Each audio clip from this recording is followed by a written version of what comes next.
Okay, so I'm gonna just ask everyone to mute themselves. I think you guys are 1 minute early. I'm so excited for everyone here. Let me see.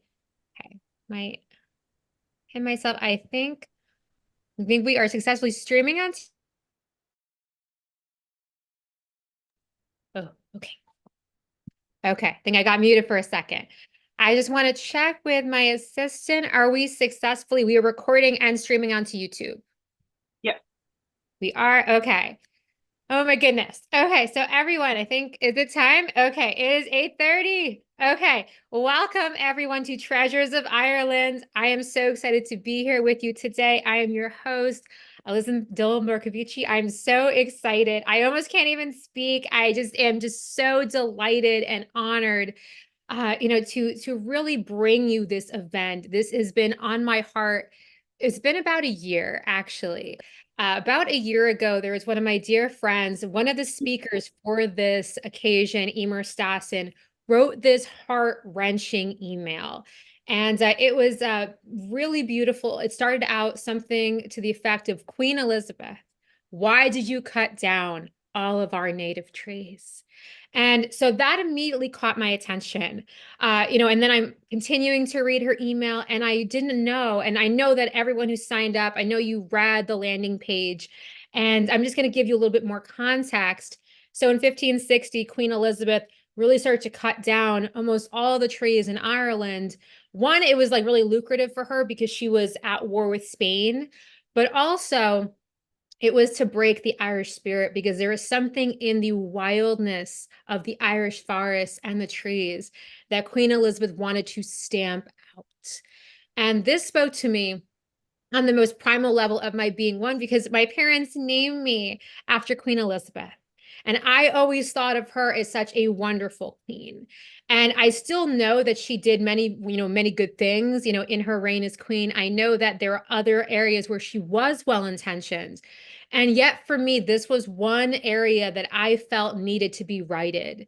And, the second I read Eimear's email, Eimear, I don't know if I said she was the one who wrote the email that first made me aware of this long-standing history of deforestation in Ireland. We're going to talk to her a little bit later. So we're going to hear all about her first discovering that. And it's like a chain of awareness. And that's what I think is so powerful. And that's part of why I've really summoned all of you here today. It's this awareness of what we can do together collectively to make this world a better place. And I think a lot of times people talk about that. We are so often, we love all those movies with the heroes, like the people who are truly, truly noble. And they go and they fight, against impossible odds. And in our hearts, we truly long to be that noble. We long to make that same kind of epic difference. But a lot of times we don't know how. And so when I heard, about the deforestation in Ireland, I also learned that there was a charity.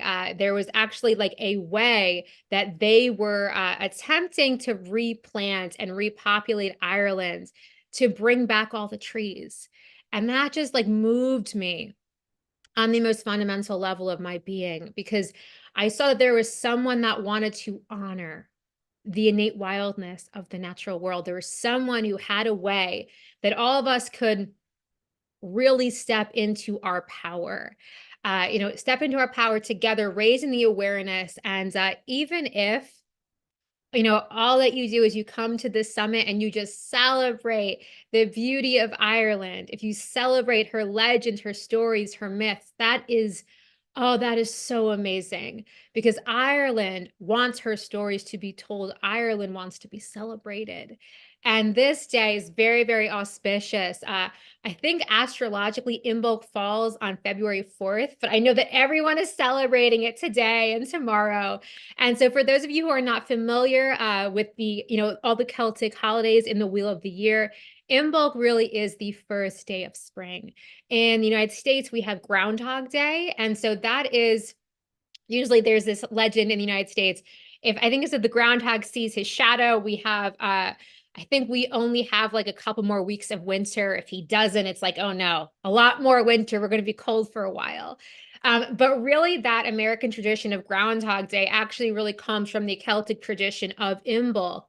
And the overlighting goddess for Imbolc is the goddess Bridget. And goddess Bridget, I'm sure if you're here, you're familiar with her. But for those of you who are new to goddess Bridget, she is a goddess of fire and poetry and inspiration. I've been very deeply connected with her for such a long time. And I think that is because Bridget is also goddess of bards and storytellers. And so there have been many times when I just like needed like a fresh burst of inspiration, and I called upon Bridget and she brought that through. And the reason I'm sharing this is, when we are looking at our world today, I think it was Albert Einstein who said, you can't you can't solve a problem with the same consciousness you use to create it. And so I feel like we are here called today, assembled in the spirit of innovation, ingenuity, in the spirit of all of us actually really coming into it's like this Aquarian age. And I know something, I believe it was the 20th of January. There's like a really powerful astrological alignment. I believe like Pluto moved into Aquarius. And so this is like very, very powerful. I won't go into all of the astrology. One of our speakers today is actually going to go much more into the astrology of that. Jocelyn Starfeather, who comes, I think she's our third featured speaker. She'll be speaking more into that astrology, but it's very significant because it was literally like a 0-0 point. It was a reset point. And this movement into Aquarius, I know that we have heard about the Aquarian age for so long, but this is actually it. This is actually the astrological, the true alignment. And what's really powerful, this is a moment that is power to the people on a level that we have never experienced it before in our lifetimes. I really feel that what is coming, this is from my heart to share with you, the power that we're going to be stepping into in the next like 20 plus years, I think is going to be unparalleled. I feel like it's going to be very similar to what we saw in the 1960s with the civil rights movement. There is going to be a massive power to the people. And it starts as an idea, but it also starts as us really stepping into that power and claiming it. And we claim it one step at a time. And what I feel is one story at a time. And the story today, like the place that we are here to celebrate, we are telling Ireland's story. We are singing her song. And there is just so much goodness headed your way over these next 3 days. And I just want to see how I am with time. Okay, I'm pretty good with time. Because for this first half hour, I just want to call in some guides and just ground everyone in the energy of this event. And I just want to give a little more of an introduction. But so I want to share that, when I first learned about the deforestation in Ireland, and we'll be going more into that, I mentioned there was a charity that was very much on the leading edge, very much like with a solution for this, and that is Wolfgang Reforest. And so Wolfgang Reforest, like I want to give so much credit and so much love to Eimear Stassin because she was the one that made me aware of this charity. And so they have this beautiful website. We are basically in this event. All of you are here. It is a free event, but there are going to be many opportunities to actually donate to Wolfgang Reforest. And I'm going to share more about that. But Wolfgang Reforest, really has a very innovative solution to the deforestation in Ireland. Right now, there's only 2% of the original trees in Ireland. The trees used to spread as far as the eye can see. And I actually have a surprise for everyone. So I'm going to be sharing an interview on the last day. This is not on the schedule. You guys are hearing it now for the first time. This is actually going to be, I just interviewed yesterday one of the founders of Wolfgang Reforest. So he's actually going to explain much more of the science of everything that they're doing. Science has never been my forte, but this is a beautiful initiative. And really, I think that it's about all of us getting to stand together. We really are at the edge of this brave new world that we are co-creating together. And another one of the themes that have really come through that I want to talk about today with all of the speakers is this reclamation of the sacred and the interconnectedness of all life.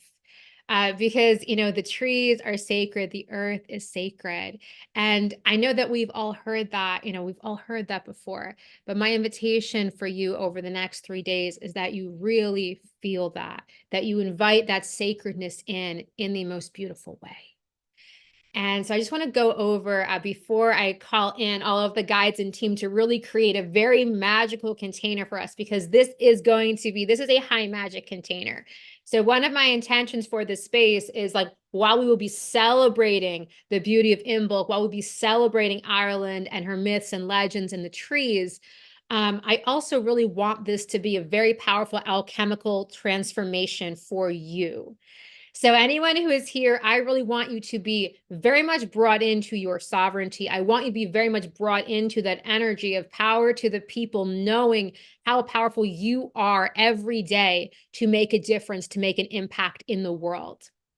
If I could have you take one thing away from this 3 days, it would be that you can make a change, that you can make an impact beyond your wildest dreams.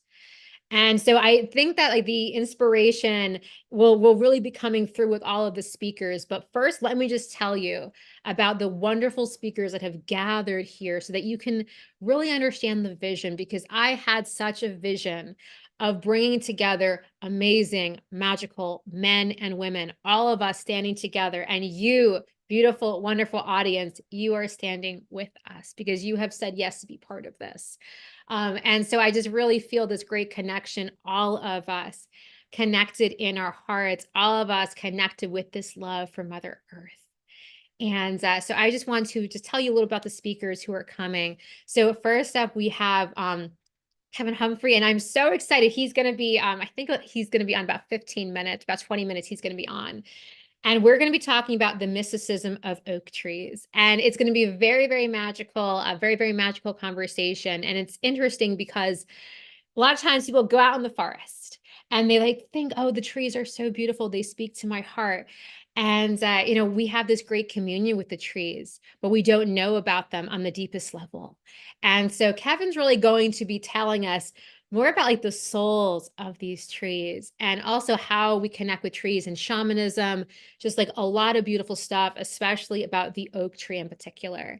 And this is really very important for me because one of the trees that Wolfgang Reforest is, like, they are really doing a lot of replanting is specifically the ancient Irish oak tree. And this used to be everywhere.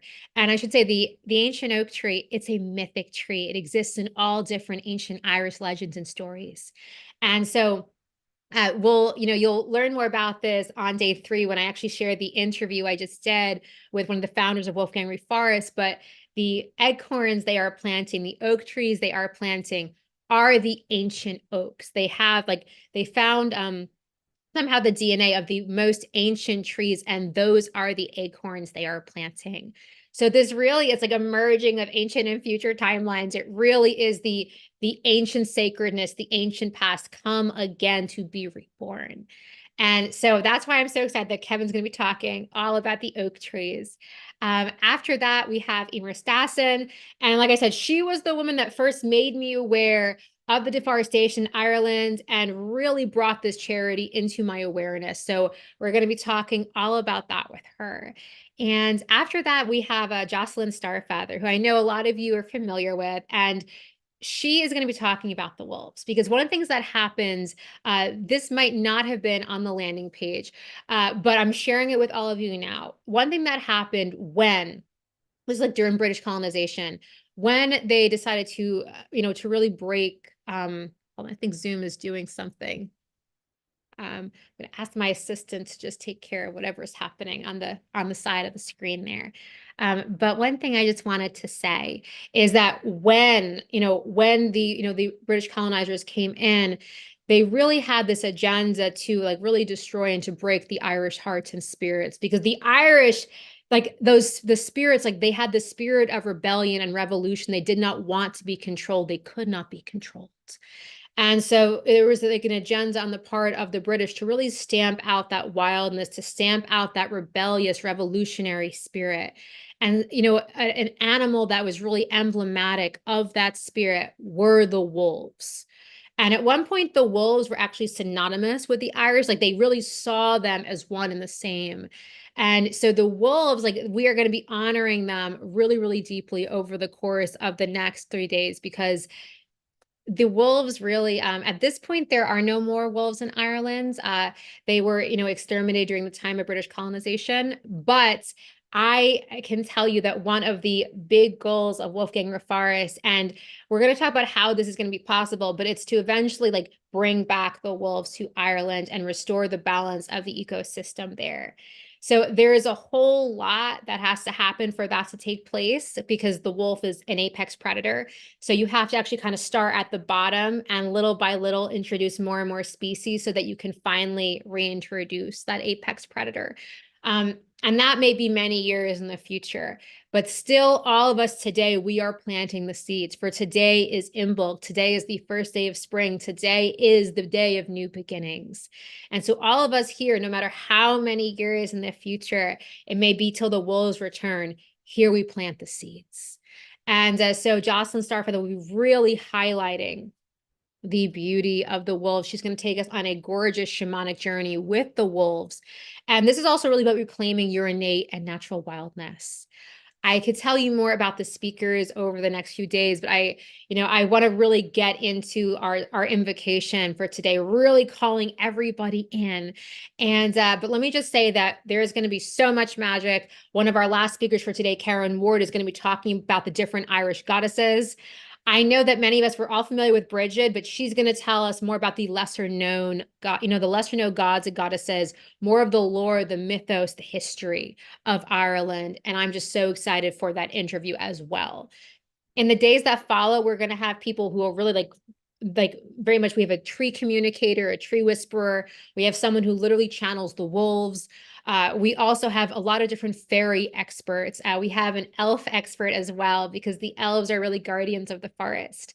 So I want you to know that while this is very much like, this is an event to raise awareness, this is a magical gathering. There's going to be so much magic. And we're really going to be bringing in that fairy heart, that fairy spirit. So without further ado, I hope that gives you kind of a sense of what you can expect, just kind of like thematically, energetically over the next couple of days. And now I just want to call in. I like to cast a sacred circle. For those of you who aren't, used to me, haven't worked with me before, I love to cast sacred circles before we get started with really powerful work. And literally every single interview is going to be working epic magic on you. So I'm going to just cast, I think this is more of a witch's circle. But I just really see it as a consecration of sacred space. And so whether you subscribe to that, that term or not, just know that we are here coming together, all of us now, aligned in our hearts and souls, coming together in the spirit of oneness, allness, unconditional divine love. And one thing I want to say before I cast the circle is, when I was first putting this event together, it was funny. I heard the voices of the people, the Irish people in the time of Queen Elizabeth. And they came and they were just telling me, tell our stories. And I heard them so clearly. And I was like, oh, tell their stories. And I saw before my eyes, it was a terrible image of bloodshed and pain. And I knew I had to, today we're really presencing and honoring those that lost their lives, defending the trees, defending what was sacred to them. And yet I also had this really powerful part of me that didn't want to go back into the sadness or the trauma, because I really have the intention, I set this here today now before all of you in sacred space, to really be a channel for divine love, divine healing, forgiveness. And so throughout these days, even if we do talk, if we come back, a couple times to some of the tragic past, I really wanted to, to be said here. I want all of us to intend that here we come together from a space of deep soul-led empowerment, deep soul healing, and that we are here to stand together to build the new future in the spirit of love. We don't need to go into the pain. We don't need to go into the wound, because here today, we sow new seeds. We create a new future, one of beauty, one of love, one where every single one of us knows how deeply powerful we are. So that's just my intention for this space. My intention is also that you all be activated in whatever way your heart most needs to be. This is also a great day of celebrating the trees themselves. And the trees are so happy. They never really get to be celebrated and presenced, probably because most of us can't hear them speak. But really, also, I'm very excited. I know that our first speaker, Kevin, actually has messages from the trees, so they will speak. But anyway, before we see Kevin, I think that's about 10 minutes. I'm going to cast our circle so we can get this party started. Okay. So again, I call this the witch's circle, but it doesn't matter if you identify with that or not. Just know this is a circle of magic. We are creating a very sacred, very clean, energetic container for the alchemy that's going to occur over the next 3 days. Okay. So I cast this circle around me and all the beautiful participants of Treasures of Ireland to create a space beyond space and time beyond time. I cast this circle to block out all energies and spirits that are not allies of ours. I cast this circle that all energies raised herein remain confined. As above, so below, as within, so without, the circle is sealed. And I just want to say there are over 1,000 people registered for this event. So this circle I am casting around everyone who is registered, every speaker, also all of the great beings who are here overlighting. Be with us over these 3 days. We call upon the highest level magic, the highest level alchemy for all of us here, and the highest level divine healing. Into the sacred space, I call the elements, earth, air, fire, water. I also want to call in metal, ether, and starlights. I call upon the directions, north, south, east, west, above, below, and within. And I really want to call in, all the Irish gods and goddesses, but first I really feel the presence of the dragons. It's like I really feel the presence of those dragons. So I'm not sure which dragons we're calling in, but any dragon who has been called to this holy sacred space, be here with us. I just feel that power wanting to be present, wanting to come through. And now I'm calling in Bridget, goddess of spring, goddess of Imbolc, be here with us in this holy space, that we may sow new seeds for a bright future. Please bless every single soul that is called here in this space. Bridget, hail and welcome. I also want to call in the Tuatha Dé Danann, the gods and goddesses of ancient Ireland. Be here with us. And I know they are very, very excited to be here with us. I felt their presence all this morning. So the Tuatha Dé Danann, many members of the Tuatha Dé Danann, but I really want to call specific attention to Dagda, the good god, be here with us. Goddess Anya, be here with us. Matcha, be here with us. Also, the Morrigan. The Morrigan is kind of a little bit outside the Tuatha Dé Danann, but she is very much a goddess of power and sovereignty, goddess of Ireland, ready to be here with us today. She is the Raven goddess, and I've worked with her many times before. If you guys have been following me a while, you'll know that I have a deep connection with the Morrigan, and she really brings through this transmission, this energy of fearlessness. And I invite here all of us today to step into that place of fearlessness, every single one of us to step into that energy of just knowing all that you are capable of being. I just really want to impart that message to everyone today. And I just want to call in, I also felt the presence of Yeshua as I was getting ready for this event. And I just really feel that this event, all of you are gathered here. This is really God's work. I know that I brought the speakers together. I know that I sent the emails, but this is really God's work.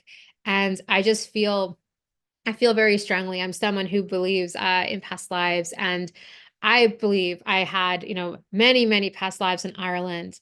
And there is a song that was playing in my head all week. It's actually a Bruce Springsteen song. It's called No Surrender. And the lyrics go like this, we made a promise, we swore we'd always remember. no retreat, no surrender. And there's another line, blood brothers, we swore a vow in like in the stormy night. And I'm sharing this with you because I truly believe that many lifetimes ago, I made a vow to help bring back the trees. And that is why I'm here. Even though I'm meeting you here as Elizabeth Dillon Bercovici in 2024, my soul is very ancient. My soul is very much wanting to bring this through. I have many lifetimes of wanting to come to you and bring this message through, to really bring this great healing for the trees of Ireland. And I feel that most of the speakers who are here, I'd say every speaker who is here has this ancient, it's like, really a vow to the natural world, a vow to the trees. There is an oath. I feel that, all of us would one day come together, rise, step into our power. And everyone who is here, whether you are in the audience, whether you are a speaker, you too are invited to rise, to stand fully into this. I feel that this is a whole new experience for all of us. I mentioned, I know some of you just hopped on the Zoom call now, but in the beginning of the call, I was talking about the age of Aquarius. This is going to be a whole new era for so many people.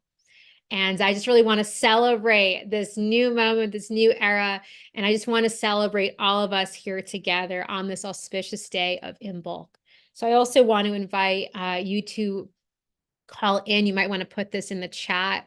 Any, gods or goddesses that you would like to call into this space. They don't have to be Irish gods and goddesses.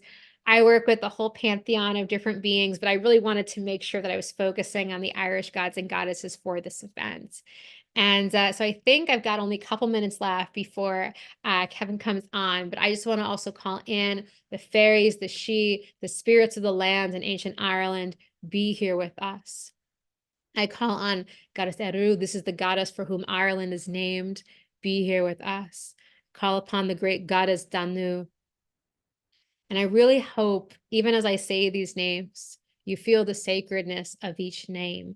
I hope you feel the sacredness of each of these immortal beings that we have called into the space.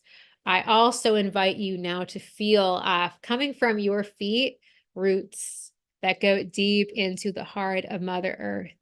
And I invite you, everyone here, to really feel your roots. Whether you have ancestry in Ireland, whether your ancestry is from somewhere else, you are really invited. I feel this invitation from the trees themselves, inviting you to feel your roots, to be rooted, grounded, fully anchored in the beauty of this sacred space, but also really anchored in the beauty of all that you are, all of your sacred and beautiful ancestry. So that's just, I think, the message that's wanting to come through from the trees. I'm also really wanting to call in the spirits of, actually, we're just calling in all the trees on planet Earth, calling in the spirits, the souls of all of the trees on planet Earth, be here with us in this holy space. Really let us celebrate you, help us know how to honor you in the ways that you would most like to be honored. We open our hearts, everyone here, to deep love, reverence, and respect of the trees. We also open our hearts to deep love, reverence, and respect for the lands of Ireland itself. Okay, so I think that I'm going to check the chat for a second because I know we've got like 2 minutes before Kevin comes on. Okay, and I know people have been in the chat and I haven't gotten to, let's see.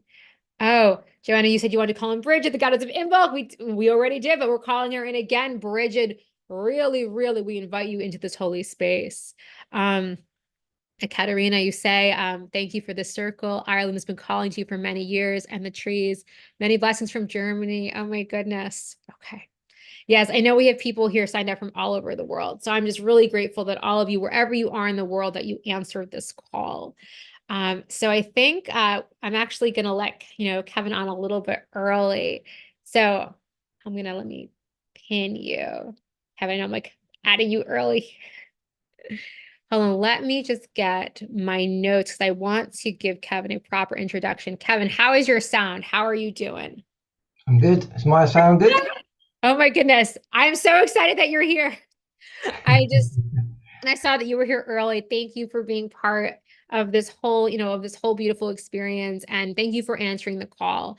Because when I first wrote to Kevin, I knew, I was like, I need to reach out to him. I knew that he was supposed to be part of this. And at first, we had to really sit down and figure out what he was going to talk about. And immediately, Kevin was like, it's the oak trees and mysticism. So it's going to be super beautiful. And I'm going to just give you a little bit of a background for Kevin. Okay.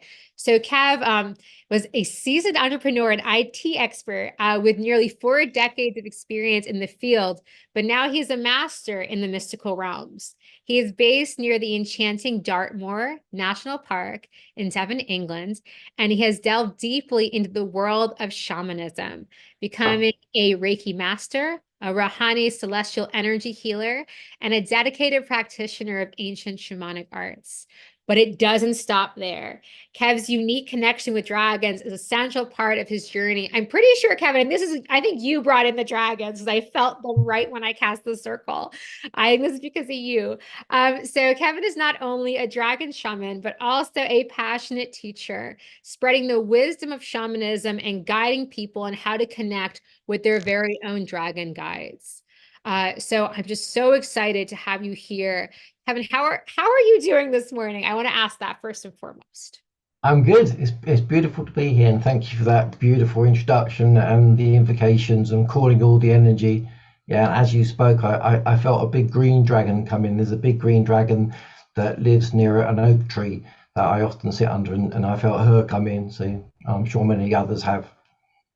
Okay, it was just so funny because I was literally I think it was after I called them the directions. I was like about to say and Bridget, and then it was like dragon. It's like okay, they're here first. We have some in the chat saying that they can feel the dragon. Oh my goodness. Okay. So before we go off, because I feel like you and I could talk about dragons for a long time. Before we do that, oh my God, let's go to the trees. And I just want to read you, I just want to read there is something that you sent me last night. So I just want to tell everyone that, when we connected like 2 weeks ago, we talked about this conversation and you were just like the sweetest person. You're like, okay, I'm going to connect with the soul of the oak trees. I'm going to connect with the spirit of Ireland. I'm going to, like he has so many messages, for everyone here today. I can't wait. Oh, you also have a message from Merlin. There are a lot of beautiful messages like that Kev brought through. So it's just going to be so beautiful. Anyway, I'm putting the cart before the horse. I'm just so excited you're here. Let me ask our first question. Okay. So, we're here today, to talk about oak trees and sacred spirits of the land. So first things first, in your opinion, why are oak trees so revered?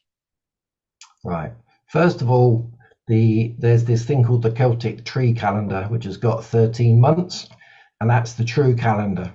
As all the women know here, there's more cycles than 12 in a year.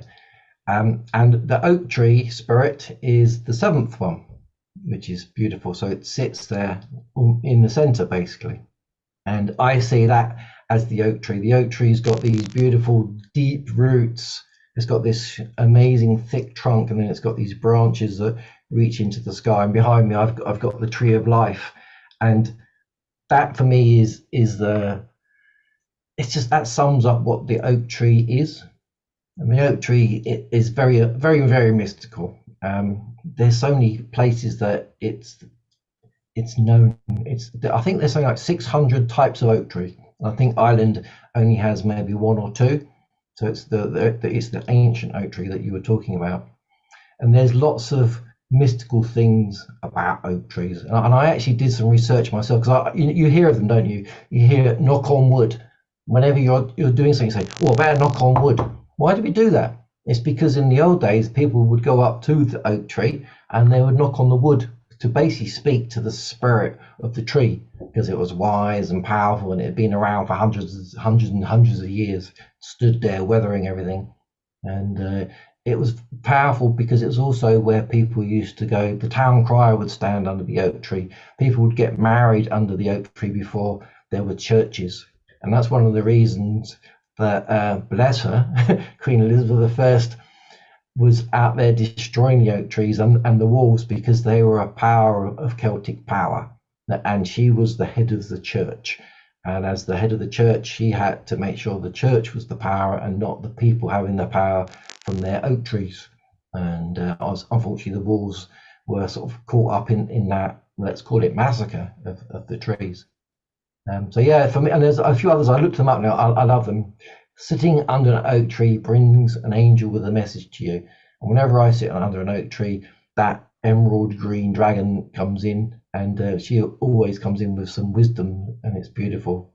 And there's other ones like if two lovers place two acorns in some water, and the two acorns drift together, then that means there's going to be a happy relationship. If they move apart, well, might as well give up now, which is beautiful. And there's also the one about the talisman of carrying an acorn in your pocket, and it brings you good luck and protection and health.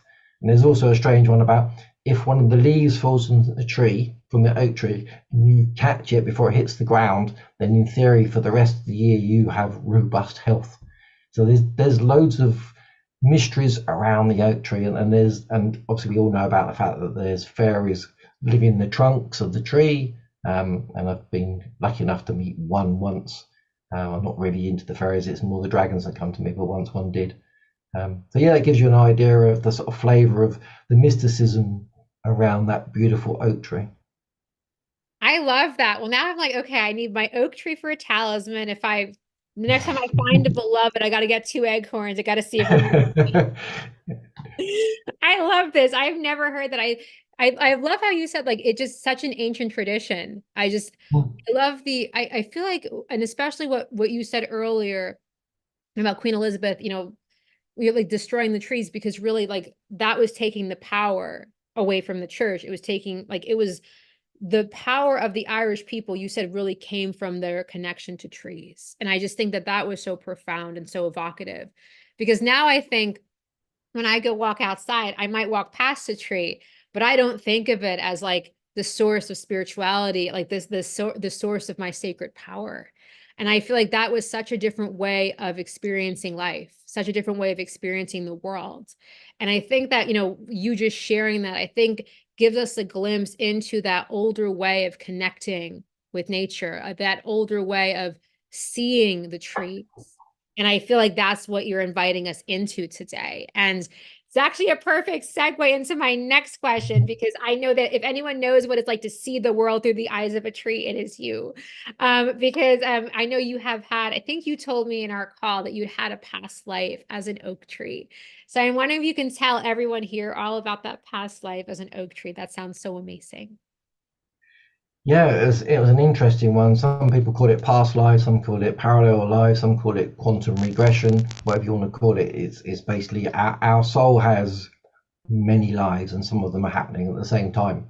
And maybe I was an oak tree in Ireland. I never did actually find out where I was. But anyway, I went on a regression. I went into a deep meditative state, and they say to you, "What do you see? Do you see feet? Are you wearing clothes? Where are you?" And I'm like, "I don't see anything. I don't actually have it. I don't have eyes." And I'm like, "Where am I?" And I felt like I was an egg or something. And then I was like, "That doesn't make any sense." So I sat with it, and then I started to sprout, and I'm like, "I'm growing. What's going on?" And I realized that I had some roots going into the ground, and I was actually underground. And I was like, "Well, this is all a bit very strange." And then over the sort of next half hour or so, I realized that I was growing into something that was tall and straight and coming out of the earth. And I came out into the earth, and I was like, "Oh, there's sunshine. It's not just dark." And then it rained on me, and I grew a bit more. And the story of went on for, as you can in past life regressions, you can go through many years very quickly. So within the next sort of 10 minutes, I suddenly was 100 years old.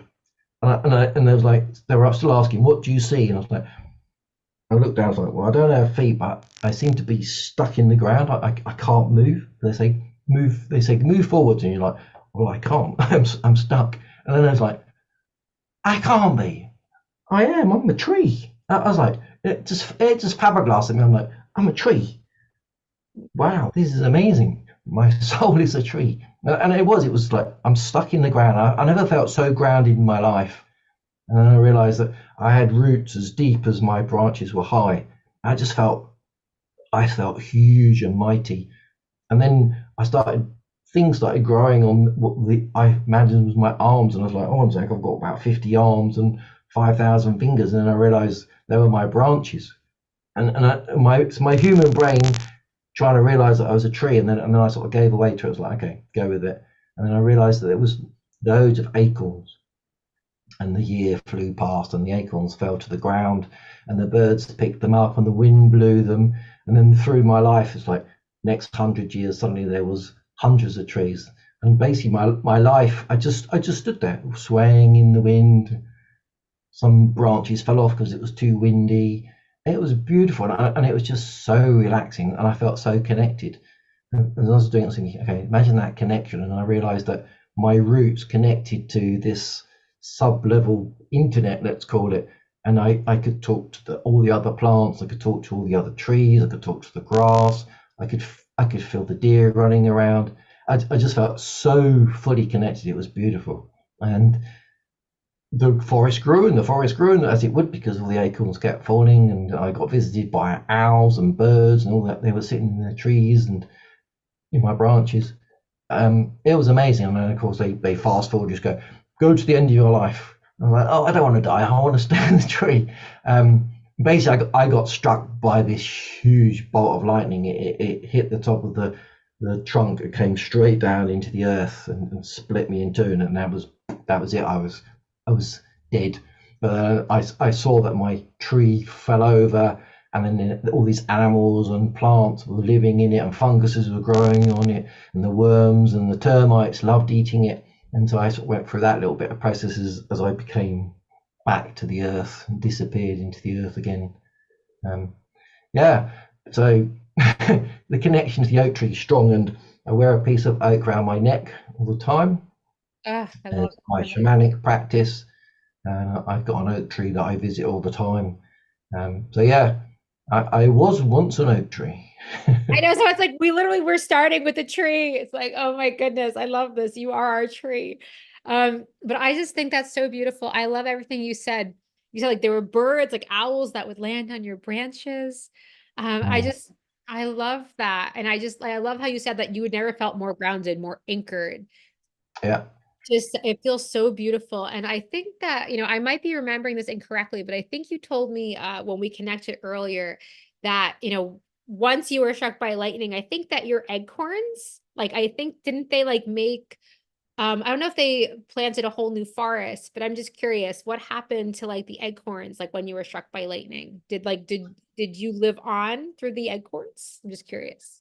I know I left at that point, Oh, you but forgot. the forest was there. That was my thousands and thousands of children.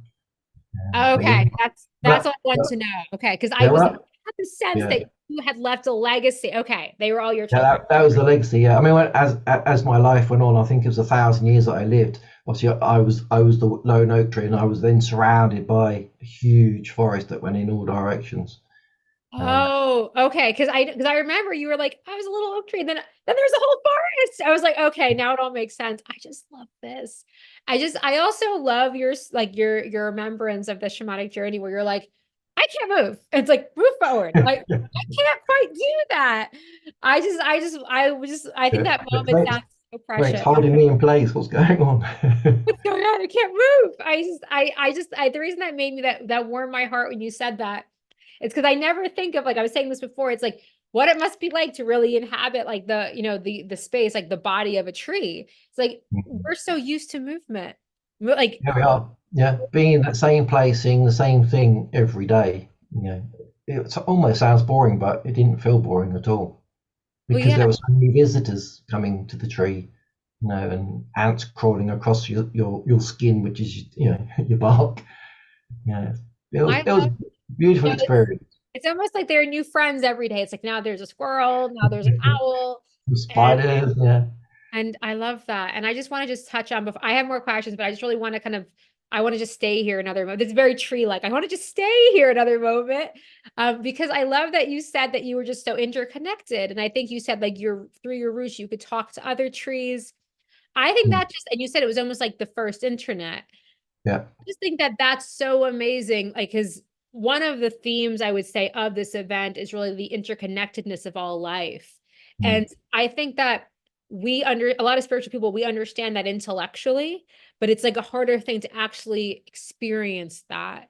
And so I'm wondering if you can just speak for a second about that interconnectedness between all things as you experience it now as a human, as you experienced it then as a tree. I'm just curious about that interconnectedness. As a tree, it was obviously a lot stronger. Um, we know now in science, and we obviously probably knew before science, but science has proven that trees will talk to each other. And if one of the trees is not getting enough water, then the other trees by its roots will send water to that tree. If a tree is diseased, they send it. They produce something that is like a medicine that they send to the tree. So we know the trees are all interconnected, and the trees don't just talk to trees; they talk to everything. So we know that there's a huge connection underneath the ground of mushrooms, and they're all interconnected. And that's why actually a tree in Ireland can probably speak to a tree in Peru. Oh my In many God. places. I did not It's know just that. it's just so interconnected. Um, yeah, and as a human, I've never felt that complete. I have once for about 2 milliseconds where I was on a Vipassana retreat, and you did do 10 days of breathing and getting up at 4 a.m. and no interaction with anything or anyone. And I had a moment where I was a ball of purple light, and I was connected at every 360 degrees around the circle that was around me was connected to about a million points. And for a millisecond, I was like, oh, I am one with everything. And then the fact that I thought I am one with everything, I became me again. But for a moment, I was like, oh, we are all connected. And I don't think any of us stopped long enough. I mean, even 10 days wasn't long enough to stop and be. But you think a tree stands there for thousands of years, it doesn't move, it doesn't interact with all the stuff we interact with. So it's easier for it to be as it is, and it's easier for it to connect. And that's why I love sitting under an oak tree and just lean my back against it and just become part of the tree. But it takes me probably half an hour to get out of my humanness and just be with the tree. Just really slow down. Yeah, imagine we live 80 years and they're living thousands of years. They're 10, 20 times slower than we are. And so if you once you get yourself down to that level, it's easier then to feel that interconnectedness yourself. And you can hold the tree, cuddle the tree, feel the bark, and ask the tree if it will assist you in that interconnection. It's beautiful, but it takes time, and you have to have a lot of patience and really just be. I love that. Patience is not one of my strong suits. Fair I, enough. I think a lot of people feel similarly, but I love that. No, it's interesting. I feel like I'm getting a transmission just talking to you because I'm someone like, I feel like every time you talk to me and every time someone's on one of my things, I'm like, by the way, I'm a Leo. Everyone knows this, but it's like I've got all that fire energy. And so when you're like, oh, I just slow and I'm just still, I'm like, my body's like, what's happening? And it's interesting though. There's almost like my body starts to kind of entrain to that stillness, to that energy of slowing down when I hear you talk about the oak tree. So there's I feel like it's almost like you are embodying that, that frequency right now. I just wanted to kind of, to reflect that back to you. But I want to make sure we keep going. So I'm curious, what are the biggest lessons you've learned from the trees and what wisdom have the trees brought through for you? Yeah, I mean, for me, the trees in shamanism are huge. So in shamanism, we travel to the other realms, the lower realm, this realm, and the higher realms. And one of the first things you learn in shamanism is to connect to those realms. How? And the first one I did was, oh, it's obvious, an oak tree. It's got the roots, it's got the trunk, and it's got the branches, and that's the three realms. So for me, I've used them in many different journeys to connect to those realms. and they become a portal. Often we use the drum, so it's my drum behind me, but sometimes you don't have a drum. You have to be in a peaceful, quiet place, and you want to be peaceful and quiet. So you can go and connect to a tree, and when you connect the tree by physically cuddling it or just sitting with it, on your back on it, you can connect to it and go on a journey to whichever realm you want. You go to the lower realms and the upper realm, middle realms. In shamanism, I won't go too deep into those now, but they're beautiful realms where you can meet your power animals, the angels, the gods, the goddesses. And so for me, my first step into shamanism was that, and that was where before I even knew that I'd been an oak tree once. And once I knew I was an oak tree, I was like, ah, oh, it makes complete sense why I'm so connected to the oak. And it's strange, I like all the other trees, but it's the oak tree that just calls me. And there is one on Dartmoor where I walked past it, and it was just like a call in my head. They don't talk to you like, "Hey, Kevin, come over here." And I think, sometimes they got faces, but it was more of a, in my mind, a sort of a gentle, like, I was like, "Oh, something's trying to contact me." So I went over to the tree and I just sort of stood there for about 5 minutes, and everyone else carried on walking.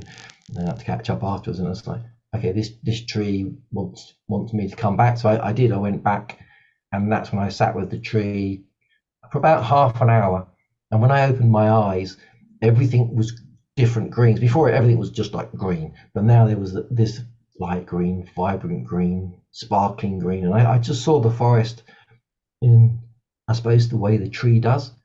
It was beautiful, and then that's when the green dragon came in, and she flew in and landed. Actually, turned into like a green fairy, a human-sized one, and we just sat and had a chat. And I was like, "Who are you?" And she's like, I'm basically a guardian of this area of this forest. It's not a very big forest there, but I'm a guardian of it. I was like, oh, beautiful. So I often go back and connect with her.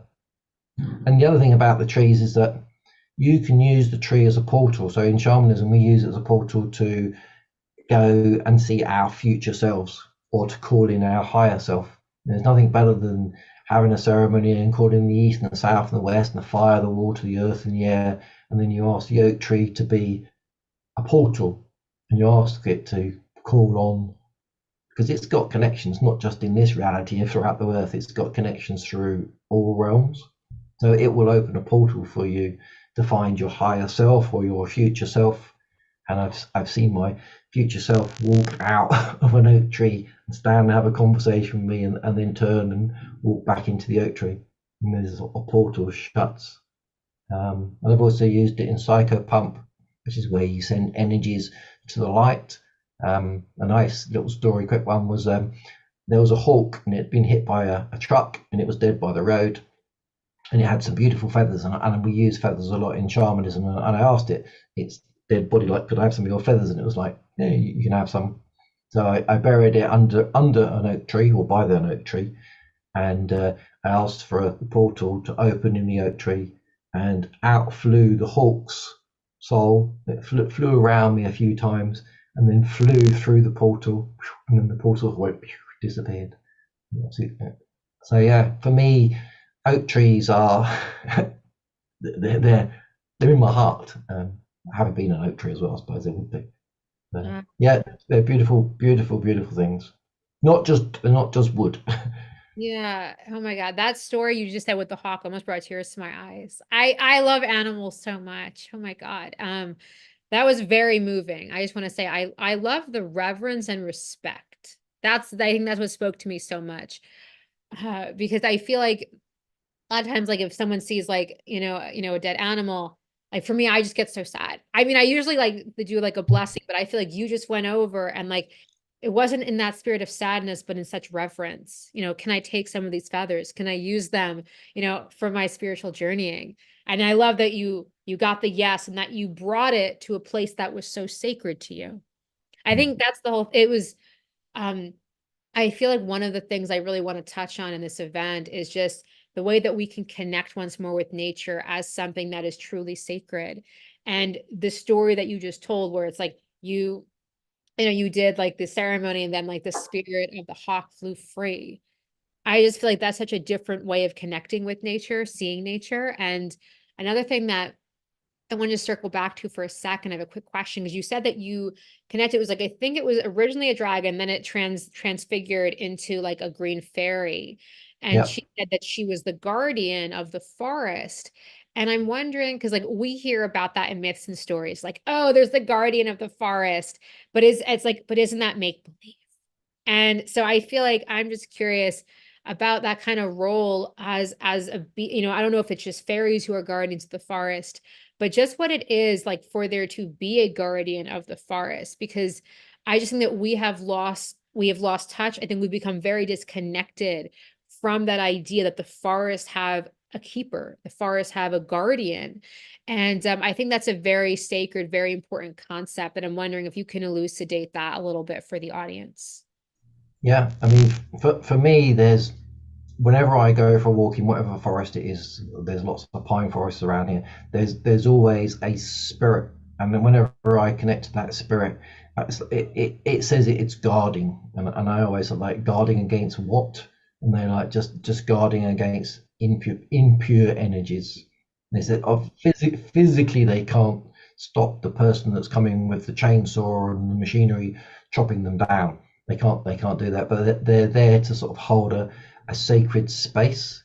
And some of the forests have become their homes for these spirits. So that there are earthbound spirits that have decided to, excuse me, stay here on Earth, and they find the company of the forest a beautiful place to be.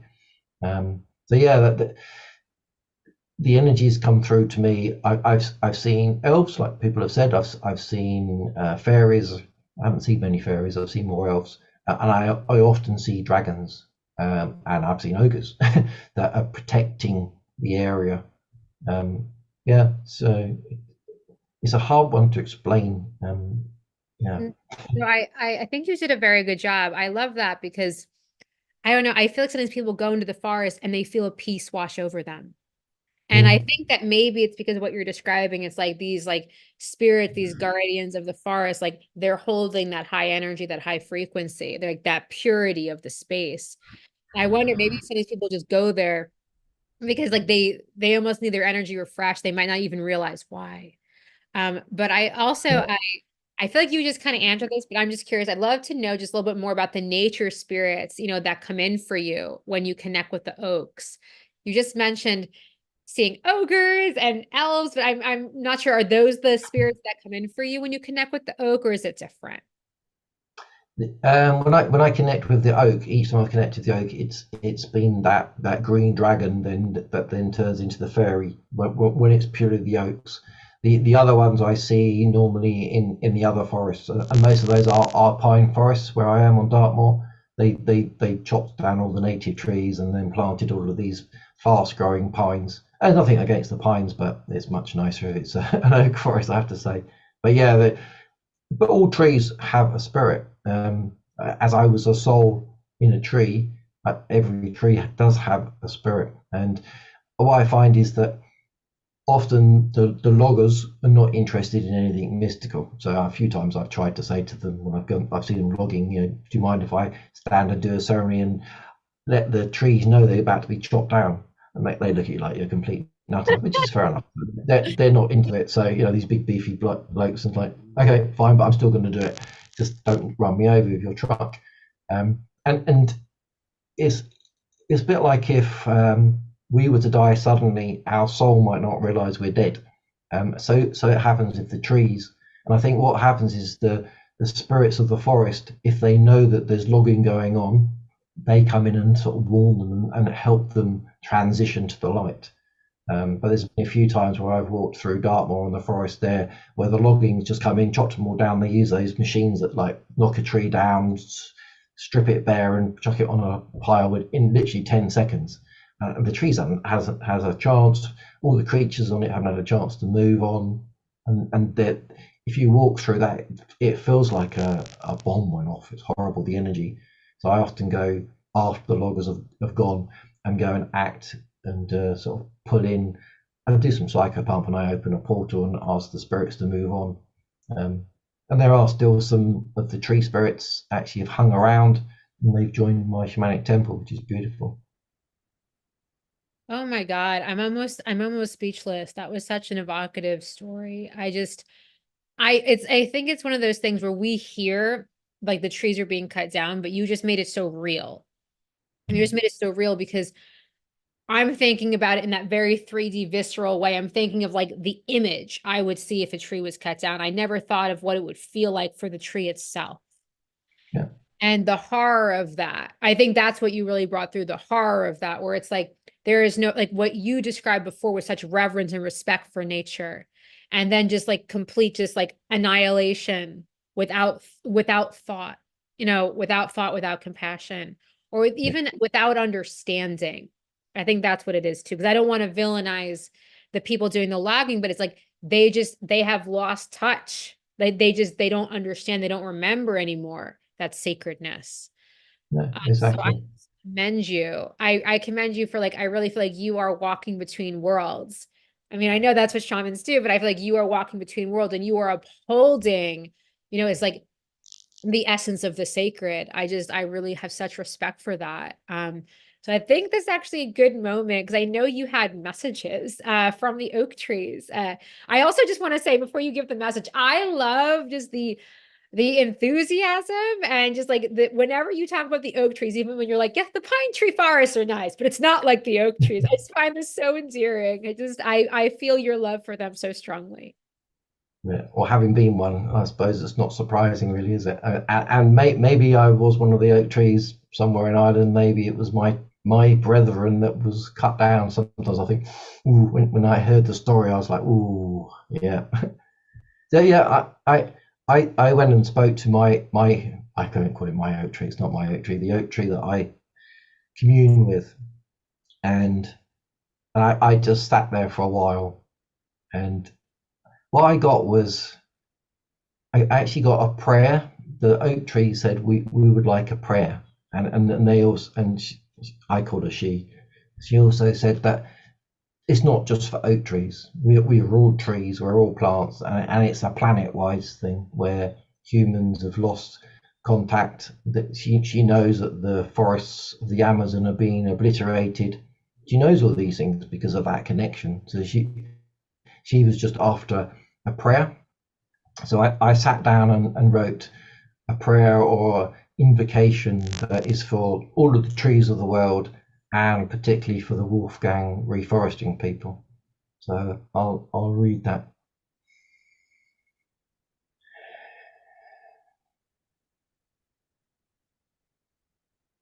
Mighty oaks of Ireland, ancient and grand, guardians of the emerald green land.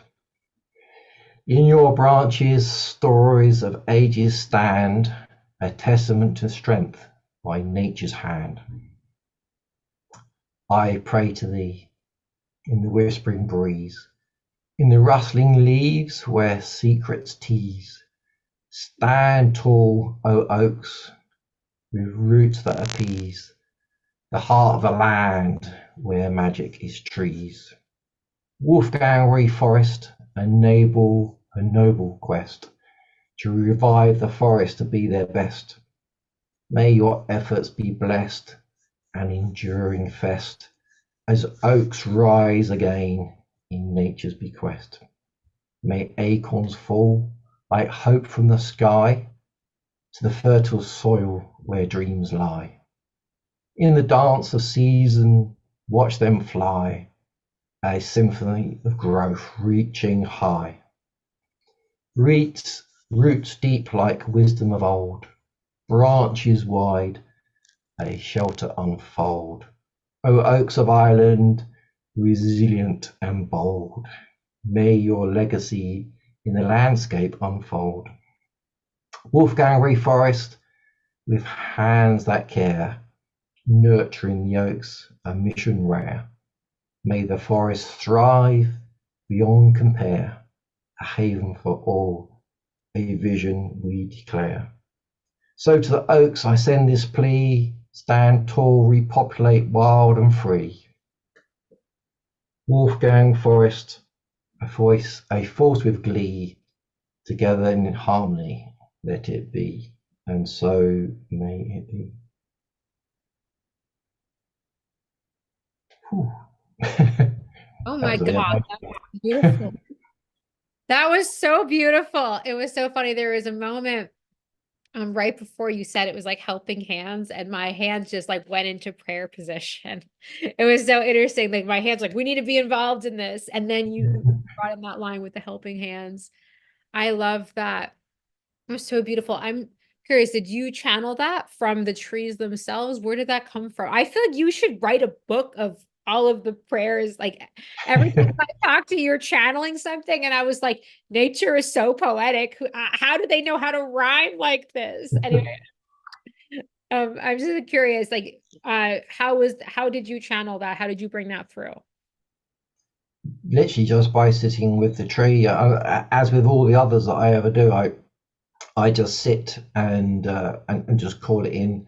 And I think that there's quite a lot of my old bard self comes through as well. So I tried to make it a bit poetic, so it rhymes. Um, Okay, so yeah, because I was like, there's a bardic thing happening here. It's like it's rhyming. I'm liking this. Oh, I feel yeah, that. I felt that in my the bones. trees aren't quite so poetic, at least not. Oh, okay. That's It's what I more wanted to know. I was like, it's are more the it's trees more this poetic? Okay, it's not. now it's more the essence of what they wanted, and me enhancing it, and yeah. I love that. One thing that I just wanted to touch on, this came through for me. I have another talk a little bit later that's just me talking. And one thing that really came through is this idea of honor and nobility. And so I just love like when you channeled you connected with the spirit of the tree, and you brought some of your own flair to it. But it's like you said, like Wolfgang Refar's, I think you said a noble quest. And It that's is. something that I really love because as I think you know this, I'm very much I don't want to say I'm an expert, but I'm very well versed in all the stories of King Arthur. Like that's part of what my mission is to really bring through that energy of like Camelot, the Knights of the Round Table, that energy of equality, justice, nobility. And I think that's part of why this cause calls to me. It is a noble cause. It is Mm, a noble cause. And it's interesting because I had that vision of like assembling, a group of us to really raise awareness, like a group of magical men and women all standing together. But when I think about it talking to you, it really has that kind of iteration. It does feel like a Camelot. It does feel like a Knights of the Round Table, all of us standing together. And I think that what speaks to people so much about the Arthurian legends is the honor and the nobility at the heart of those brave men and women. And so I'm mm, wondering if you can just speak for a moment. I know this is not something we talked about, but just I think about that noble spirit, that spirit of nobility that I feel sometimes people think that it's just in stories of old and it's not real. But I don't believe that. And I don't think you do either. So I just wondered if you could speak to that. we all know that we've got a noble heart.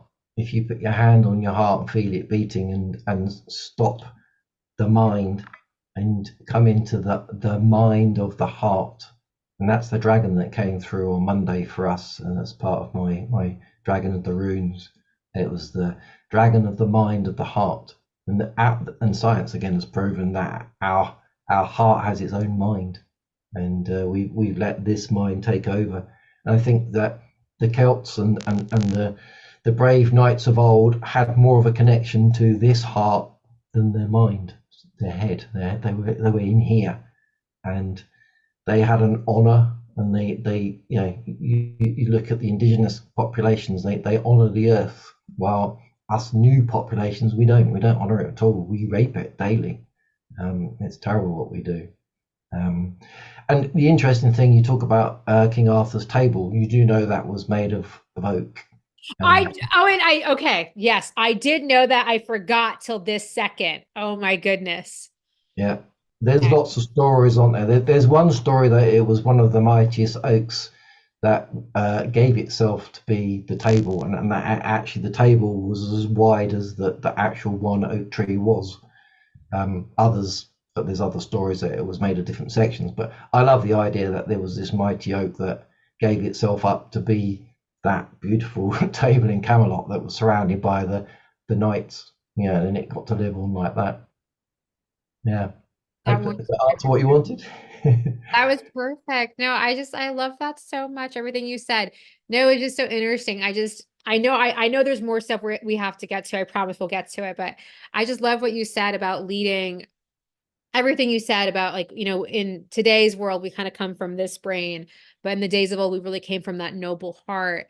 Because, like, one of the things that I really felt as I was, tapping into the energy of this event was like the Irish heart, the Irish spirit. And it's like that spirit that could not be destroyed. And it's interesting because even me getting ready for this event, like, I had like some stuff happen in my personal life, and it's interesting because I actually had my heart was all like, we're very sad. And I had to like actually talk to my heart. It's like, I know you have all the feelings, but we have to get like, this is happening. And it was really interesting. Like, I actually had to talk to my heart to get it back on board. It was like, and it was interesting because I think a lot of people, they just think if I have that will, if I come from the mind, if I have that determination, that will, I'll achieve my purpose. But I really love what you were saying before. I think it's an idea of like the heart leading, the heart as that seed of wisdom and honor and nobility. And I don't know, I felt really called to just kind of to presence that again, because I think that was such wisdom that you brought through. And I think that's very much important for everyone here. And I love that. I promise we're gonna, I think it's because for everyone here, like Kevin's, English. But I think it's like really this idea of like the lion heart. It's like that lion heart, that noble heart. I think that is something that doesn't matter where you come from. I think all of us have that inside. So Yeah, thank you for bringing that through. Yes, that was a perfect answer. I love that so much.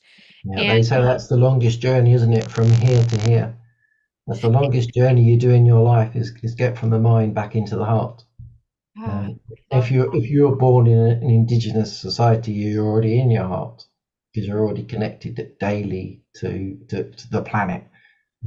Living is just is hard, and therefore it's we all just go to a tap and turn the water on, turn the heating on. The food comes from the delivery person and it's packaged.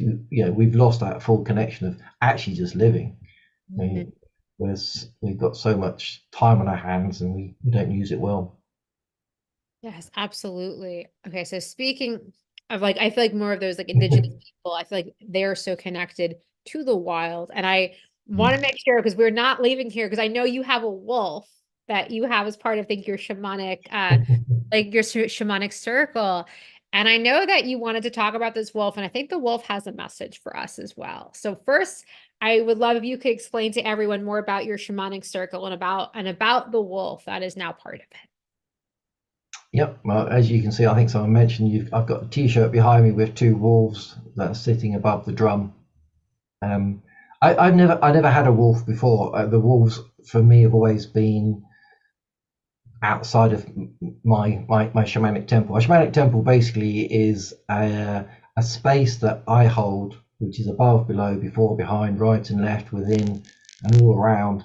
And within that are the guides, the gods, the goddesses, the power animals, the teachers, and they come in and they assist my shamanic journey. And many of them are dragons, and some of them are warriors, some of them are cats and felines and lions and tigers, and there's a whole remit there, and there's mermaids and there's whales, and yeah, there's as you do shamanic journeys and you have certain missions, then they send these power animals, let's call them, or power spirits, to assist you, and they come and go, like your friends sometimes do and some stay. And I was on a journey recently, and I'm a bit of a lone wolf myself, I suppose, and I've started to collaborate with others, and it's beautiful. So I go to Glastonbury and I collaborate with people that do other, not so much shamanic things, but past life regression and breath work, and I do the ancestral healing. And in doing that, I probably opened myself up a bit to being less of a lone wolf. And I was on a journey, and this huge, I mean huge, wolf came in. It was massive. He is massive. Anyway, he's called Franz with a Z at the end, and he came in. And he's like wandered in. I was like, "Oh, blimey, what's this? It looks a bit scary." And he just, like wolves do, just stood there looking at me. And I was like, "Okay," and I realised he was friendly, and I just heard in my mind, "I'm fed up of being a lone wolf. I want community. I want to join you." I was like, "Yeah." Yeah, please do. You're more than welcome. And so I looked up the wolf, And the wolf is instinct, intuition, camaraderie, community, freedom, independence, adaptability, resilience, wildness, spirituality, communication, guardianship, protection, and transformation as well. I was like, so the wolf has come in to help me transform.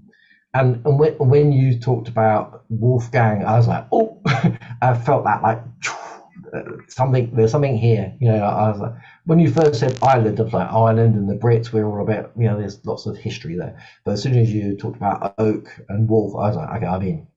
I'm not sure why I'm in, but I'm in. And it was a soul jump. And the wolf came in and was like, yeah, this is meant to be. He also reminded me that the first moon of the year is a wolf moon, which was beautiful, the first full moon. And that's all about bravery, instinct, embracing the wild, standing tall, being courageous, and letting the world witness your brilliance. And that's what you do, Elizabeth. Every day I see that. That's beautiful. So, yeah, this beautiful wolf came in. So I sat with him and said, what are your thoughts on this? And he obviously, a bit like me as a past oak tree, I was quite annoyed with Queen Elizabeth in 1560 writing this royal remit to turn. I know we understand why she did it, and she did it partly to build the ships and partly because she wanted to squash the Irish. So I sat with the wolf, and I said to him, "Do you have a message?" And he says, "Yeah, I have something to say." I was like, "Okay." And again, this is me rewording it a little bit. So is what he said didn't necessarily always flow. So this is what he said. He said, under the moonlit sky, where once we roamed so wild and spree, in Ireland's lands where oaks stood tall, and I the wolf answered nature's call. But time, unkind, bore a royal decree from Queen Elizabeth's realm, a legacy. Mighty oaks failed, a wolf's lament, a kingdom lost, in silence we repent. And he says to you, listen, humans, to my primal plea, a tale of wolves once wild and free. The oaks whisper a sacred song in nature's dance where we belong. The Queen's decree a shadow cast, yet hope remains, not all is past. Let the wolf's voice rise anew, rewild the land, and let nature's strength accrue. In unity, let our howls resound, echoing through the forest once unbound. For the mighty oak, for the wolf's return, in rewilding dreams let passion burn. Through valleys deep and mountains high, let the ancient spirits testify to save the wolf and the oak and more. Embrace the wildness at our core. So humans dear, with hearts awake, rekindle the land for nature's sake. In the dance of life, let us entwine and reclaim a world that once was thine. It's beautiful. Oh my God. I love that you're the interpreter. You're like, you bring such beauty every single time you have one of these messages. It's like I feel like the soul of the world move through me. It's just so powerful. And I love what you said about like it's like the wildness that is innate within us all. Mm. I think and I just love that it's like I wish I could remember the exact line. I might ask you to send these to me. I'll share them if I'll send them all. yeah, that way I can share them with everyone who signed up. But I just, I love what it's like. I think it was like, I think it was like bringing back the oaks to just like, I think it's like to rekindle nature once more. It's Yeah. just, I just love this call because I think what's kind of coming through is so many of us, I think we live in very citified places. Mm. And it's interesting because we talk about rewilding. We talk about like, oh yeah, it'd be great to go on a hike and get back into nature. And usually for people, they go on vacation. It's like they go on vacation for like, a week and then they come back. And I feel like there is such a call in our hearts, in our souls to remember that wildness within and recreate, and not just recreate, but steward, steward that wildness without. And I don't know, like I think that a lot of us are wondering, but how? How do we do this? And I feel like that's one of the reasons why I think Wolfgang Forest is so amazing. It's like they have created a how, but I feel like it's not just, a solution that exists outside of us. I think all of us in our hearts are wanting to feel that connection to nature. We're wanting to be rewilded. And I'm just wondering if you have any thoughts around that. How do we steward our wild hearts? How do we reconnect with that wildness within? Yeah, that's, I find with many of my healing clients that they have fully lost their connection with the wild.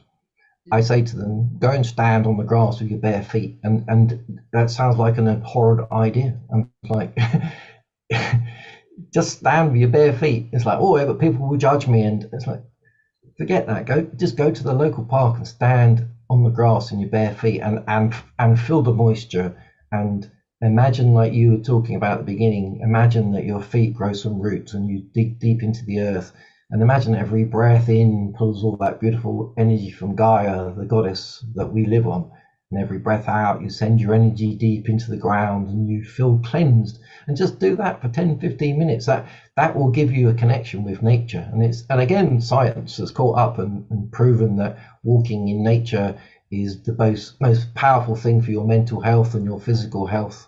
And going into the trees is amazing for you because they're creating oxygen, which we need, and you can breathe it in deeply. So it's really easy to connect to your wild heart by just literally doing that. Go for a walk in nature. You don't have to rewild yourself. You don't have to go and live in the jungle and like in Peru and do that. That would be amazing. That would really rewild you. But for most of us, we've got lives, we've got mortgages, we've got jobs. At the weekend, when you get a few moments, just go and do that. And that's what I do. I'm a busy person. I work 12, 13-hour days, 3 or 4 times a week. I work the weekends because I want to spread the message. But Friday, that's sacred to me. You do not have my Fridays. No one has my Fridays but me and nature. And I go for walks on Dartmoor, and we sit, all of us, we sit in a group, and we normally find some stones to sit on, and we sit and we just enjoy the fact that we're in nature. We listen to nothingness, maybe the bird over there and the wind in the trees, and just being peaceful and quiet and reconnecting. Because our lives are just so busy. We've all got phones and we're scrolling through and we're looking at that, and then we're doing this and we're reading our emails, and then there's a YouTube thing, there's a podcast, and then it's like, let it all go. Turn the phone off and just be in nature. And that's the first step to rewilding yourself, just connecting your heart to nature. And then you will get called if you're meant to be called to do something, and maybe you're going to be a mad witch that dances around a fire and whatever it is. And certain times maybe that's going to be you, maybe not. Maybe you're just going to be the person that at the weekend goes and does that. And maybe you feel like, oh, maybe I'll go and help out with some of that tree planting, or something will call you. Something will make you think, actually, I want to connect to nature. Maybe you'll just grow a few plants and put them on your window ledge. Maybe you'll go out and create your own forest. People have done that. There's people that have reforested a whole area over 15 years that were once barren. Maybe you're rich enough to go and buy a couple of acres of land and rewild it for the butterflies and the bees. So it's all within our reach. It's not out of our reach, and it all starts with each of us individually. I Yeah. love that message that it's all within reach. So I think that's really what I want to just, really highlight, because I think so many people, it doesn't feel within reach. And it's almost like we need to give, it's almost like here today, it's like we give you permission. It's like we give permission for people to do that thing that feels outside of our reach, but really maybe it's not so far out of our reach. Maybe it's just that moment that you say, actually, what if? What if I chose that path? What if I took that step? So I love that. Thank you. That's such a beautiful message. And I know we don't have a lot of time, but I know you have a message from Merlin. So is there a message from Merlin? I know there was going to be a message. If there's, I'm just curious. Was there something? You and your connection to Merlin, of course. Would I let you down? Yeah, I was like, you thought of Arthur. I was like, you can't. I was like, incredible. I was like, we have Arthur, we have Merlin. I was like, yes, thank you. I'm so glad you wouldn't let me down.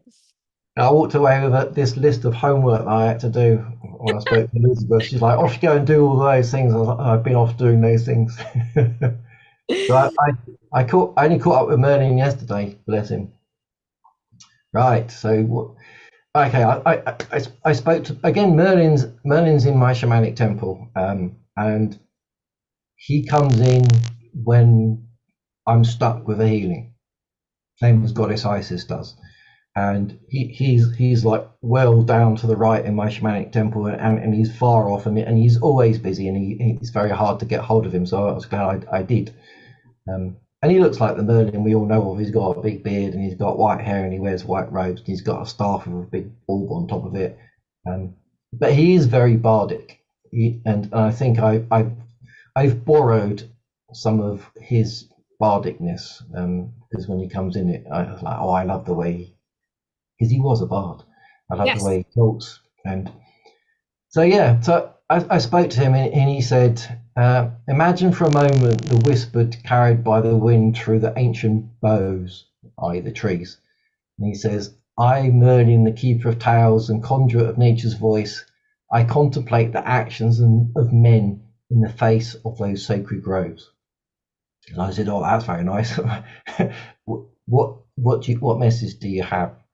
So he's got a bit of a message. I'll read through it. Right. He says, in the heart of those Irish forests, where the spirits of the trees entwined with the very essence of the land, there existed a silent communion between the woodland beings and the people of the soil. Which is beautiful. The tree spirits, guardians of nature's wisdom, observed the slow but deliberate intrusion into their sanctuaries. As the axes echoed through the woods, the spirits felt the pain reverberate through their arboreal brethren. Wow. These wise entities, intimately connected to the life force that coursed through the roots, branches, and leaves, bore witness to the upheaval caused by the royal decree.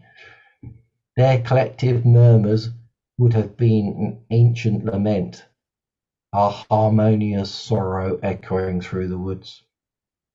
To the tree spirits, the act of felling those mighty oaks and venerable elms was akin to tearing pages from the book of time.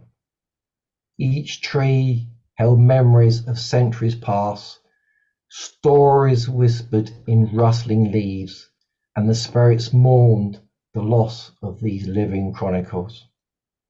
The connection between the earthly realm and the ethereal was disrupted, and the spirits had mourned the severing of that sacred bond. Yet, amid the sorrow, there might have been a whisper of resilience. Nature, in all its beauty, has a way of adapting and finding new avenues to express her eternal beauty. The spirits, though pained, have harboured a hope that the roots of resilience would persist, sending forth shoots of renewal even in the face of such profound change. I, Merlin, he said, see the tree spirits as both witnesses and keepers of a tale woven into the very fabric of the land. Their silent presence has endured, awaiting the day when harmony is restored, and the sacred groves once again echo with the melodies of ancient whispers. For in this cyclic dance of nature, even the darkest moments are but fleeting shadows cast upon the canvas of eternity. And he says, may the mighty oaks return. Oh my God. Oh, Oh my God. I felt that made the mighty oaks return. I also wow. just, oh my God. I know you can't, I know we don't have time for you to read it again, but oh my God. Um, when I was a writing teacher, we were always I would always say I would have them read the poem once and then just everyone would feel it and then I'd say okay, read it again. And then it's almost like people could let it like go even more deeply into their systems. But I just feel like what you said just Like I just want to refer back for one moment to there was a line in there, like, like I think it was like tearing down the trees was akin to, I think, ripping pages from the book of time. There is something like that that spoke to me so much. And I think from your words, from Merlin's words, I just felt the sadness. That's what it was, the sadness. And I also love the line, but it's like that hope, like the roots of resilience. And I love that because while you were talking, I remembered nature is resilient. I think Yeah. sometimes we think of nature as fragile, and it's like we must be stewards of the land, but actually nature is very strong, it's very resilient. And so I just kind of love the balance, and also that kind of call, that like call to human beings, that we would rise and help restore the mighty oaks, because even if nature is powerful, so are we.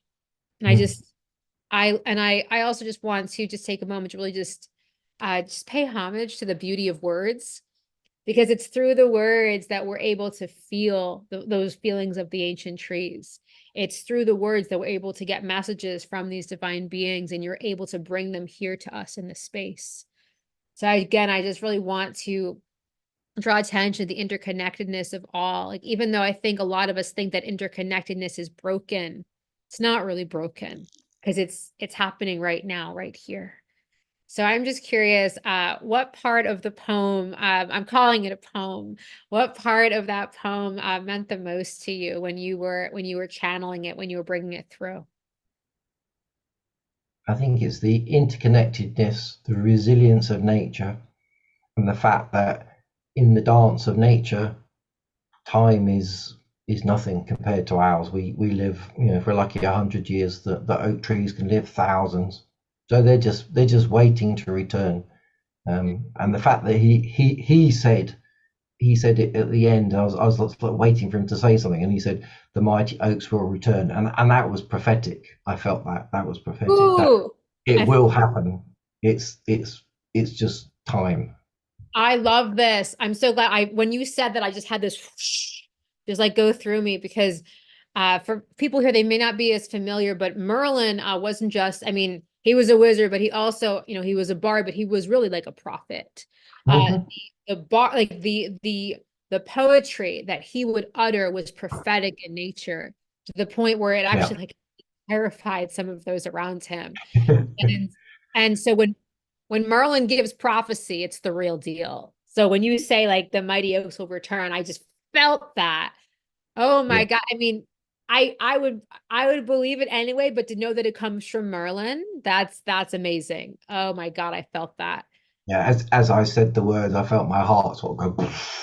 Yes, I know. Oh my God. I don't want to go into a whole King Arthur thing right now, but I love there's a story where like not young King Arthur, sorry, young Merlin gives prophecy to like King Vortigern, who's like towering over him, and Merlin is like this 12, 13-year-old boy, and the prophecy he gives just makes all of the grown men shudder.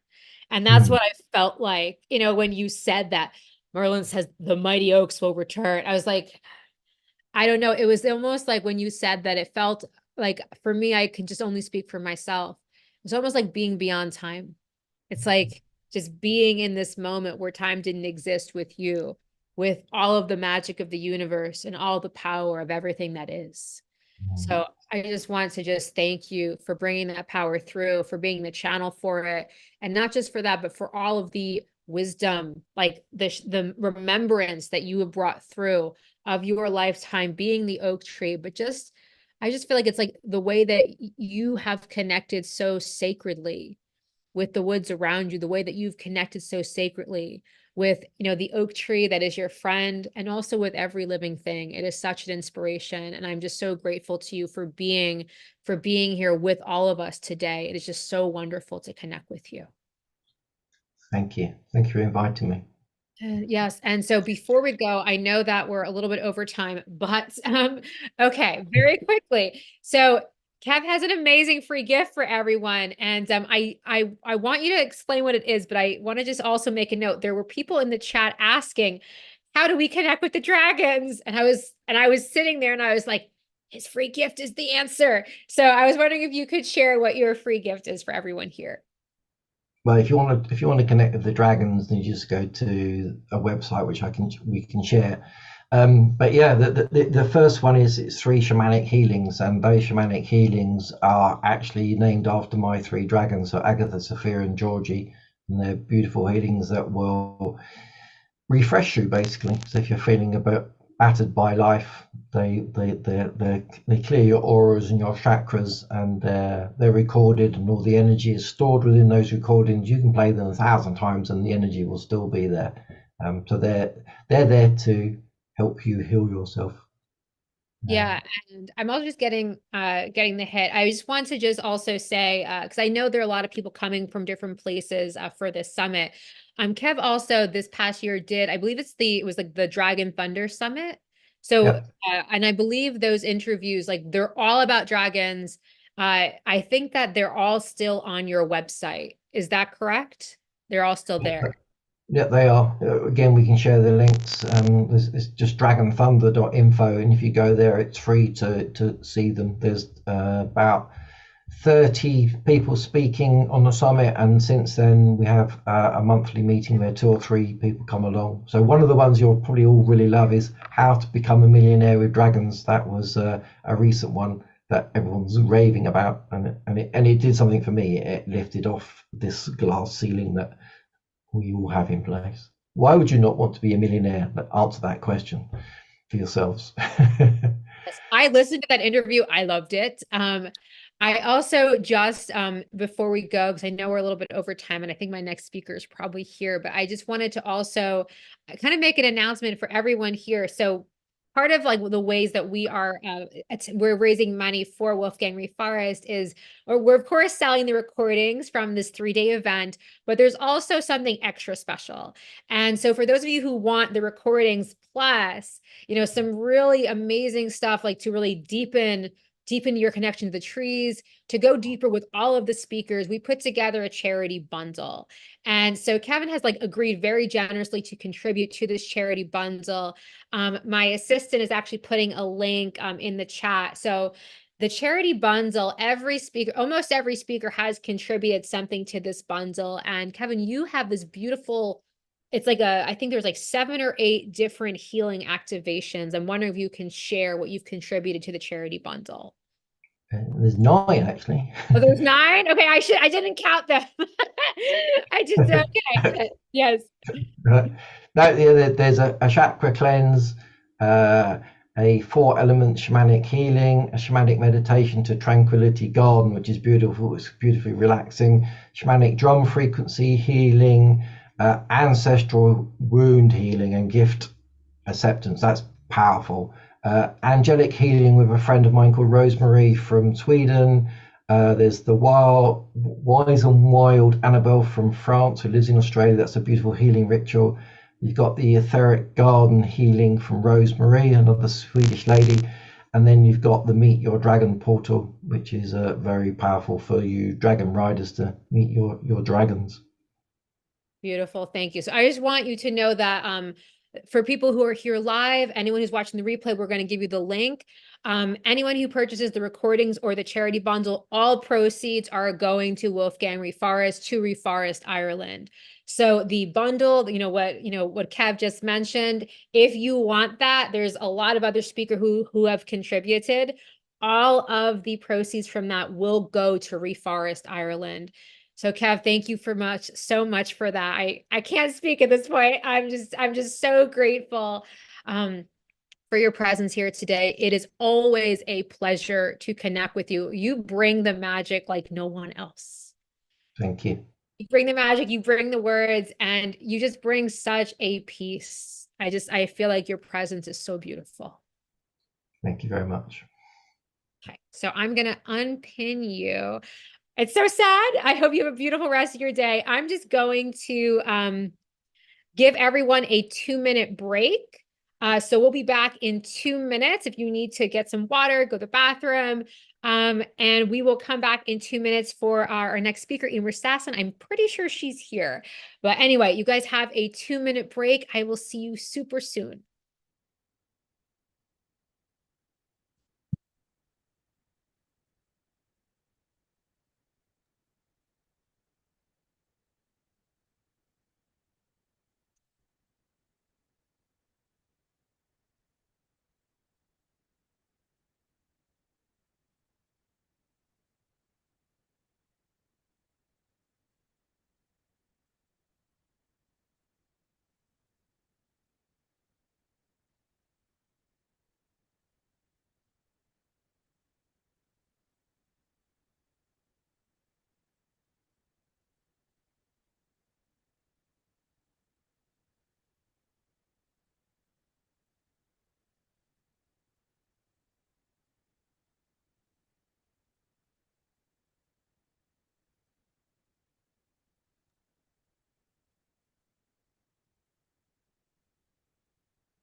Oh my goodness. Oh, I think you're still muted, but you look so beautiful. Hi. Oh my goodness. I can't believe we're doing this. I mean, I can't believe it because we've been talking about this for so long. Oh my goodness. I just want to honor for everyone here. I know I mentioned this in my intro talk, but I just want to really give so much love and respect to Eimear because if it wasn't for Eimear, we would not be here today. Eimear was the one who a year ago wrote this beautiful, it was the blog, I think it might have been an email, and it just was so full of soul passion and soul fire that I felt the power of this story, the deforestation of Ireland, but also just like I felt like you were Bridget carrying the torch. And I felt like you were there, like, I am holding the torch of possibility. And you were the one that brought through everything about Wolfgang Reforest. And that was the first time I really understood the power that we all could have together. One, just raising awareness, but two, planting one tree at a time, how we could like reforest Ireland and make the world green again. And so I just want to just really just highlight that literally we would not be here today without Eimear. So thank you so much for just being you. You are amazing. Oh, thank you. Thank you. It's like what I say to my mother, I wouldn't be here without her giving birth to me. So, well, I know you mean this in a different way, giving birth to these new ideas. Yeah, thank you. And so many people here. It's like, this is where the party is. I'm so excited. I know I think we have over 1,000 people signed up for this. Wow. So it's just the ripple effect. And I just hope that I think we were talking about this a little earlier. It's that raising awareness. I think that's the whole thing. And I feel like I keep saying the same thing over and over again, but I'm just going to go with it. I just feel like so many people, they want to make a difference, but they don't know how. And then all of a sudden, like there's someone like Wolfgang Reforest that is like, this is the how. One tree at a time, we are making the world green again. We are making the world a better place. And I have all these beautiful questions for you, and I want to introduce you for people who aren't familiar with Eimear.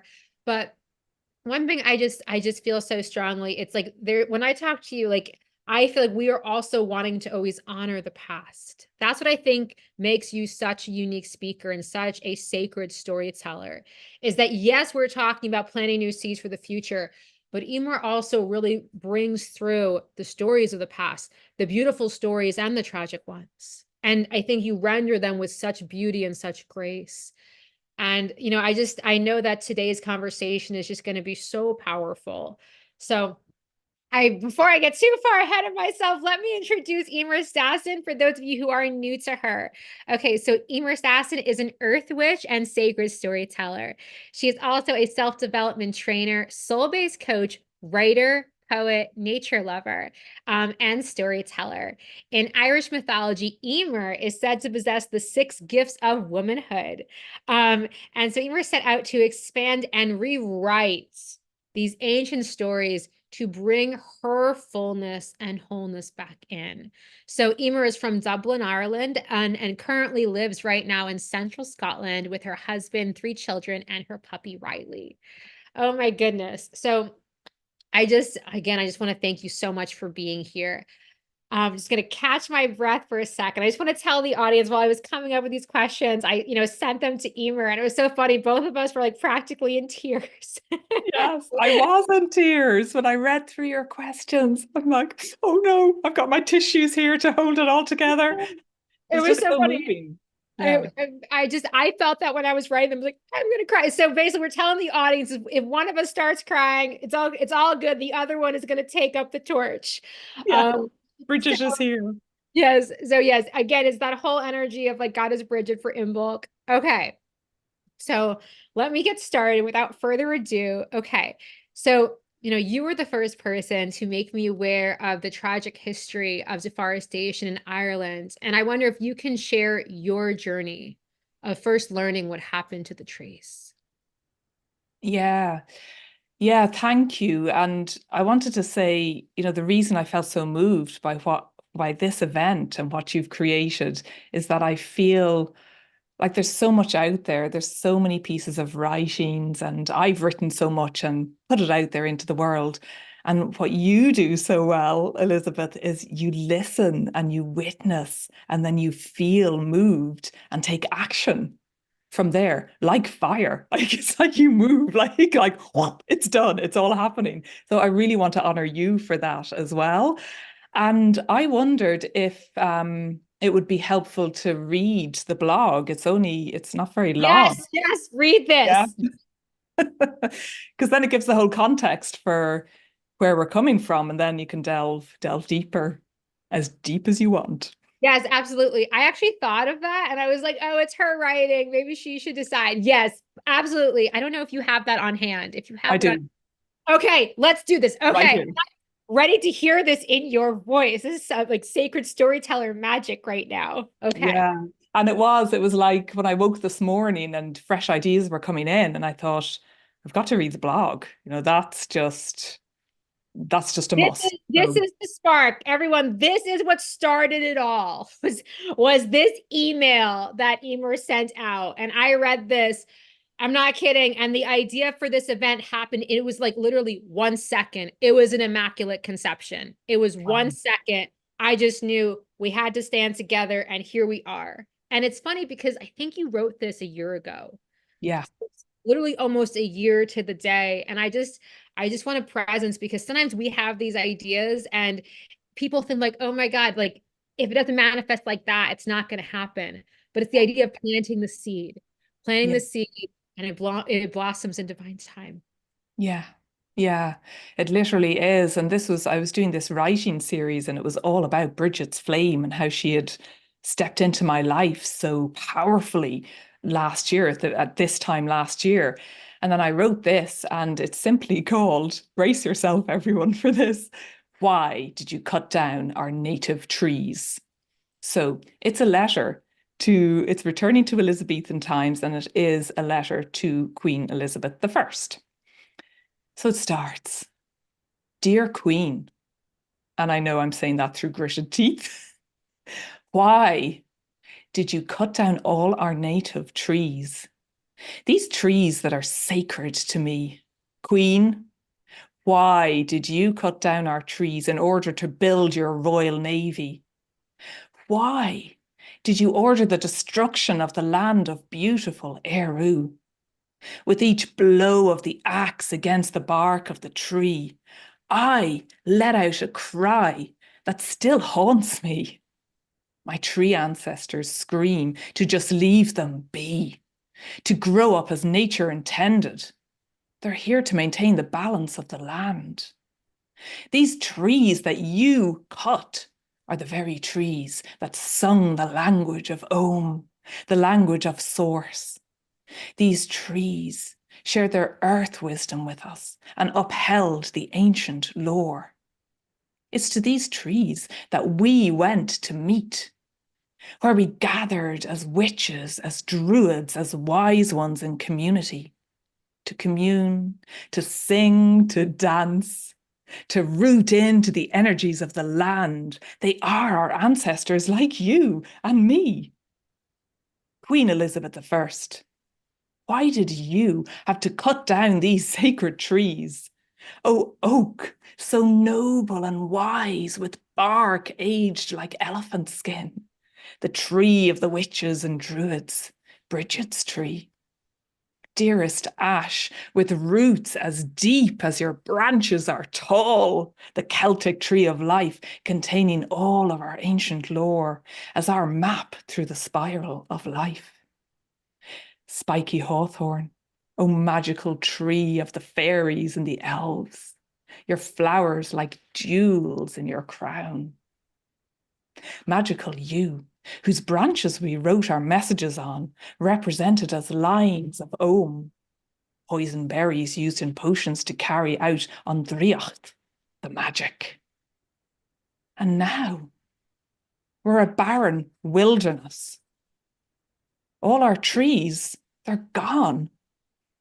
And the land is bare, stripped of trees, people, and animals, as your ships made from our sacred oak groves sail off to colonize other lands. There was an Elizabethan proverb that said, The Irish will never be tamed while the leaves are on the trees. Trees were cut with free abandon to tame us and flush us out, Irish rebel warriors. But hear me now. We are not to be tamed. Our roots go deep into the bogs where our tree ancestors remain. And our treasures are buried deep: gold, silver, jewels, books. And so as I grieve for the loss of my tree ancestors, our tree ancestors, brutally hacked down, I know that I can go to the land to connect with these roots where their wisdom remains. So, dearest Queen, know this now. You had no right to come and steal our land. You had no right to kill our people, imprison and enslave us. You had no right to label us as backward savages. You had no right to use our precious resources for your own gain and profit. And you had no right to suppress our sacred stories and lore, to mold them into something else. You had no right to try to purify us and box us into your Bible books that too were distorted and imbalanced. Just like we had no right to go on and do the same in other countries. For these trees, they were our homes, our rooted king, provided shelter for us in our animal kingdom. These trees were our friends who provided us with sustenance, food, nourishment, medicine. So in ordering the castration of our trees, you were reducing Ireland to a barren desert, treeless wilderness, where we could not survive. For the pine leaves used for tea, berries of yew used for tinctures, and fruit used as ink to write our sacred scripts, branches and twigs to pass on coded messages. Slash and burn, this is the practice of the colonizer, a misguided power treating us like island backwater to abuse. Destruction of the motherland, the feminine, Mother Earth that births us, severed from all that connected her. So, some Irish tree history facts that I have gleaned. Mainly, this is where I found Wolfgang Reforest. That in 1200, before the Common Era, post-glacial wild woodland covered 80% of Ireland. Then in the 1600s, Irish forest cover was down to 12%. And in 1656, Ireland forestry cover was now down to 2%. And in 2020, Irish native woodland is still at 2%. Of course, there is hope. Because our new Earth, 5-dimensional Tara, 7-dimensional Gaia, whatever language you use, I see this as being so abundantly forested, fresh and green. And I was delighted to have come across Wolfgang Reforest, whose aim is to rewild Ireland and return our sacred groves to what they once were. Plus, they aim to reintroduce wolves too, which have also been exterminated, which is all part of the story.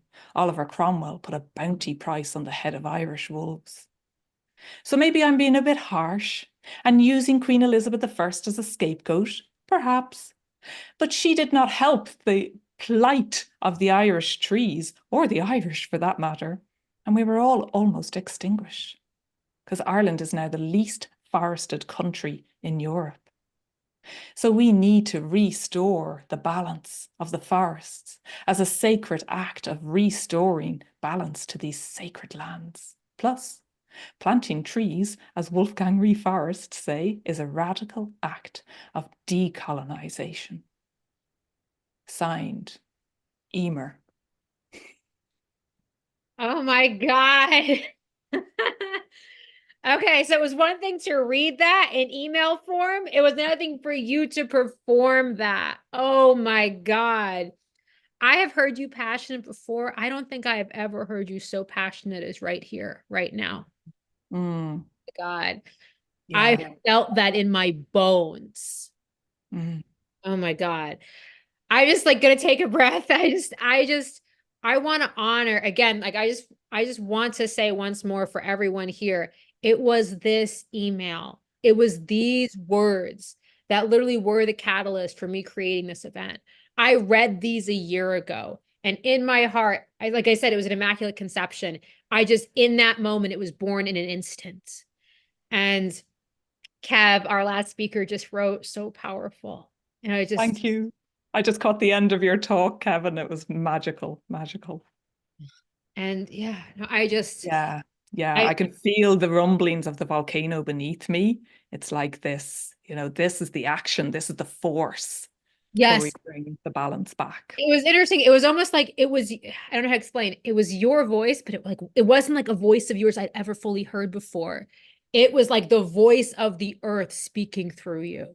So like I just want to just like honor that presence that and I have so many questions. I want to move into the questions, but I just want to just take a moment for everyone just to feel the earth-shattering power of the words she just brought forth because they came like I was just talking to Kevin about this in the last talk. It's like so many of us like we live up here, but it's like really like the journey is coming into our hearts. That is like the biggest journey many of us ever take. And I feel like for you in this moment, it's just like your whole soul wrote that poem. Mm. So yeah, I think my internet's going out for a second, so I hope that everything is okay. Yes. Um, okay, so let me get started with these questions. So can you I know you're taking a sip of water, so no rush. Can you speak to the sacredness of the trees and how precious they are to the land of Ireland? Yes. And even more so after learning about what has happened, our trees. And there's so much about trees and the language of Ogham, Ogham, that was sung from the trees, and the different letters of Ogham as the original language, the first written language that was inscribed into sticks, that each letter represented a tree. So it's very, very ancient and very deeply embedded in our lore and our culture, as it is in many Indigenous cultures, in all Indigenous cultures. And I would say, I was thinking about this as a child, I was a bit of a tomboy. It's probably not politically correct anymore, but I would have been called that because I climbed trees. I loved being up a tree and just at any chance swinging out of the trees, up a tree. I had my favorite one in the back garden of my home in Dublin that's since been cut down, a favourite one in Dingle, where my mother's from, and a favourite one in Cork, where my dad's from. So like each place we had our favourite trees that we'd go and climb the big branches and just be there. And I didn't really give it much thought, but I've lived in Scotland for 24 years. And we moved from Edinburgh out to Falkirk, central Scotland. And why we moved here, it was never about the house. It's like we bought this house off the plans, basically went, we'll have this plot. But this Mm. plot, it looks out to the forest here beside us.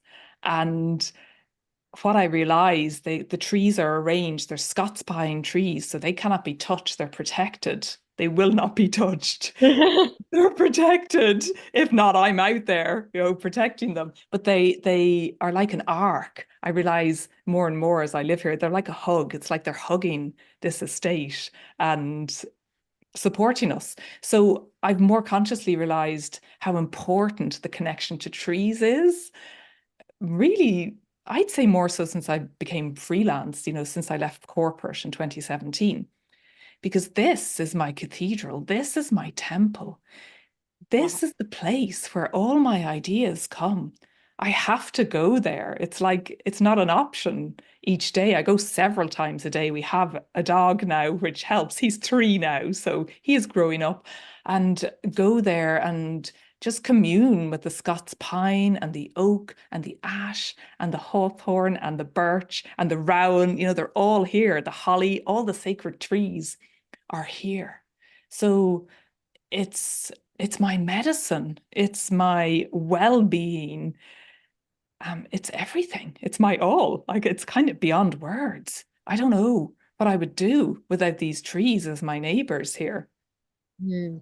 They're I love great, that. even And better than some of the neighbors here. I Hope no know. one's watching. I Any know. neighbors watching? Joking. I know. I feel like sometimes neighbors just think they go on, but the trees listen. I love that. The trees listen.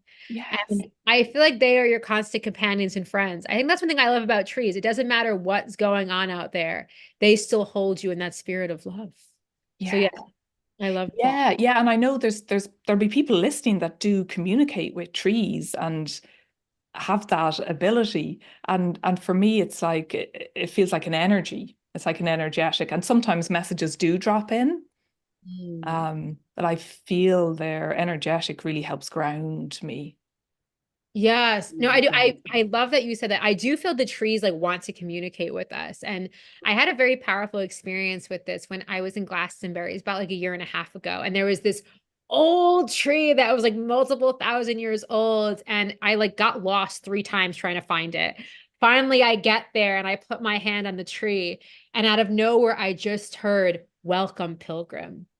And it Oh, and it was so funny because I didn't think of myself as a pilgrim. But of course, like to the tree, like that's how it would see me. And so yeah. it was just I felt in that moment so welcomed by the tree. And I Yeah. just wanted to share that because like when you said like the trees, like they do have messages for us. Like, yes, they are strong and they are stately. But I really do feel that they want to forge these heart connections with human beings. Yeah. Yeah. And I forgot to mention larch as well. How could I forget? Mm. Laughing, lolloping larch. And there's the most beautiful one just over here that's just bends over, and I eat the pines in the spring, can eat them. They're kind of lemony. Oh, it's yeah, really gorgeous. And there's been storms here recently. Storm Jocelyn, actually, I know Jocelyn is part of this summit. Storm Jocelyn came sweeping through, and there's quite a few Scots pine that have fallen, which is really, Mm. really sad. And it's like they've fallen right across the paths. And it's like it's been their time. It's been their Yeah. time to go, you know? But yeah, but I almost love that because that's nature. So I think that's the Mhm. whole thing. It's like I think sometimes there's destruction that's just the natural order of things. And then there's I feel like what human beings do, which is destruction when it's unwarranted. And I feel like there is like this energy of us coming into our sovereignty because human beings are powerful. I think we have to own that. We are powerful. And because of that, we get to steward this earth. Yeah. And I think we really have to do it from that place of deep soul-led integrity. And I think that a lot of people, that's kind of what's coming through is we watch all these movies and we read books about people who are full of big and noble hearts. But I just feel like there's a sense of disempowerment. And I just think that, this summit in particular and Eimear, all the work that you do, it really aims to help people step back into that power. But for me, it's like once you step back into that power, it's can you like really come from that place of discernment once you recognize how powerful you are, like not causing destruction that harms, but actually taking action that helps. And I know it sounds like I feel like sometimes like the stuff that we're saying, I almost feel like it sounds corny, but I think it needs to be said. And so I'm glad it doesn't sound corny. Oh my Oh, goodness. So I just beautiful. Thank you. So I want to ask your opinion about the importance now of reforesting Ireland. Oh, when you sent me the seeds of your ideas last year, I cried. I've been crying my little Irish eyes out so much. It's part of this cracking open and just letting yourself be moved by the world that you would listen and want to do something for little old Ireland, this little island stuck out in the edge of the sea or the center of the universe, depending on your view. So it's really, really precious and sacred. And I'd never thought of that. I'd never thought that this was a thing that we could do and go and plant trees. There's plenty of tree farms in Ireland, as there are here as well, where the trees are planted for a purpose, almost like tree slaves, really, and they will be cut down in 20, 40 years. So the idea of bringing back this beautiful mixed forestry of native trees to the land to restore the ecology, to restore the ecosystem and bring balance once again is such a beautiful, powerful vision that is so, so needed. to bring that back to the land, because we've got a lot of bogland in Ireland, which was created through the ancient oaks and the ancient trees that have rotted down. But that's very vulnerable to the elements, to the weather, and can become, when it becomes exposed, it can just wash away. So this is a way to help root down our precious soil and the roots and the precious land. So it's huge, and it is this connection to our ancestors as tree brothers and sisters. Oh, so yeah, it's really important. A few years ago, my daughter drew a picture. I have put it back there, but it's probably too small to see. And she drew it for me, and it was me as a tree. So I'm like, I it's like love this that. woman's body, kind of like I thought. And she Tree said, versus Mom, bird. I yeah, love she's it. like, this is you. This is for you because you like trees and you like rocks. I'm like, wow, thank you for summing me up. I So love that. we are these trees of life. That's why we feel so connected. Plus, I also have on journeys, I've had the visions of being the tree, being a tree giant and walking with the tree giants that Mm, once roamed the land. So we're so connected, I all of love us. I love that. I actually, this is going to be a later question of mine, but I just want to go into it now. About a year ago, you and I actually had these kind of sister summits. I was doing a summit about Eden, and you were doing a summit about 5D Tara. And I just wonder, like, can you tell everyone here more about your vision, like for reforesting Ireland, how it kind of connects to this? I see it's like this new paradise, this new heaven on earth, this 5D Tara that I Yeah. know is so I just feel like it's so precious an idea. And I think that it's not just an idea, I think it's happening. And that's what I would love. I love for you to speak into that. Yeah. Yeah. It was around about 2016, 2017 when I was actually learning to become a soul-based coach. And part of the training was being coached and going on the journey of reacquainting ourselves with the language of soul through metaphor, through our visions. It's very shamanic. So many people will relate, I'm sure. And as my landscape, my metaphoric landscape kept developing, I was first of all on this meditation mat. And it was like the universe was saying, just be still and stay there. But I find that really hard. I found it really hard. And I wanted it to become a magic carpet and fly off on amazing adventures. But once I learned to slow down and be still and be on this meditation mat, then I was transported to this magical forest where the rivers ran crystal clear with this crystalline water. And I see myself actually in the vision, all I see are my feet, and I'm barefoot walking through this little small crystalline river that bubbles along and runs and guides me through the forest. And the forest is very, very lush. It's like a tropical rainforest, like one I've been to in Daintree in northeast Australia, Daintree Forest Park. And that's where I thought it was first. And really, really green, lush trees. And it began to expand where there were communities in the forest, and you could see the smoke pyre of life in different communities. And then I emerged through the forest, the river guided me, and I was on a beach. And there was a great bonfire by the ocean.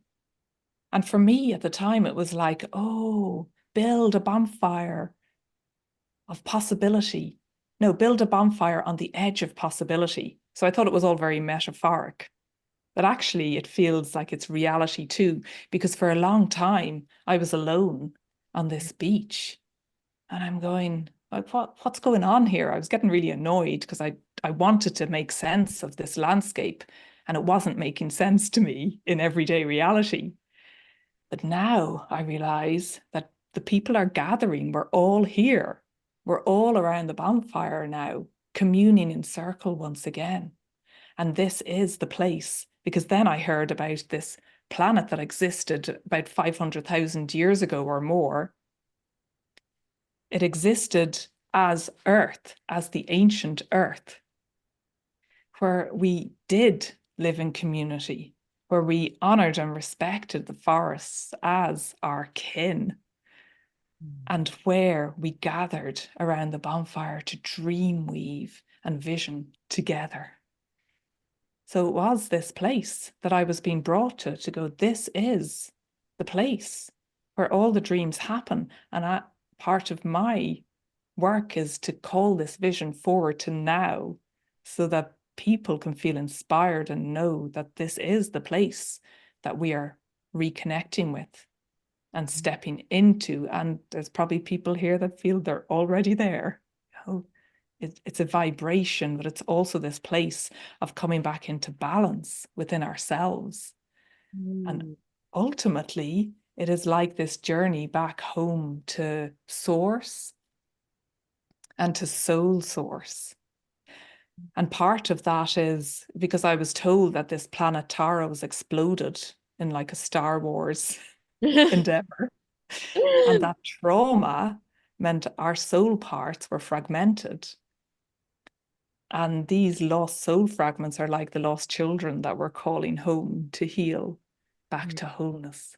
And that's the journey for all of us, I believe, to call these soul fragments home, because they're the gifts.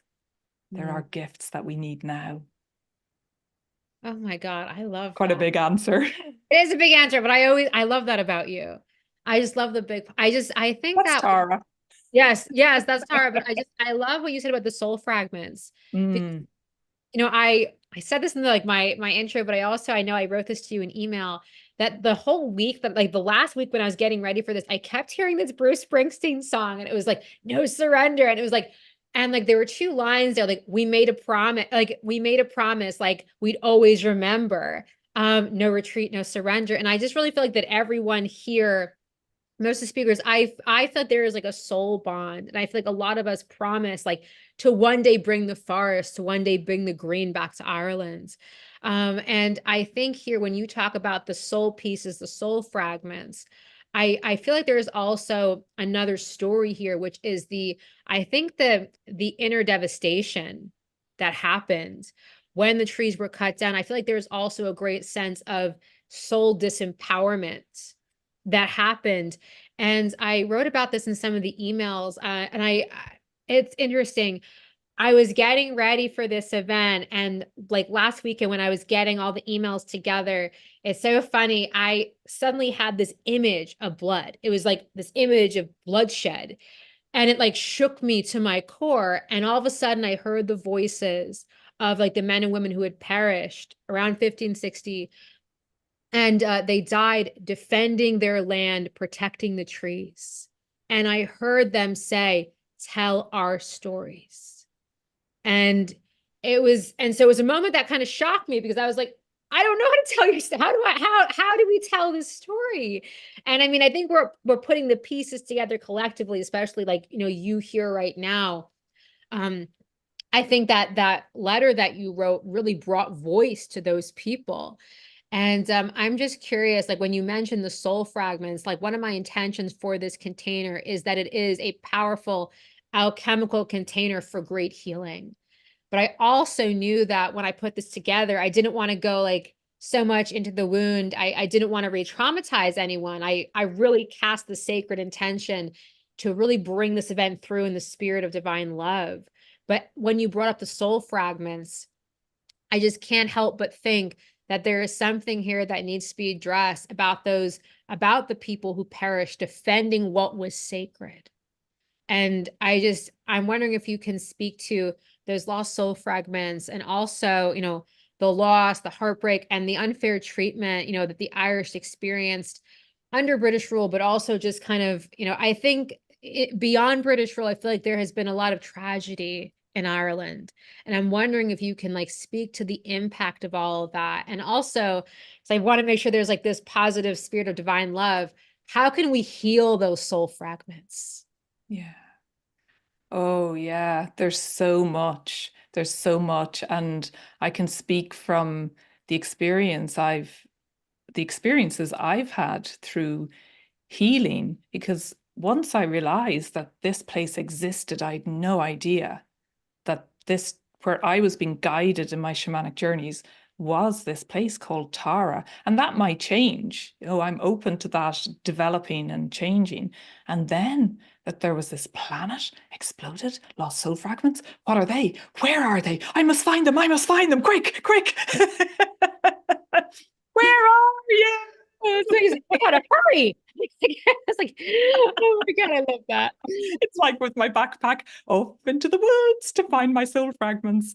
And it's been amazing, an amazing adventure of healing, as traumatic as it is, because I go with, as the sacred storyteller, as I call myself, as the Shanachi, the ancient storyteller, I have to go with what moves me. So that, what I read in the beginning, it was what moved me. It's the raw, vulnerable, angry voice of what moves me. And it generally is very often about what's happened in Ireland, the plight of Ireland. So I feel like I must be a voice for that. And that can be scary because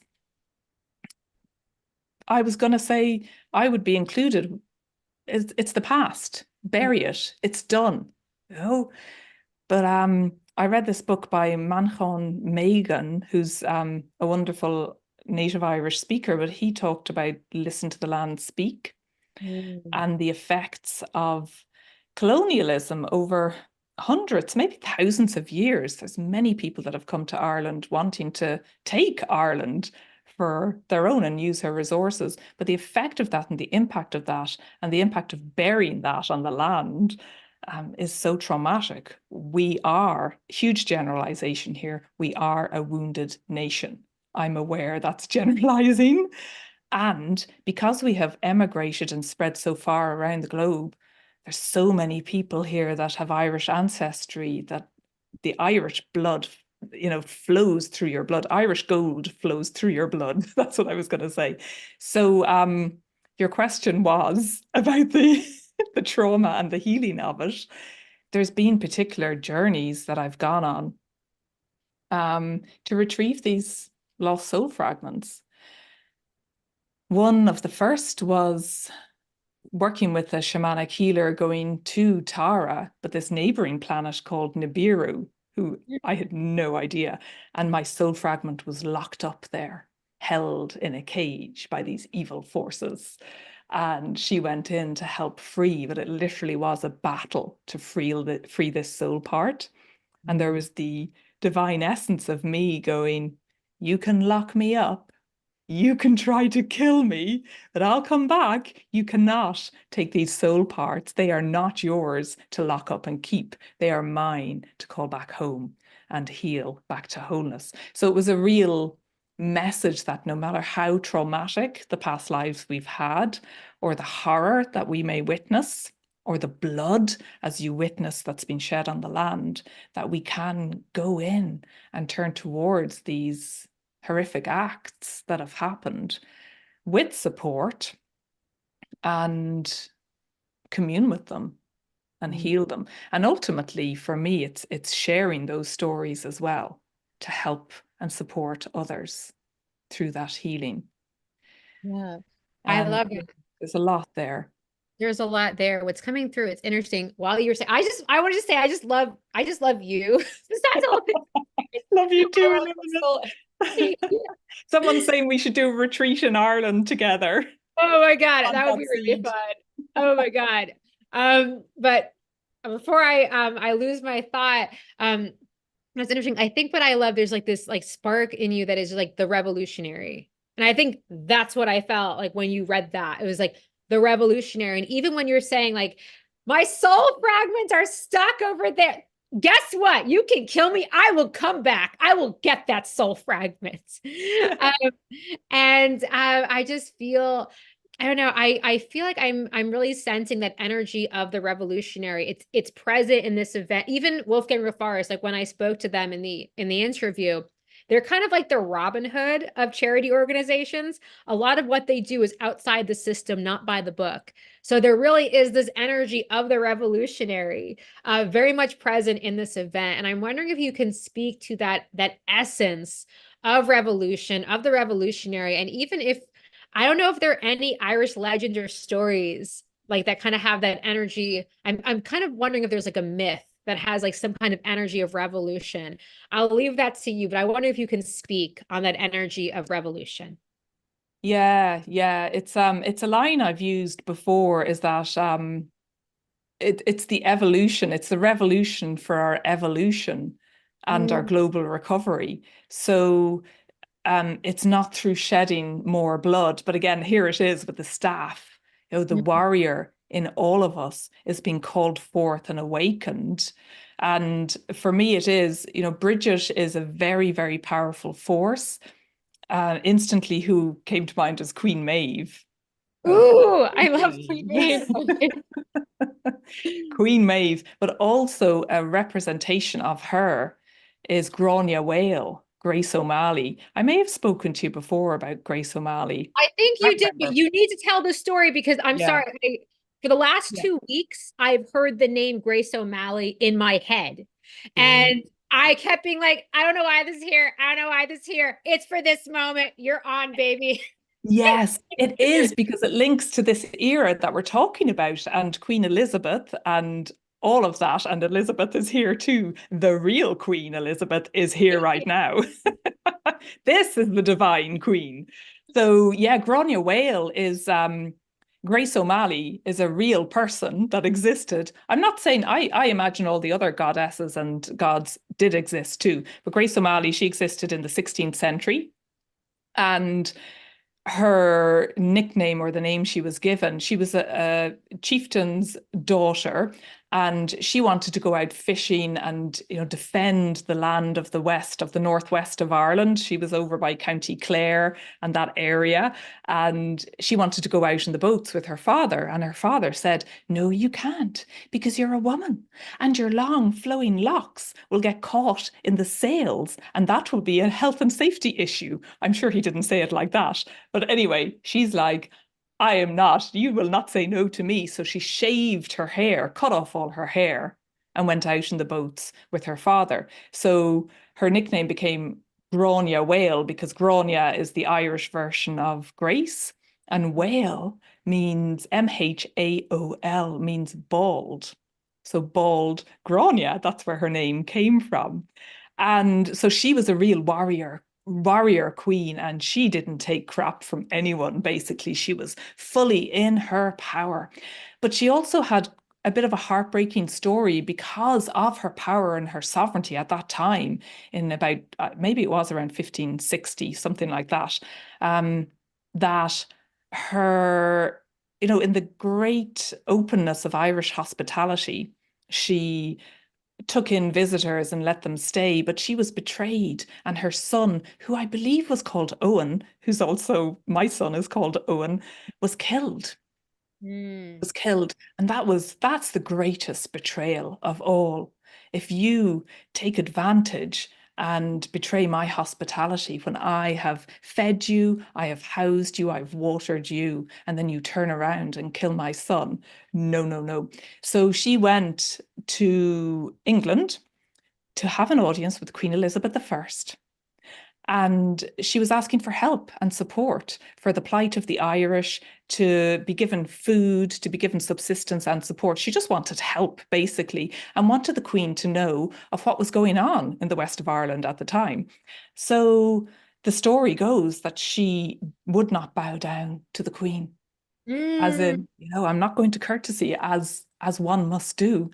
No, I am meeting the Queen as an equal, and I will not bow down to you. And there's some pieces of writing that say they got on like a house on fire, these two strong women in a very heavily patriarchal world, where like they probably had great fun behind the scenes. But all the requests that she asked for, she got, and she went back to Ireland even more powerful. But I went on holidays she also has a presence in Galway and Connemara. There's Renville in Connemara, Rinvuela, which is like the Bald Peninsula, which is a testament to her and her energies as well. And she also has a number of towers that are associated to her. Clare Island is one of them, which I haven't been to, but that's one of her places. So she's a real person, Grace O'Malley, true warrior queen.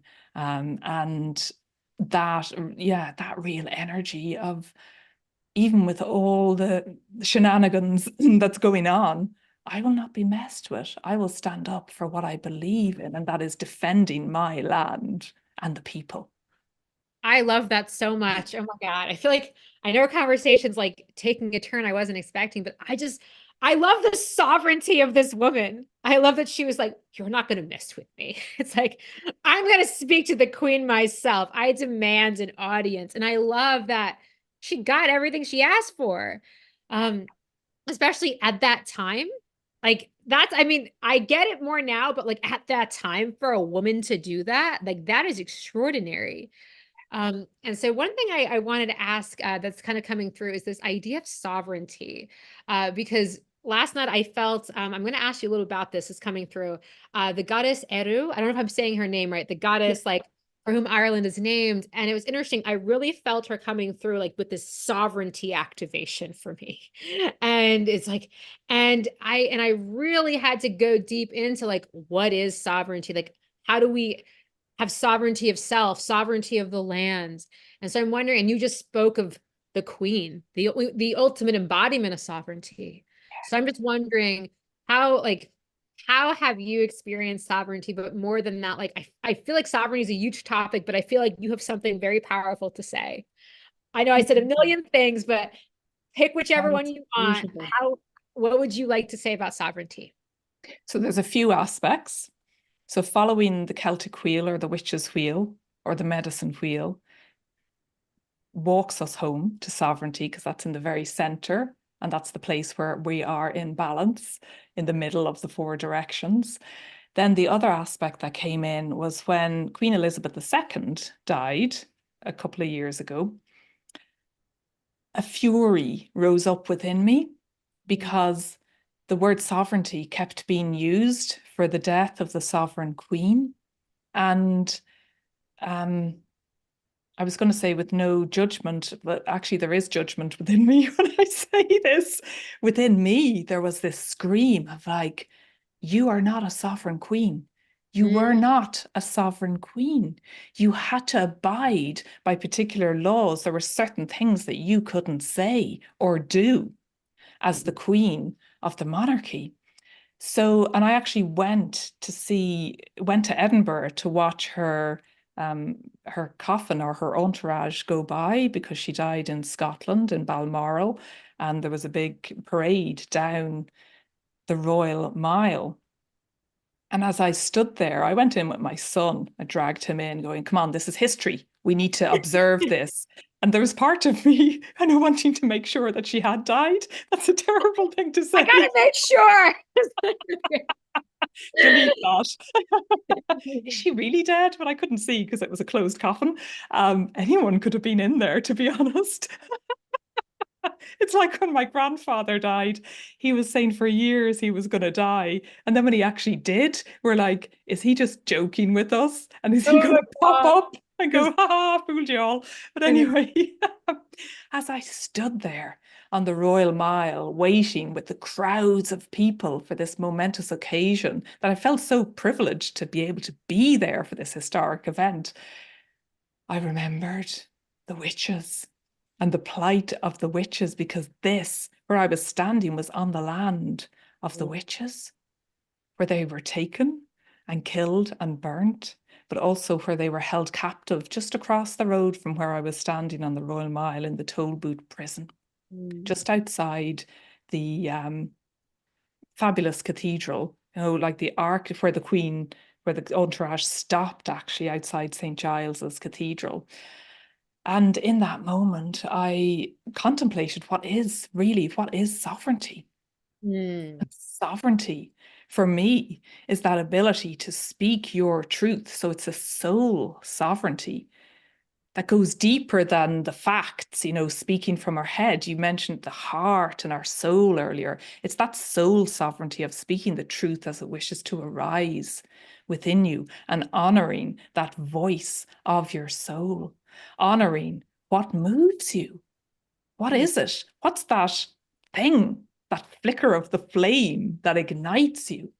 Like for me, that witch awakening back in 2020 was that flicker of the flame within me, where I knew, no more, I'm drawing this boundary line. I'm not putting up with being killed again for what I'm sharing, for my beliefs, for my stories, and the wisdom that wants to flow through. So sovereignty is all of these things, but ultimately the freedom to speak your truth and live your life that's aligned with your soul path as you intend it to be, because we did make this pact to return with the wisdom teachings intact.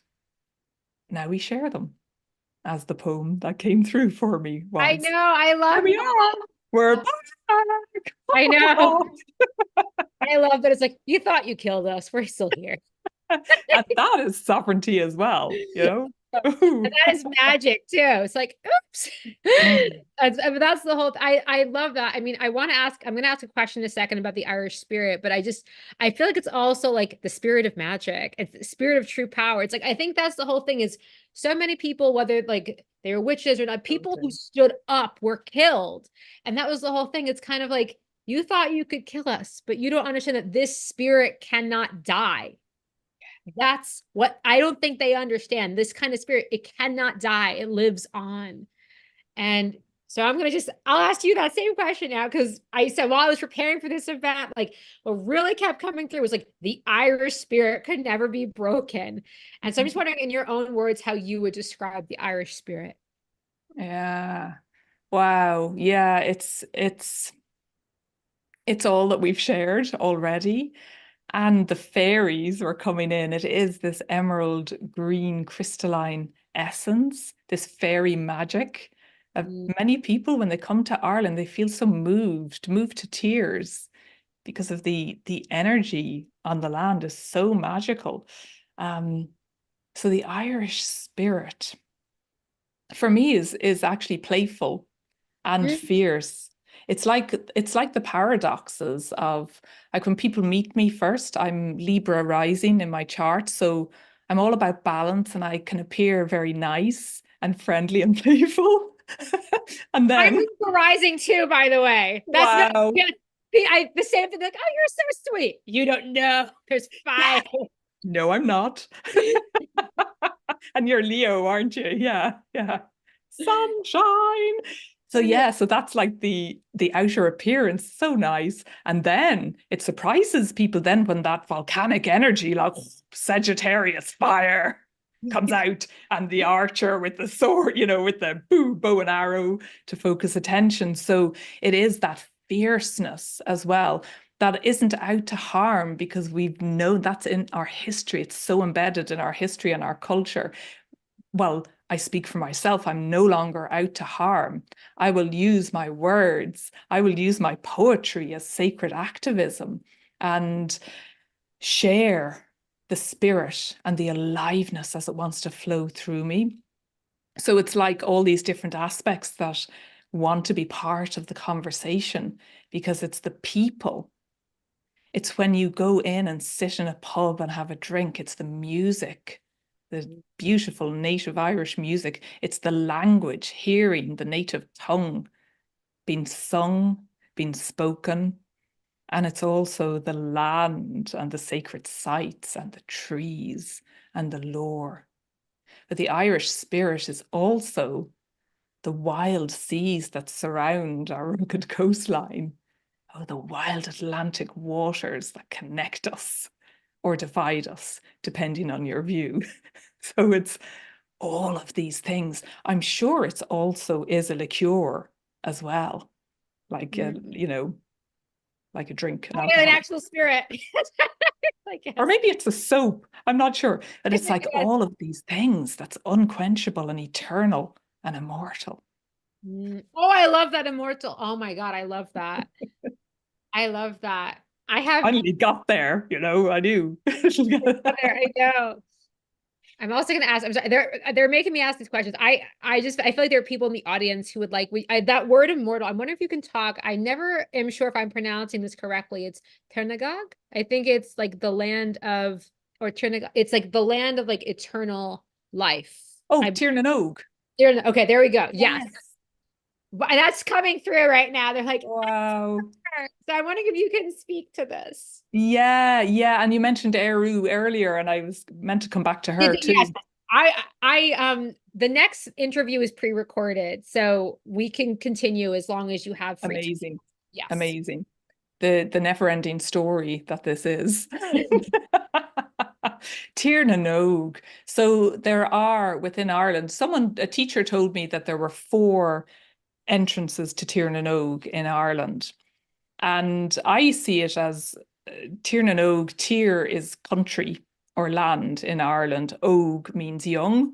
So it's the land of the forever young, that it is this place in Irish mythology. And I believe this too, that when we die, when our mortal body dies, that our soul goes to Tír na nÓg, to this land of the forever young. And that there are certain portals that we can connect with and go in to Tír na nÓg to feel this energy through our meditation journeys. One of these places I feel is, actually, I've never connected this before, but it's connecting now, is Uisneach, which is in the geographic centre of Ireland, which is the place of Eru. So it's where Eru is buried, or her energy is beneath the cat stone, which is this giant glacial erratic stone. So that's one portal. There's another portal that I also feel very connected to, and it's in the west of Ireland in Limerick, and it is in Lough Ger, which is this magical, mystical lake where the crystalline waters bubble up from the earth, and it's really pure. And there's also a stone circle, the Grange stone circle, on the banks of the loch. But there's a little island, a kind of a land island on the Lough Ger that's called Knockadhoon. And I just love the names, Knockadhoon. And through the cave of echoes is the portal, is the way in to Tír na nÓg. Now, I haven't gone, I've been to Lough Ger, but I haven't gone to the hill, to the cave, but I've gone there in my journeys, and I've guided people there, and it is magical and crystalline and very, very, very, very sacred. And there's also the mythology of the story of Uiscin, one of the Celtic warriors in Tír na nÓg, where he went to Tír na nÓg, and he I'm telling this story in the wrong order, but anyway, he left because he wanted to go back to see his family, and the one instruction was, stay on your horse, don't touch the land, don't get off the horse. But he helped people move a rock as he was journeying home. The strap broke on the saddle, which we probably rode bareback, to be honest, on the horse. But anyway, he fell off the horse and touched the land and aged 300 years, because he had been there 300 years, and then died, as the mythology goes. So yeah, it is this place where it is the symbology of our soul is immortal, and our soul cannot be touched, and it's this purified source that we connect to and receive wisdom from. I love that. I just feel like there's something about, like you said, like the Irish spirit, you're like, it's very jovial and playful, but it's also fierce. And I love that energy of like Sagittarius, of the archer. And it's funny, at first you said sword, and I was like, I feel like Sagittarius can have a sword and a bow. He can have both. It's like, but I love that. Yes, I know, right? He's got two. But And the crown as well, you know, whilst balancing a crown. Yes, we're doing it all. And I just feel like, so I just feel like that's all the Irish spirit, and encapsulates so much that sovereignty, like you said, with the crown. But I just also love, like, what you, like, the reason I asked more about, you know, like that place of immortality was like, I think there is something so timeless about the spirit of Ireland. Like, I think when people go there, it literally is almost like time stops existing. It's like you've stepped back in time 5,000 years. And so I love these stories. And I think once I journeyed with you, like, to like Turnagag. I think like a couple years ago you did like a solstice, some kind of solstice event with Goddess Anya. And like I remember we went there. But I feel that that is just something that is wanting to be expressed in this space, that like Ireland, like, yes, like we are physically planting the trees, but that the trees all have a spirit, and that Ireland is also a place that there is so much spirit in the land. There's so much spirit in the rocks and the trees. And I wanted to give voice to that, because I think you share that so beautifully.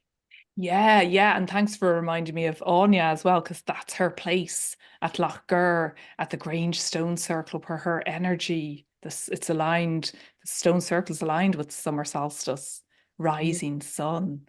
And there's also a beautiful ash tree that really captivated me when there. Oh, and that is the tree of life, the Celtic tree of life. So, Mhm. yeah. And it is about that part of that sovereignty as well as standing in the center of our own circle, in the spotlight of our own becoming. I Oh, love that. remembering how powerful you really are. Oh my God, I love this. I feel like that should be our slogan for this event. The spotlight of your own becoming, remembering how powerful you really are. Yeah, yeah. Sorry, go ahead. With a flick of the hair. That's it. My Oh my, dog has just come in and it's like he's feeding the messages through. Like, I yes, love yes, that. yes. Okay, so I have another question. I mean, I have a couple more questions. I don't know, let me know when you have to go, but Yeah, no, I'm good. I'm good. Yeah. okay, perfect.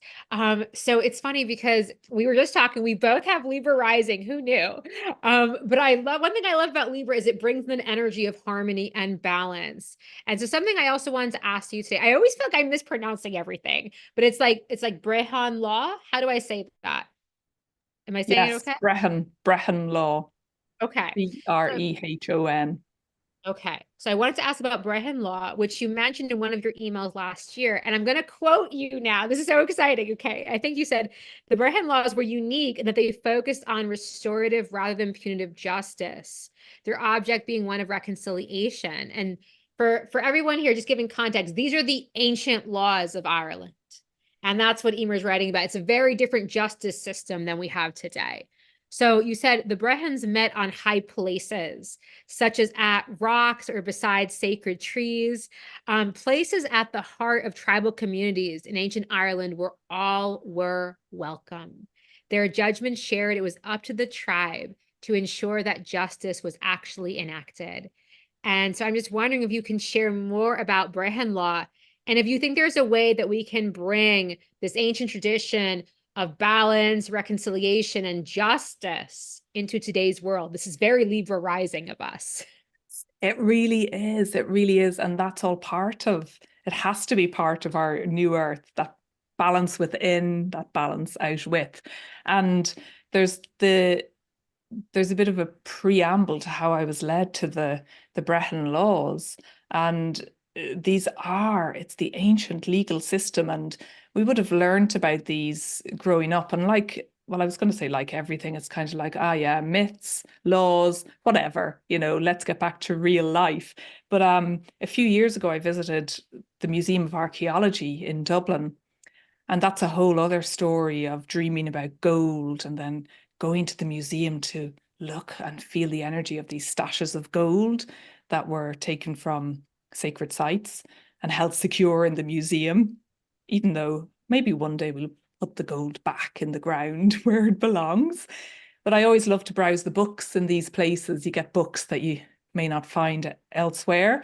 And this is one that I picked up. Here it is today to show you Brehon Laws, the Ancient. ancient wisdom of Ireland. And it's written by this lady called Jo Kerrigan, who's, I think she's a lecturer in Cork University. But anyway, she felt called to write this book. But as I was flicking through it, and it's a lovely read, it's like written in a storytelling way, so it's a lovely read. But as I was flicking through the book, I went to look at the pictures, and there was a picture on one of the pages, and it says the Brehon's chair in Rathfarnham, County Dublin. And I'm looking at it going, whoa, they're big rocks. And I've got a picture of it. It's on my website, but I don't know if you'll see it here, black and Ooh, white. I can see it. Yeah, I think we can see it. But they're giant rocks, like they're twice the size of me. I'm like, Rathfarnham, that's where I live. That's where I grew up. Where are these rocks? I'm going, Mom, do you know where these rocks are? We need to go to them. So I do Google Maps, and it's literally up the road from where I grew up. And it said it's on private land in a gated housing estate that's been newly built called the Brehon's Chair. I think they've kept the name in the housing estate. So we drive up literally 2 minutes up the road, could have walked it. and the gates are closed. Mm. And I'm like, okay, we need to get in here. And my kids are in the back of the car going, oh my God, you're so embarrassing. And then this young lad turns up and the gates open and I'm like, can we come in? We want to see the stones. And he's like, stones? Oh, those rocks over there. Yeah, they're just there.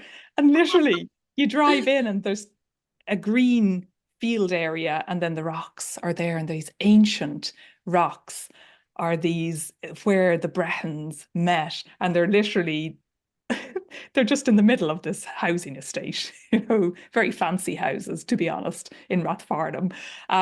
So that was my first indication of, wow, feeling this connection with the stones and remembering the Breton in me. So I went back to that book and started reading it, but it's come to my conscious awareness more so recently, and especially for what you're bringing through today, because this ancient system is the true divine justice that I know I've been seeking, partly with my witch awakening journey, partly with what's gone on in colonial Ireland and healing this colonial wound within me and the witch wound and all of this. And then there's this ancient system that is like being served on a platter going, here you are, here you are. You can examine the aspects of this and again, invite this forward for now, for these modern times. It's all here, little darling, little fairy child. It's all here. Do not fret. It's the same as Tara. It's like bringing all these magical aspects back by awakening them within ourselves. So I started reading through the different laws, and brehov is the Irish word for judge. Mm. So the Bretons were the judges of old Ireland. And as I say, they met outside, they met at the rocks, at the trees. It was probably practical, I'll meet you at the big oak tree. It was a practical thing as well. I'll meet you by the big rocks. Or they may have met on the very powerful ley lines as well. And their whole ethos was about the community. And Ireland was divided into lots of tuhas, which are tribes, and there were kings that ruled is probably too strong a word, but were responsible for each of the tuhas. But the king was voted in by the people. So it wasn't a bloodline, it was voted in by the people. And the laws covered everyone. No one was above the law. So the kings, if things happened like they had blemishes or injuries, they couldn't be king anymore. So it was really bizarre. Like there's some bizarre things in them. But yeah, so it was all about the restorative nature, not punitive. So if someone committed murder, for example, because this did happen in the ancient times, they wouldn't be killed as a result. They wouldn't be locked away. There were no prisons.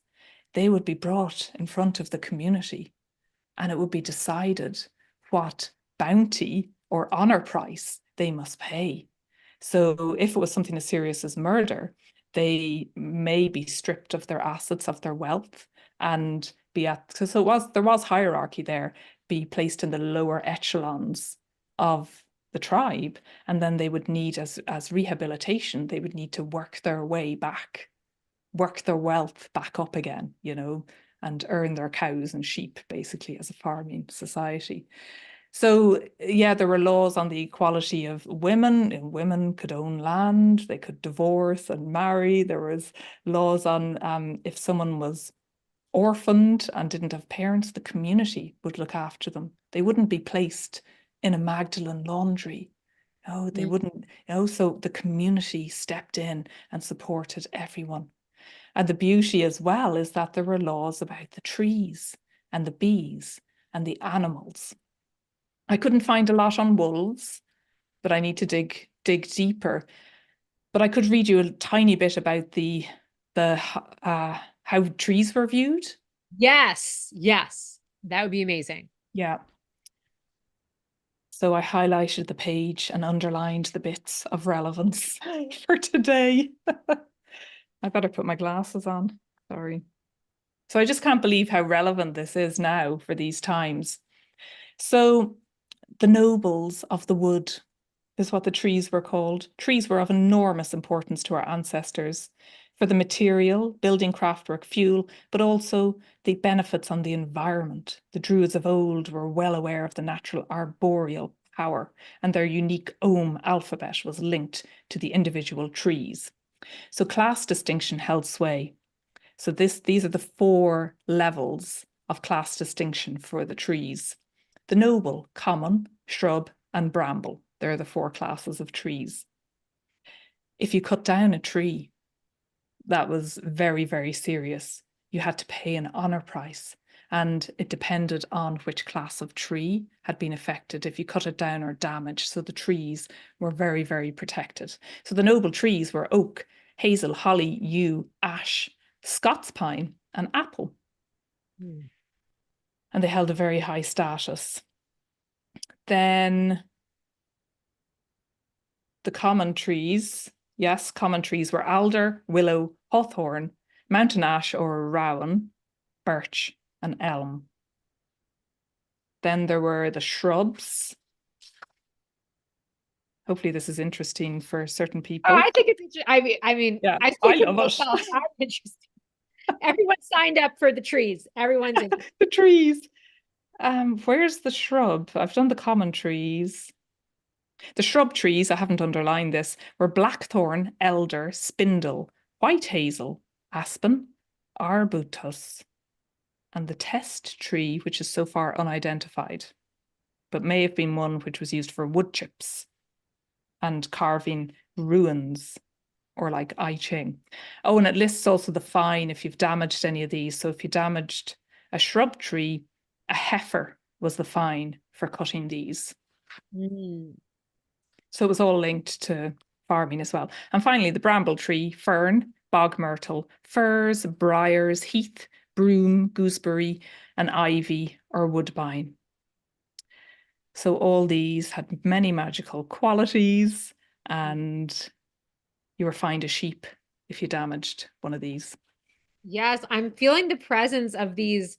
I don't know if they're the kings or the people who laid down these laws. I just felt them coming in. Like, I think, because also I want to let you know that while you were talking, someone wrote in the chat, like, love this. So don't worry, everyone loves this. But also I felt like while you were talking, especially when you got to the end, all of a sudden it was just like this, like it was, I felt like the presence of the ancestors, like, yes, we have, like, here is the wisdom. We have left it for you. Wow. And Wow. I feel like there's a transmission that really just took place. And I think that's something that happens when we have these summits, when we have these events. It's like, for us, we feel like we're just talking, but there is a transmission of soul wisdom that, like, I feel like people can take with them. And now they understand, like, I just feel like that law, it's almost like, again, it's the Libra thing. It's like the scales, the balancing. I feel like you said, like, somebody hurts one of these shrubs, like the price that they have to pay, like a cow. And so all of it is very much of the land. It's of nature. And I feel like if almost like we could start to think more in that way again. Yeah. And I think that's how we create innovative solutions for all the things like climate change, all those things. People are just like, there's nothing we can do. It's like, there are so many geniuses on this planet right now. And there's so many divine ideas. I think that's the whole thing. It's like, if we can just start to remember this interconnectedness with nature, if we can start to remember these old sacred wisdoms, like, I feel like they hold the key. That's like, while I'm talking with you, I just keep seeing like this, like the keys to the kingdom. I really feel like the laws you just read, like, even though I know that, they're ancient, maybe they're not all relevant for today, but I really feel like they are the seed of wisdom. That's the thing I get. It's like, they are the keys to the kingdom. If we can open to this wisdom again, our world will change. That's really what I'm feeling as you brought that through. Yeah, and it's said that when you feel like they're coming in and they're here, that some believe, in this book, Joe Kerrigan writes that they could be as far back as the Tuatha Dé Danann, who Anya, Bridget, Eru are all part of the Tuatha Dé Danann, who are the tribe of the gods or the tribe of Danu. So this is the tribal system that we're talking about, who affected, and they were not written down. That was the whole thing. So that's where the poets, so that each king had a Brehon by their side, or queen had the Brehon by their side, and also the poets. But the goldsmiths, the blacksmiths, were also very honored and revered as well. So that's where the oral lore comes in, and the importance of the stories and the Shanachie, because they had to memorize all these, like memorizing case law, but it was memorizing them as stories of what had happened. And then in an instant could recite, what was the situation? Well, what will we do in this situation? Oh, what's the restitution? What's the honor price? What's the rehabilitation? I love that. Also, I think Kevin's still here. I think he just bought this book. He just wrote in the chat, just bought the book. That's amazing. That's amazing. Yeah. It's really lovely, and a really, really easy read as well. And she's written other books too, by the looks of it. So But yeah, I just think that there's like oh, special someone else has too. I yeah, love it. that's the whole thing. I feel like we're the wisdom keepers. Oh, or I feel like you're the wisdom keeper right now. It's like I feel like it's speaking through you. I also just I feel this coming through. I want to continue this conversation on sovereignty. And I feel like I keep messing up the names of everything, but I know that like I think they're the four treasures of Ireland. And I think one of them is like a singing stone that sings in the presence of the true king. I'm wondering if you can share more about that, because I think it kind of connects to the Brehon law. Like you said, it's almost I feel like there is something very particular about the way that the Irish like picked people to lead them. And it wasn't done in a way like in the United States, like there's more, I feel there's personally like a lot of corruption. What you're describing, I feel like is like the land chooses the true king, the land, the true queen. And there's just a whole different energy. So one of you can speak to that sacred stone. Yes, that's the Leah Fall and Tara. So it's this stone, it's quite a phallic-like stone that sits in the hill of Tara, which is the seat of the royal kings and queens. And it's interesting. It's Tara again. It's that name again, Tara. And yeah, it's the place where the kings and queens, where it was decided. It's also the place of Queen Maeve. And she has a rath there, a fort there. And it was said that it was her that decided who was going to be the most honorable ruler of that tribe, of the land as well. And yeah, that this stone sang out. But it's interesting because that stone has been vandalized 3 times in the most recent past. And most recently, like last year or the year before, someone spray painted the word fake on it. I know, it's really interesting. So there is some discussion over whether that is the true treasure that was brought, because there's one fact that it was in a different place. The stone was moved and put on top of a mound. And so, number one, don't move the stone because it's meant to be there for a particular alignment and power place. And some people say it's not the true stone, that's held sacred. I don't know, maybe together locked away with the Holy Grail chalice or something.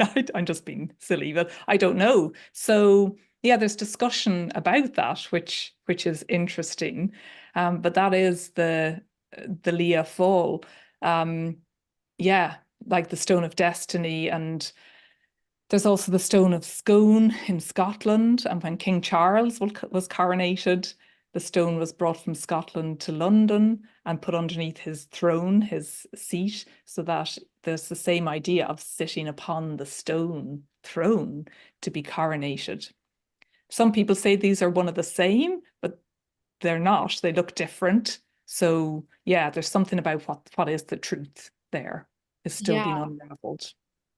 I love that. It's so funny. Kevin wrote in the chat, it's like, maybe it's in the Vatican, or it's probably yeah, locked away. but no, but But we've got the key. I know. But I just love that you said, like, also, like, you said, like, oh, the Holy Grail, I'm just being silly. No, the Holy Grail is actually one of the things I'm going to be talking about in this event. like you were ever surprised. Of course, I'm bringing up the Holy Grail. But it's interesting because one thing I'm going to be talking about later in the summit, it's like really like the Holy Grail really is all about the restoration of paradise, Eden, and that's part of what we're doing here. But another thing, it's so interesting. As I was going to sleep last night, I heard this in my head so clearly: the holiest of holies. And so I was like, I don't know what this means. Okay. And then all of a sudden, here we are. And you mentioned like the sacred stone. Is it fake? Is it real? It's so sacred. Then you bring up the stone of destiny, and then you bring up the Holy Grail. And I think what's kind of coming through is there are these things that are the holiest of holies. They are secrets of the land. The myths hold them, but yet there is something like they hold true power. And I think that's also what we're here to talk about today.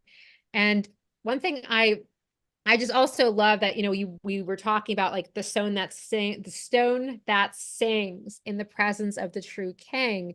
And I love that because it reminds me so much of Excalibur. The whole thing, it's like only the true king can pull the sword from the stone. And I just feel like there's something here about, I was talking about this earlier with Kevin, but it's this nobility of spirit. And I think that's part of what we're all here today, assembled to remember what it is to hold that noble heart. Because we've talked about the fierceness, we've talked about, like you said, like the Irish spirit, that joy, that lightness. But I also feel like this event, all of us here gathered, and I know that last year you put together that beautiful summit, the Witches Reclaiming the Round Table. I just am wondering if you can speak to this idea of honor, nobility, because I think all of us here, I think we are here to remember the nobility that beats in our breast, that nobility that is the soul truth of who we are. Yes. Yeah. And that came through the round table, was another journey that I had gone on, looking for these lost soul fragments. Like, what, you're here now at the round table? Oh, that's nice. This will make a great story. Or a great summit. Fast forward a couple of That's the whole thing. Yeah, yeah. And honestly, I do these things for my healing. And then it's like, it comes through as another event. So yeah, welcome to the newcomers here. And yeah, so the round table was about each of us, because one of the instructions from the witches, my witch awakening back in 2020, was to rise up, return to your power, but step onto your throne. And that can mean many, many different things. But in the context of the round table, it was that there is a seat for all of us that is here at the round table. And when we view life, leadership, or communities as a circle, not a hierarchy, even though there is hierarchy of trees in the Brehon laws, as a circle where each one of our unique messages is valid as everyone else's, and that we need all of us to take our seat of sovereignty, of power, back at the round table. And I say back because, like you've mentioned before, I believe we all have made these agreements to come back and to share the wisdom now. So it's part of that calling where it's not about separation anymore. Oh, there's no point tearing each other down. It's so easy to criticize. Oh, I got that wrong. No, that was wrong there. That's not the facts. This is how you say the word. It's not about that anymore.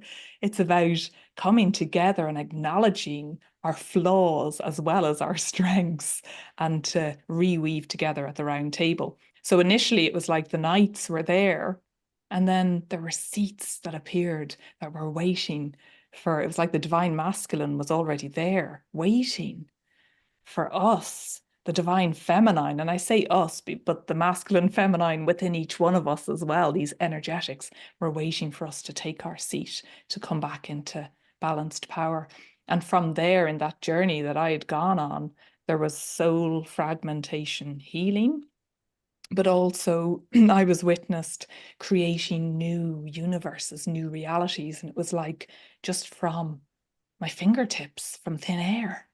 And that's the power that's within us all, just to create these new universes, these new ways from these gifts that are coming back online. Yeah, that's the round table. That was beautiful. I love that. To create new powers, like new universes from these gifts that are coming back online. And I love that.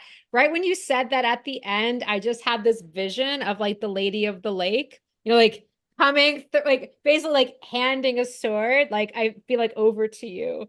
So I'm just, and it's not just to you, but it's to everyone here. I think that's the whole thing is we talked before about like these holiest of holies, and we talk about these mythic things like the Stone of Destiny, or, I feel like wherever I go, I'm just talking about Excalibur. But I think that's the whole thing is these holies of holies are being passed to every single one of us because we are truly worthy.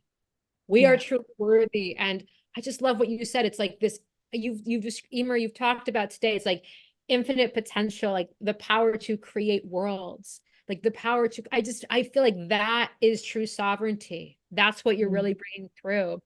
And I feel like we've been talking about kings and queens, but I also feel like part of being that king and queen is holding the power of the god and the goddess within you. And I think that's why we have the power to create infinitely. That's why we have the power to create worlds. I feel like that king and the queen, like we are holding that power and we get to do it with love. And I feel like there's so much beauty that came from everything that you just shared. And I know that like I know that I think we have about 20 minutes left. So I want to ask you about the wolves because I'm not leaving without asking you about these wolves. I know. I've been waiting. They must be present. My dog is like, what? Did you say wolf? Did you say wolves? I'm here. I'm in this conversation too now. Not interested. I'm not interested. He's like, okay, maybe he'll perk up a little bit. He's gone back to sleep. So I know. So I want to ask about your connection to the wolves. I know you love the wolves and have read many books on them. What about the wolves speaks to you so deeply? And Claudine is saying, I love that you howled. Yeah, I've been practicing. Practicing for this moment. I'm glad it came through on Zoom. It came through really good. I was like, good. Yeah, louder than expected. So when our second oldest, I don't like calling her a middle child in case she gets middle child syndrome, but Aisling, which means a dream or a vision, which is connected to a free sovereign Ireland. When she was younger, she used to, when she get really annoyed, she would howl like a wolf. And we used to say to her, oh, you really want to get back to your wolf pack, which made her howl even more in annoyance. And it was like this primal part of her remembered lifetimes. I mean, she will never say this, but remembered lifetimes of being part of the wolf pack. And I feel for me and for many of us, it's that primal part of us, that wild part that wants to burst free so we can howl when we want to. We can run with the wolves when we want to. But it really, when we got our dog, there were lots of people that said, oh, is that a wolf? Because he kind of has that wolf-like features. He's a border collie, but he can look at you like a wolf sometimes. And I read a book. It was by this guy called Sean Ellis. Another book to buy if you're interested. Shaun is the way he spells Sean. And it's an English guy who has basically lived with wolves. So he started off in the southwest of England in Dartmoor and had this real deep penetrating soul experience where he felt like a wolf encounter in a zoo connected with his soul through their eyes and could read him and knew him and connect with him on that deep level just by a brief encounter. So it set him off. He'd already been studying dogs and foxes, actually, and found that wolves and their behavior was very similar to foxes. But he ended up living with, he first of all started in Dartmoor with a captive pack of wolves. Then he went to America, to Idaho, to live with wolves and get to know their behavior and be accepted as part of a pack. And then I believe he went with wild wolves as well. And he found that they are totally misunderstood. So my interest with them, I've always felt wolves have been persecuted to extinction like the witches, you know, like in the same way, like the trees. It's all these powerful things are persecuted because of their power. And he found, which many I'm sure will agree with, was how shy and intelligent and family oriented wolves are. And that even with the rival packs, they also highly respect their rival packs, that it's all about the family, and that there isn't one alpha. So there is a bit of a hierarchy, but it's not just one alpha, there are alphas. And then there's the beta who keeps the pack safe, like the bouncer on the door, as he talks about in his book. But it's just really fascinating because he takes all this time to go into their territory and to sit in the darkness of night when they're most active and to wait for weeks on end before they approach him and start sniffing him and nipping him. You know, so he actually got a lot of wounds, like they, you know, biting him and nipping him, but they could have killed him, you know, with their power of their jaws. But he just became one of them. And that really got me fascinated because I'd watched the video of when wolves were reintroduced to Yellowstone Park and how they ultimately changed the course of the rivers through bringing back balance to the ecosystem, because then there weren't too many deer eating the plants, drinking from the river. The deer kept away from certain parts so the land could regrow. And it just changed the whole ecosystem all the way to the tiniest of like the little rats and the mice. And oh, so I was fascinated by how can wolves change the course of rivers by their very nature and their very existence. But they're needed. In Scotland, there are so many deer. Like we get deer here, they actually come up. They love tulips. So when the tulips grow in the spring, they come up and nibble them. They know daffodils are poisonous, so they don't eat them. But there's so many deer that they've no predator. They have to go out and cull them, which is a lovely name for killing and slaughtering them. So they have to control their numbers because they've no predators. But when the wolves were here, there was balance, and the wolves took what they needed but left the rest. And that was one of the real learnings for me, was that they have this amazing weaponry in their jaws, in their strength, but they don't abuse this. They don't go out and kill needlessly. They go out and hunt for the pack, to feed the pack, and that's it. They leave the rest. Not like humans going to war, for example. So it's a real, there's so much that we can learn from wolves. And I know you've spoken to someone else who does connect with the wolf families, that it's been a real fascination. And I feel that misunderstanding of how they're so misunderstood and have been shunned from mainstream society. And the idea of reintroducing wolves. So Wolfgang Reforest want to do that ultimately. And they're talking about this in Scotland as well. And also that's where we need the round table, because there will be opposition, especially in Ireland, which is still such a strong farming community. So we need to learn, we need the education to know how this is important, to invite their medicine back.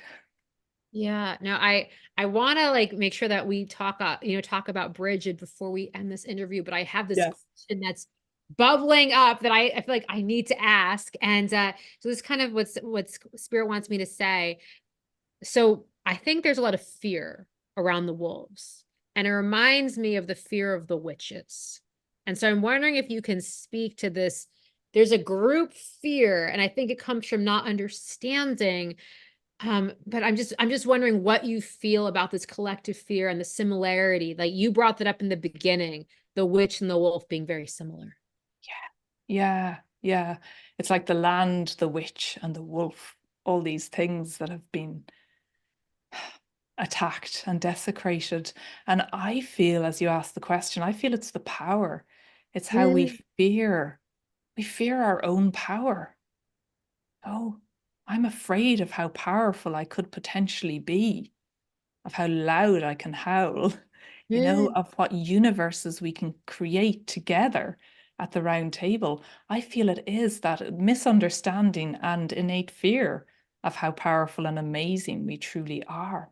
When we heal and call all these gifts, bring these all back online, awaken ourselves, recode our DNA. So yeah, that's what came through for me, was that deep fear of power and the distrust, because the name witch, wolf, even the name Irish, saying you're Irish at one stage, was dangerous because it meant exile.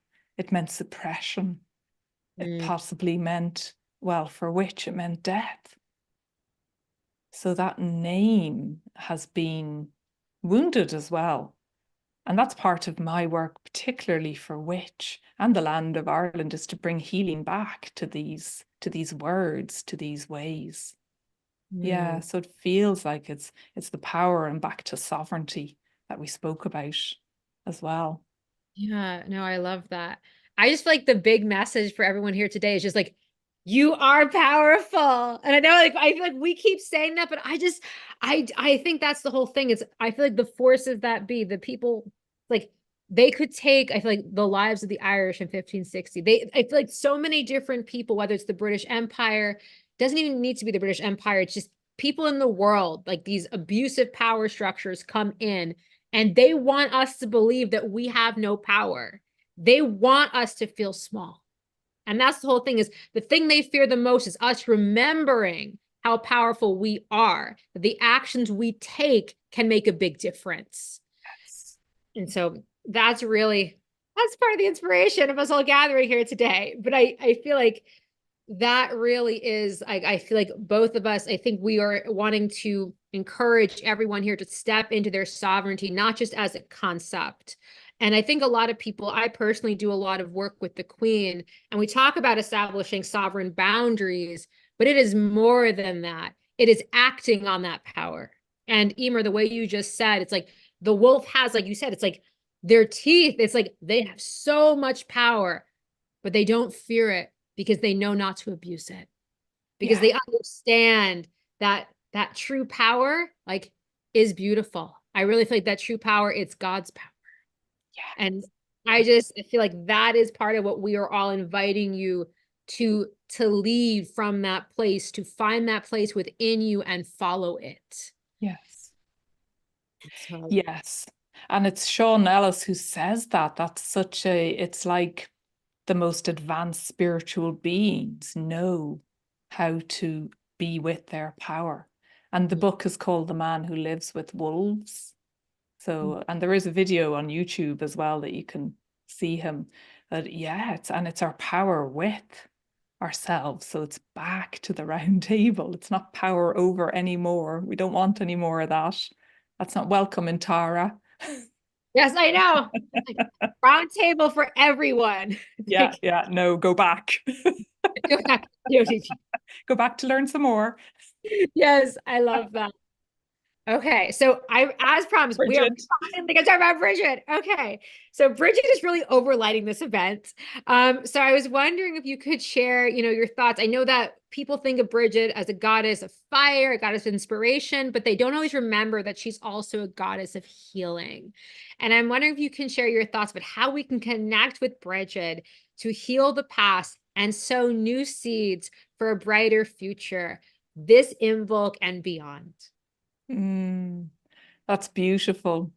So connect through her flame, light a candle and watch the flame, because Bridget's flame, her fire, is back. This has been reignited within each one of us.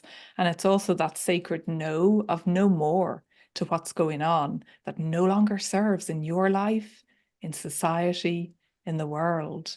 But also Bridget's the bridge. Oh, I love that she's the bridge, because she brings people together of all ideas, all opinions. It's back to the round table. She guides us over the bridge back to the round table to learn to listen to each other again, non-judgmentally, and hold space for each other. And she came through really strongly last year with her torch, with her flame. And it was like, she's like, I have held this flame for eons for you. And this is now my time, speaking of herself, but it's also your time. She passes the torch to me, to all of us, to be holders of this torch, keepers of the flame, to help ignite the fire within each one of us. And her energies are she's such a powerful force because she's the goddess. She's also the saint. And they're celebrating in Ireland this year 1,500 years of Saint Bridget. And as of last year, she now has her own public holiday. So it's a bank holiday, it's a public holiday, because alongside St. Patrick's Day, you know. So I think it's next week, or whatever day it is in Ireland, it's the public holiday around the time of Bridget, which is now. So she came through sharing so much, and that is part of the VIP package where I've read Sacred Stories by the Fire. I actually lit the fire over there to record it, the Sacred Stories.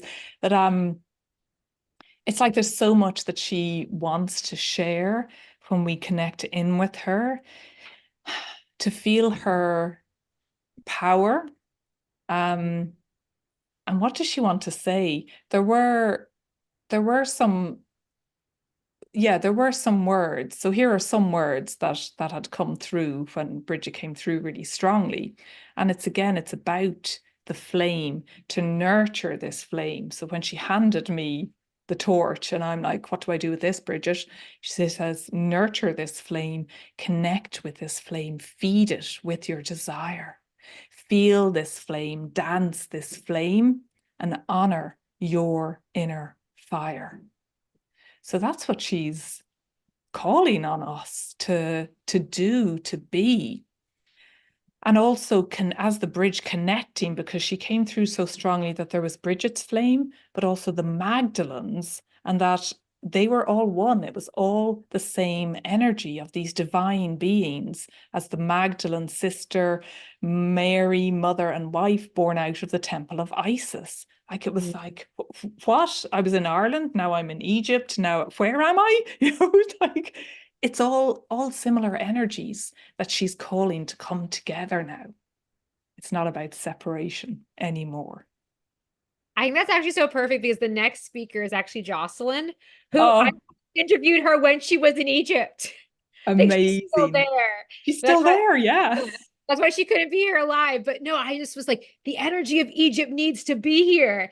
And that's why I love that, because I had part of me thinking, isn't this an Ireland event? It's like, doesn't matter. Like, the Egyptian gods came to me like the night before the interview. It's like, ask her these questions, ask her these questions. And what they really wanted me to ask her about was the sacredness of all life. Wow. And so it's just universal. And I feel like that's really the message that all of us are bringing through. So I know that you actually have a really beautiful free gift for everyone, but I'm also feeling guided. Is there like another Bridget poem? I don't know if there's anything else that you'd like to read, because part of Eimear's like free gift, and she also has something really special for the charity bundle. It's all Bridget. It's all like beautiful like poetry with Bridget. So I just don't know if there's something you'd like to read for everyone today. Yeah, there's so much choice, but the one I've landed on is called Bridget's Flame. Since we're on the topic of fire. But also I wanted to mention one other thing that connected this morning about Bridget, and the fact that I've been speaking about the Brehon laws, is that Bridget is the triple goddess of the smithcraft, of the forge, of poetry. I realized Bridget is also a Brehon. Oh, that came through this morning. I'm like, of course, Bridget for Brehon. Yes, I vote for her.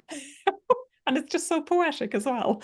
So she's the Brehon, she's stepping in to help. And for me, I feel it's important that I'm being guided to open up to the messages that want to come through as well. So there's something really important being seated here in this conversation, Elizabeth, that I don't quite know what it is, but it's very important that we're all here. Yes, I know that too. I know that too. Yeah. So this is it, Bridget's Flame. And her place is Kildare in the east of Ireland, Kildara, the Church of the Oak. So she's connected to the sacred, noble oak tree. Flame of fire, flame of light, flame of hope, Christos light. Flame of secrets, flame unites, flame turns darkness into light. Flame of pain, flame of sorrow, flame of hurt, flame of horror. Flame from cosmos, celestial flame, flame from core of Mother Earth. Flame of sadness, sin and shame. O hail, divine flame, burn away our pain.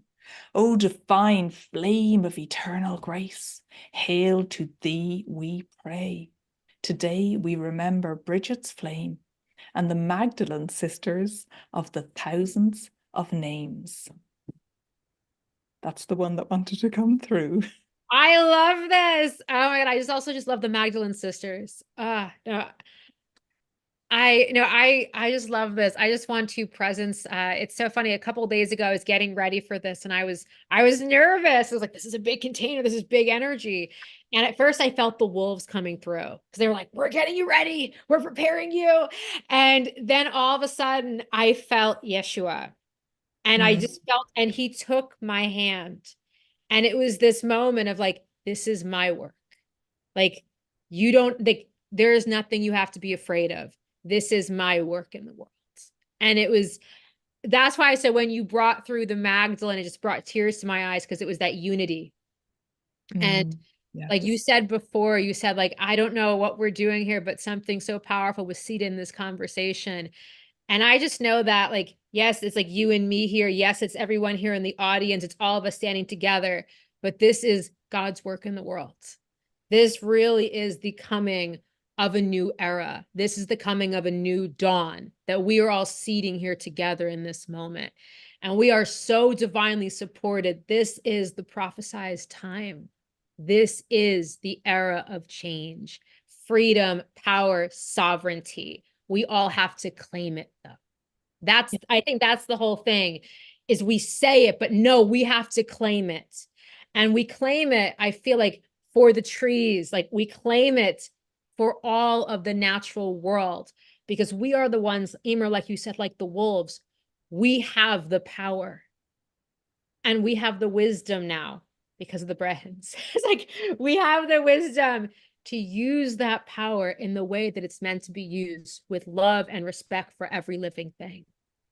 Yeah. And so I feel like everyone who is here, like you are invited to hold your power like never before. And you are invited to take your place, to see, to recognize yourself as truly sacred and part of this sacred dance of all of life. Yeah. And to take our seat upon the Brehon's chair once again. Oh my God, I feel like you would have cried. I know that just came through. So the divine lore as law can flow through each one of us. And I just want to finally show this Bridget's cross. So my sister bought it for me just a few weeks ago. It's stained glass and it's got this ultraviolet, this special glass in the middle that unites the yin and the yang, the masculine and feminine energy. And people weave these crosses out of reeds at this time to protect their homes. So it's sharing this today as to honor you, Elizabeth, all you're bringing through in your beautiful red Magdalene dress, Bride of Christ, Bridget as Mary of the Gaels, and yeah, connecting in our center. Thank you for sharing all of this and inviting us here. I'm saying sharing all of this as if I'm interviewing you, but thank you for inviting me here to share all of this. What role? Who am I? No, it's so funny. No, I mean, we're about to share Jocelyn's talk, but it's funny. I had an extra hour built in because I was going to do a talk, but I was like, this is better. Forget my talk. This is more fun. Okay. So everyone, Eimear has a free gift for us. Hold on, I wrote it down. This is from a couple summits ago. Let me find what it's called. You hold the torch. Ignite your inner fire with Bridget. This is a meditation. I don't know if you can share that.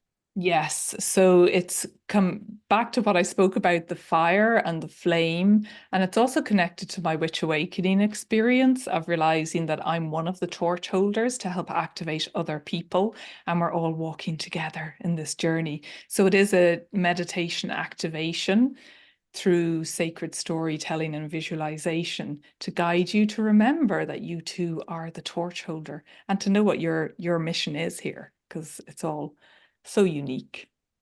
So yeah, Yes. enjoy it. And so that is beautiful. And we have another special Bridget contribution for the charity bundle. Hold on, okay, I so love let that. me just explain a little bit for people who might not have been here earlier. So all of the recordings, if you want to purchase the recordings from these 3 days, all proceeds are going to Wolfgang Reforest. There's also a very special charity bundle. I've contributed to this. Many of the speakers have contributed. This is the recordings plus special bonuses from the speakers. And there's going to be a link to that put in the chat right now. If you're watching the replay, there will be a link below YouTube. But I want to share that Eimear created something so beautiful for this bundle. So Eimear has beautiful fireside storytelling. There's a video and audio file and extra special gift. There's something called the Little Book of Bridget. Eimear, can you tell us more about that? It is so beautiful.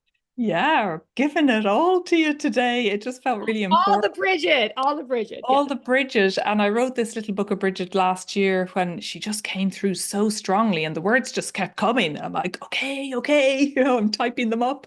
So you get the little book of Bridget, and also it felt important to speak it through my voice, the resonance of my voice and the vibration, so that you can sink into the story. So I invite you to join me on a sacred storytelling journey where I speak some of the story, and it is by the fireside, so that we can go on this journey, sacred stories by the fire, and that it feels very homely and earthy as well. That we don't have to be out there, like it really is about coming in here to the hearth, the heart of it all. Mm. Yes, and that's the key. You mentioned the key earlier, and that's the key, that's the portal. So Well, yeah, what a beautiful idea to do the charity bundle. It's gorgeous. I would say it was my idea. It was like divine. It was like, because at first, I'm not kidding, I had resistance to it. I was like, well, the speakers really want to contribute. And it was like the divine was like, make the bundle. So thank you. That's one thing that I really had to come in, for this whole event. I realized that I got to be blessed and honored to be the conduit, but this really is God's work in the world. And I just want to share this was interesting because I interviewed yesterday one of the founders of Wolfgang Reforest, and it was one of those very last minute things that I was hoping to get in touch with him. He wrote back to me Monday, was like, I have 1 hour, I can do it. That 1 hour was yesterday, the only hour I had free. So it reminds me, I once read a book, which kind of said like, God doesn't need time. It was that kind of thing. It was like the only hour we both had available before this summit. So that interview is going to be aired on Friday. But I just Friday. wanted to Amazing. share. Yes, I'm so excited to share that. But it was so interesting because as he was coming in from the forest before we did our interview, he said like he just heard like I'm doing God's work. Like, and that was what was so weird was that we both had, it was like the same thought, like this isn't about me. This is just like I'm doing God's work. And I just wanted to bring that through because that is this summit, that is this event, that is everyone who is gathered here. Yeah, that is beautiful. And I'm so glad you got to speak to them. I was sending my energy, and it was kind of like, check your emails, get in touch with, I don't know them, but I was like sending that, like, come on, you have to speak to Elizabeth.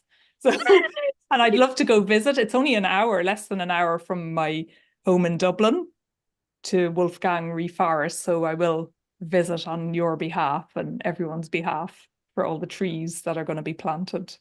Thank you. He said that he's going to actually, like, there's going to be like a little special grove that's just going to be from everyone who donated from this summit. It's like, so yes. So you can visit our grove. You can visit, it's like the Treasures of Ireland Grove. Oh my goodness. Elizabeth's Grove. So no, but I mean, it really belongs. It belongs to all of us. And so I just, Eimear, I just wanted to thank you so much for being here with me today. You really like your writing was the inspiration, the catalyst that brought all of this to fruition to the world. So I also want to honor you for the power of your voice, the power of your words, because they are immaculate and they are so beautiful. Thank you so much. And yeah, what a team, dream team. I know. I have another surprise. I don't know if everyone has checked the schedule. I changed the day 3 schedule is being changed because I have this surprise interview now from like the founder of Wolfgang Reforest. There was originally going to be a 2-hour intermission, but now I have this interview from the founder of Wolfgang Reforest, and I also have an extra bonus interview with me and Eimear. You don't know about this. I'm telling you. This is a special interview that we did. I believe it was back in 2022. I did a summit called Fairies and Fairy Tales. And this was my favorite interview that I ever did with this woman, maybe besides this one. This one is really good too. But no, we talked about we talked about witches, but we also talked about the Kaliak. And I suddenly realized, like, how could we do a summit about Ireland and not bring in the Kaliak? And I just had this, I just felt like it was all divine. Like the divine was like, don't worry, we got the founder of Wolfgang Reforest. It might have been the last moment, but we got him. And then it was like, and I just, again, want to honor your contribution, like really seeding the idea for this event. And I want to just like honor our connection. So there is going to be an extra bonus interview with Eimear. This one is so much fun. I think that's why it's my favorite. It was just so magical. I mean, the summit was called Fairies and Fairy Tales. How much more magic? Oh, wow. And that's really funny because I never mentioned the Kaliak in this interview. So Yes. I'm so glad her energy, like, yeah, she can't be left out. She won't be left out. I So know. That's what I felt. It was so funny because like I kept hearing like, I think that interview should be here. And I kept being like, that might be like, is that going to work? And then it just was like divine. It was divine. So anyway, I am just letting you, actually, there's so many people thanking you in the chat and just saying how wonderful it was, like for you to share your stories, your wisdom, your poetry, all of it. So I'm gonna let you go because I finally have to I think I have to play Jocelyn's interview. But if you want to stay for that, this is all about the wolves, and I will be connecting with you later. I am sending you so much love. Thank you so much, and to everyone here. It's been amazing. I'll talk to you all soon. So I'm just going to ask if my assistant, if we can share screen and play Jocelyn Starfeather's interview. Hopefully my team is okay. It's happening. Good.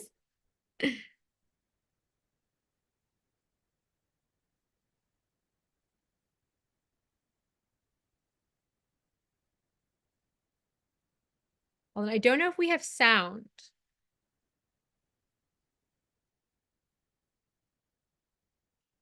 Thank you everyone for staying here with us. It'll just be a second while we get this. Okay.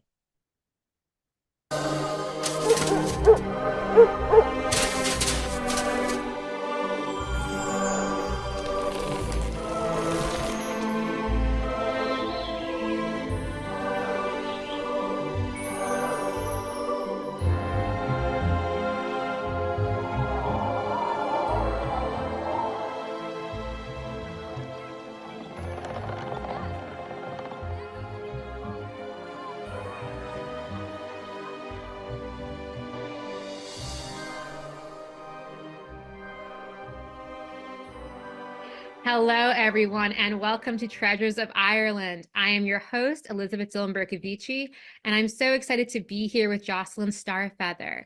For those of you who are unfamiliar with her, let me tell you a little bit about her. Jocelyn Starfeather is a visibility and thought leadership coach for visionary entrepreneurs. She's also a spiritual alchemist, astrologer, and founder of Sacred Planet. She shares shamanic and ancient wisdom to guide courageous seekers in co-creating a revolutionary new world in alignment with Mother Earth and the vast intelligence of the cosmos. After a successful 15-year corporate career working in finance for major multinational companies, Jocelyn was thrust into a deep spiritual awakening. It was that awakening that turned her life upside down, and from which she emerged with a powerful understanding of how to use her intuition and healing abilities, aspects of herself that she'd never had access to before. She dove deeply into earth-based and shamanic practices, and she has studied alongside elders and wisdom keepers ever since. She has expansively studied ancient civilizations, especially cultures where the goddess held a strong presence. And she has spent profound and life-changing time in the ancient temples and pyramids of Egypt. Just like a little side note for everyone, Jocelyn's actually coming to us today from Egypt. And let me just share a little bit more about her before we get started. So Jocelyn blends alchemy, astrology, hermeticism, ancient and indigenous wisdom, and a magical shamanic perspective to coach and guide visionary entrepreneurs, revolutionaries, and change makers all around the world. And that is why we are so totally like, I'm so delighted to have you here today. Thank you, Jocelyn, so much for being here.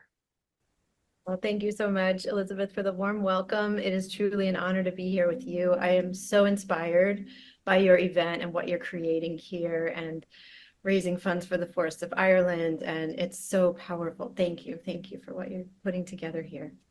Oh, it was my pleasure. It was a soul calling, and I was just so happy that you answered the call when I reached out to you. And so another thing that, we're here really to bring awareness to the trees of Ireland, but also something that happened when all the trees were burned down. There's also the extermination of the native wolf population. And this happened because the British really saw the wolves as like deeply emblematic and symbolic of the wild heart and spirit of the Irish people. And so today, I know, Jocelyn, you're really here to talk about the wolves. And I'm wondering, in your opinion, why are wolves such an important animal for us? They're part of our dreams and also part of our psyche. I'm just curious, why does the wolf resonate with so many people? Yeah, I love that question. And I'll say, just as I'm getting started here, that yes, I'm in Egypt. You can't see the pyramids, but they're very close by, right over there. And yeah, it's really, really beautiful to be here in Egypt and also connecting in with the energy of Ireland for this conversation. So yeah, I'm bringing all the energy of both of those in here today. So yes, the wolves are so important for us. They represent our wildness, exactly as you said, and they represent the sacredness of nature and the truth of nature. There is something really, really sad that has happened over many, many millennia, and especially in the past several centuries, where we as humans, in order to be safer or have more control or feel like we're in more control in our lives, we have as a culture blocked out nature to such a great degree, right? And the cutting down of the forests in so many places is a part of this. The way that we live in our houses and in cities, like you can hardly even go outside, there's like not as much outdoor space. In some areas, it's hard to even get in touch with nature in some places in the world now. And so when we think of the wolves, it brings us back into connection with who we really are and with the days when we used to be side by side with them in the forests. We used to be so connected to the land. We used to be so connected to the cycles of the sun and moon and so connected to the cycles of the seasons, which the wolves always are and always will be, and it's such a deep wounding on our souls and on our psyches that we have been separated from nature in this way, because it is us being cut off from our wildness. It's being cut off from the part of ourselves that knew how to go out at the full moon and dance and sing under the moon around the fire, the part of us that is deeply interconnected with the earth and all of the life-giving life force that she sends to us. That is the part of us that recognizes the wolves as kindred. And so by having conversations like these that you'll be having in this event and like we are today, we can open that connection back up. We can get back in touch with our wildness, and that includes our joy, our passion, so many aspects of ourselves that we really powerfully are here to reclaim at this time on the earth. And I think the wolves can be an amazing guide for that because they represent that pureness and that kind of fierce love, and that wildness and that wisdom that we've always known deep in our hearts. Thank you. That's such a beautiful answer. I have a couple questions that just like rose into my heart. One of the first ones though, like I think what's coming through is like I just love that idea of fierce love. I would love if you could speak a little bit more on that because I'm just going to share something personal. I remember once I was in meditation and it was like to find like my signature like soul essence. And it was so interesting because the phrase that came through was fierce love. And I remember when I heard that, I was like, what does this mean? And I just love like when you're describing the wolves, like really as emblematic of this fierce love. I'm just wondering, if you can like dive a little bit more deeply into what that means. I know that you're also a mother, so I feel like there is a lot of that kind of like in the maternal instinct, there is a fierce love. And I'm wondering if you can really speak to that deep wildness, that deep instinct.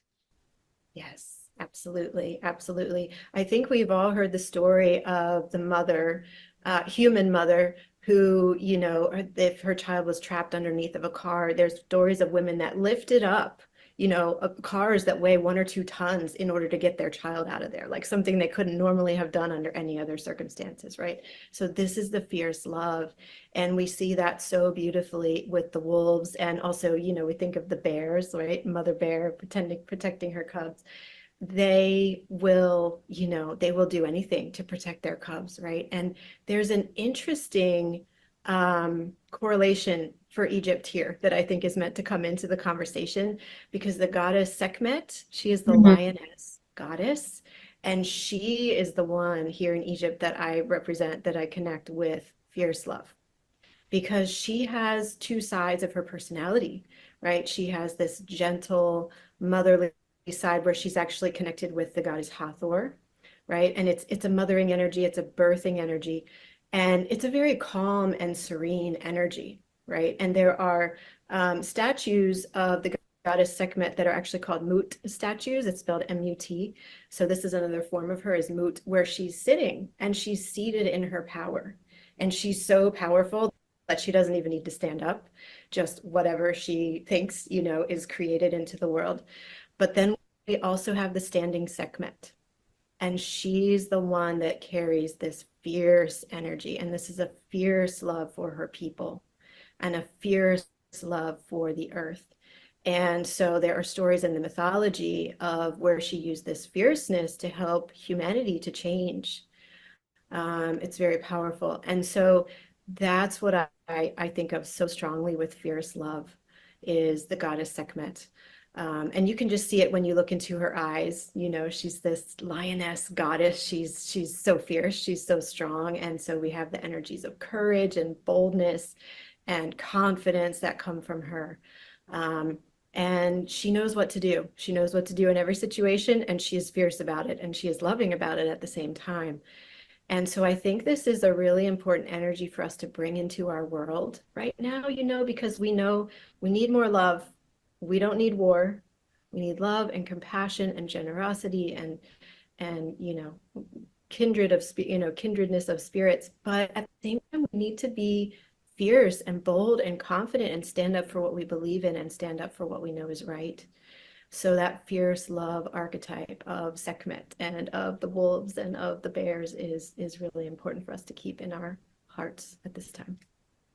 Thank you. That was such a beautiful answer. I love everything you said. I especially love when you said that like she is so powerful that she's just like able to just sit. Like I know you said the standing Sekhmet, but I love that. I also love that you brought the lioness energy in, because People find out within like 10 minutes of meeting me that I'm a Leo. I'm always like, and I have such a deep resonance with the lioness energy. And so that's why when this event, really came through, I was like, oh, I've got to connect with the wolves. It was at first it was kind of hard for me because I think you're right. They share that common energy of fierce love, but they do have, I think, very different primal soul essences. But that's why I'm so glad you brought up the lion into this conversation. And the other question that came through when you first answered was actually, you said something really beautiful about people trying to control nature, and like that's actually part of us kind of like resisting our wildness. And when you said that, like one of the things that first came through was this energy of fear. And I realized that when people connect with the wolves, even me, like when I first realized that the wolves were coming into this event, there was a flicker of fear. And it was so interesting because even though I was like also at the same time open to the majesty and beauty of these great creatures, there was still something within me that held that spark of fear. And maybe that's just part of awe. Like I think that's part of what happens like when we encounter something truly wild. But I was wondering if you can speak to that kind of fear that people sometimes feel when they encounter the wolves. And is that related to our fear of the wild, to our attempt to like have control, or do you think it's something more than that? Yes, I love this question so much. I feel it hits on such an important core piece of the whole conversation here. So I'll tell a little story to go along with this. So in the far distant ancient times, in the Neolithic times, and in the, even up until, I don't know, maybe 2000, 3000 years ago, we were much more connected with the earth, much more connected with nature and with the animal spirits. And we see this in almost all of the ancient cultures. Here in Egypt, many of the gods and goddesses are humans, but with an animal head, right? We were so connected with them. We were one with them, and we knew that they were a part of us and we were a part of them. We see this in the cave paintings, and we see this in the prayers that would be done before hunting, where we asked forgiveness of this animal before we went out and took it, in our hunting, because we needed it for food, but we also wanted to be in good, right relationship with this animal. And so at a certain point, that started to shift. And we started to want to separate ourselves, as I mentioned earlier, from nature. And we see this in one really poignant way in the medieval times in Europe. So in Europe, there were these great forests, these really, really deep, thick forests all around, and they were filled with wolves and all kinds of other animals. And so at some point, humans made a shift from being able to be in more of a shamanic state of connection with the animals to then starting to build our little towns and our little villages, and maybe those grew bigger into cities. And we started to put walls around the towns and villages. Right? This was maybe one of the first ways that we could really physically see that we were blocking out nature. And then we began to lose our connection with all of that was wild out there in the forest. And we began to think, oh, I'm safer in here. I'm safer in here within these walls. I'm safer here within this building of my home. And that was a really big split, I believe, in our psyche. Because before that, we were so much more free. We could move about freely. We were in right relationship with the animals, so we had nothing to fear from them. And then there's this shift where we feel like, oh, to be safe, I have to stay in here. I have to protect. And that happened for us not only in how the towns were built, but also within our own selves, where we feel like, oh, I need to keep myself under control. Oh, I can't say this or I can't say that because it wouldn't be acceptable.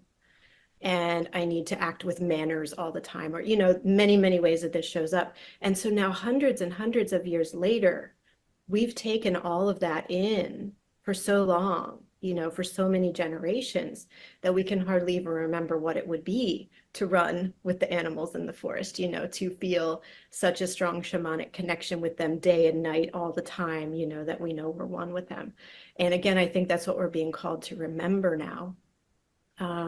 So I I can't remember what your question is, but I knew that I wanted to tell that story. Did I answer the question? You definitely answered the question.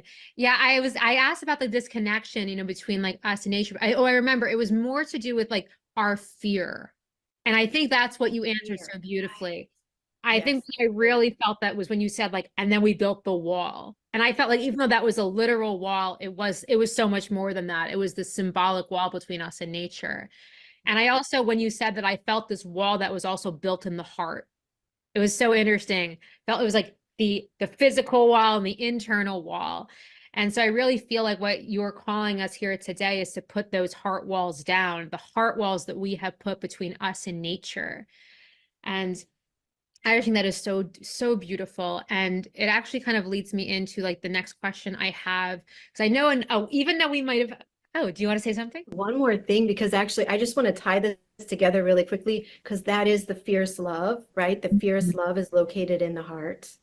And the fierce love is this like just absolute passionate, bursting forth of the heart energy so that it comes out with that boldness and confidence and fierceness, right? So when we let down the walls in the heart and we allow ourselves to feel our wildness again, we can bring that fierce love in such a powerful way. So I just wanted to say that quickly before you. I love that. I'm always down for more fierce love. I love that so much.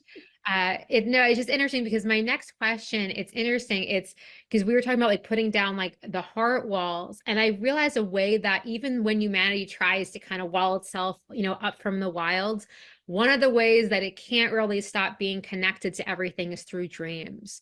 So I'm just curious, like, what does it mean when an animal shows up in our dreams? I know that in all different cultures, there are stories of this. I'm just wondering your opinion on this. Yes, so I believe, and I've done a lot of dream work. I actually co-lead a monthly dream group that we do on Zoom. It's a global dream group, and it's just incredible what happens every month as we hear the dreams from all around the world and how they bring messages in for the community.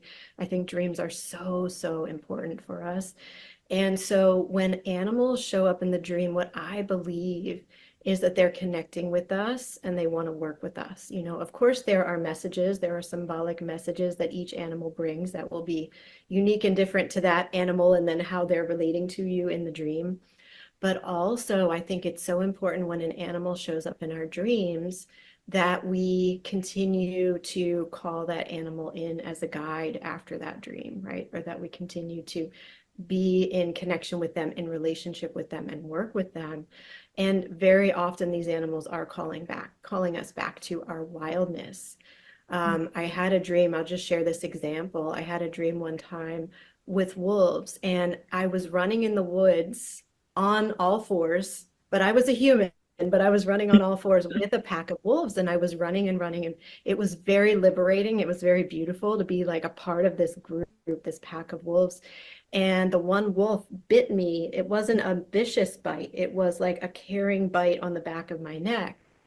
And my understanding of that, and what somebody helped me to understand too about that dream when I shared it with another person, is if an animal bites you or in some way, comes into physical contact with you in the dream, it's inviting you into its world. It's inviting you into its way of being. Right. So this is really important to know and to look for. And I've always been closely connected with wolves. That's why your invitation, also just lit up so much for me. But I feel that the wolves, as they're calling us back to our wildness, are showing up in our dreams more and are, asking us to come and run with them once again and be free with them once again. I love that. Especially I love that you guys like the love bite on the neck. I feel like the wolves have such respect for everyone in their pack. And also the fact that you were one with them. I feel like that is the ultimate sign of like their love and respect for you. So I think that's something, what the word that's really coming through for me right now is oneness. And I just really feel that there has been this like kind of severance, like we've kind of cut off that oneness with all of life. And that's why I love like that dream that you had, you running with them, one with them once more. So I'm just wondering if you can speak a little bit to this idea of like I really feel like what you've been saying this whole conversation is like nature is calling us, the wild is calling us. And I think a lot of people who are listening to this, they might say, okay, well, that's well and good. Nature is calling me, but I'm here on my computer and I'm here in a city. And how do I connect with nature? Like, even if they go on like a day hike, they're not necessarily coming back into that communion with what is like deeply wild within them. So I'm curious, like, is there a way that you feel like that people can connect? Maybe it's just like really going into deep, quiet in nature. Maybe it's like connecting with the animals. What do you feel like is the best way for people to really go back to their wildness? Yes, I have two suggestions. I have two most specific suggestions here. So one is whenever you get a chance to be in nature or even just be looking at nature, right? Even if you're just looking out your window, allow yourself to be in a state of awe and wonder. And this is something we forget so much in our modern world because we're rushing, we gotta get ready for work, gotta go pick up the kids, gotta go to the grocery store, whatever it is. But if we just pause, I mean, this can be a 5-second thing. Like this does not need to take a long time. But if we just pause to notice that incredibly magical way that the sun is shining through the clouds, at this moment, or the way that the wind moves the leaves on the tree branch, or there are a million examples of this, to really let ourselves be in awe and wonder, because we are truly surrounded by magic at every moment. Life itself is magic, and light too is magic for us to be connected with. We can drop in with that at any moment of the day, and that starts to awaken all kinds of things within us. So that's one, is just let yourself be in awe and wonder, and it feels amazing. It's blissful, it's ecstatic, so beautiful, and it gets us out of grocery store mode and into, oh, deep connection. Yes, I'm part of this magic, right? And then the second way that I would recommend is to pay attention to the moon cycles. Now, this is actually a lesson from the wolves as well as from our ancient ancestors. But if you'll notice, the wolves, we always see pictures of the wolves howling at the moon, and they howl at the full moon. They recognize the potency and the energy of that time at the full moon, and they are celebrating it. They are recognizing it. They are howling at the moon. And so when we tune in to the cycles of the moon, and all you need to do is whenever it's clear, and I know some nights it's cloudy, but when it's clear, look up at the moon. When it's clear at night, notice, is the moon a thin crescent? Is the moon getting close to being full? Notice what stars, maybe what part of the sky the moon is near. As we tune into these cycles, we come back into connection with the cycles of life that we are intricately interwoven with. But again, in our modern world, we forget that they're there. And so there are lots of cycles. There are the cycles of the seasons. There are the cycles of night and day. There are the cycles of the migrations, the birds going north, going south. We're just surrounded by these cycles, and we are a part of all of them. For women, we have our monthly moon time cycle, so many different cycles. But the cycle of the moon is one that's really beautifully easy to observe. You can go out on any clear night and just connect with the moon. And as you start to do this on a regular basis, you'll start to know, oh, I know the moon's going to be in this part of the sky tonight. Oh, I know the moon is going to rise around 9 p.m. tonight on the eastern horizon. You will start to get used to the cycles, because it's a regular 28-day cycle where we have the new moon, and then it waxes in 2 weeks to the full moon, and then it wanes in another 2 weeks to the new moon again.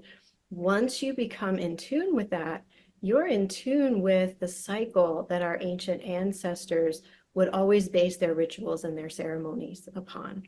You're in tune with the cycles that actually lead to the creation of new life, because they're aligned with the women's moon time cycles. You are aligned with these cycles that have been guiding us since the beginning of time. So, there are beautiful goddess statues from 25,000 years ago, 28,000 years ago. For example, a woman holding a cow horn, or it could be a crescent moon with 13 notches on it, indicating the 13 moons of every year. and the 13 moon time cycles of a woman in a year. And so we've been watching the moon for a long time. So as you do that too, you step back into connection with all of our wildness and all that we have known. I love that so much. It's so interesting because something that was kind of coming through for me while you were talking. Like I have a deep connection, like I mentioned, with like the lions, and I really feel like the lions, like the same like deep connection you talked about the wolves have with the moon. I was like, oh my God, I feel like the lions have this with the sun. And it was so interesting because last year I actually had to reset my circadian rhythm.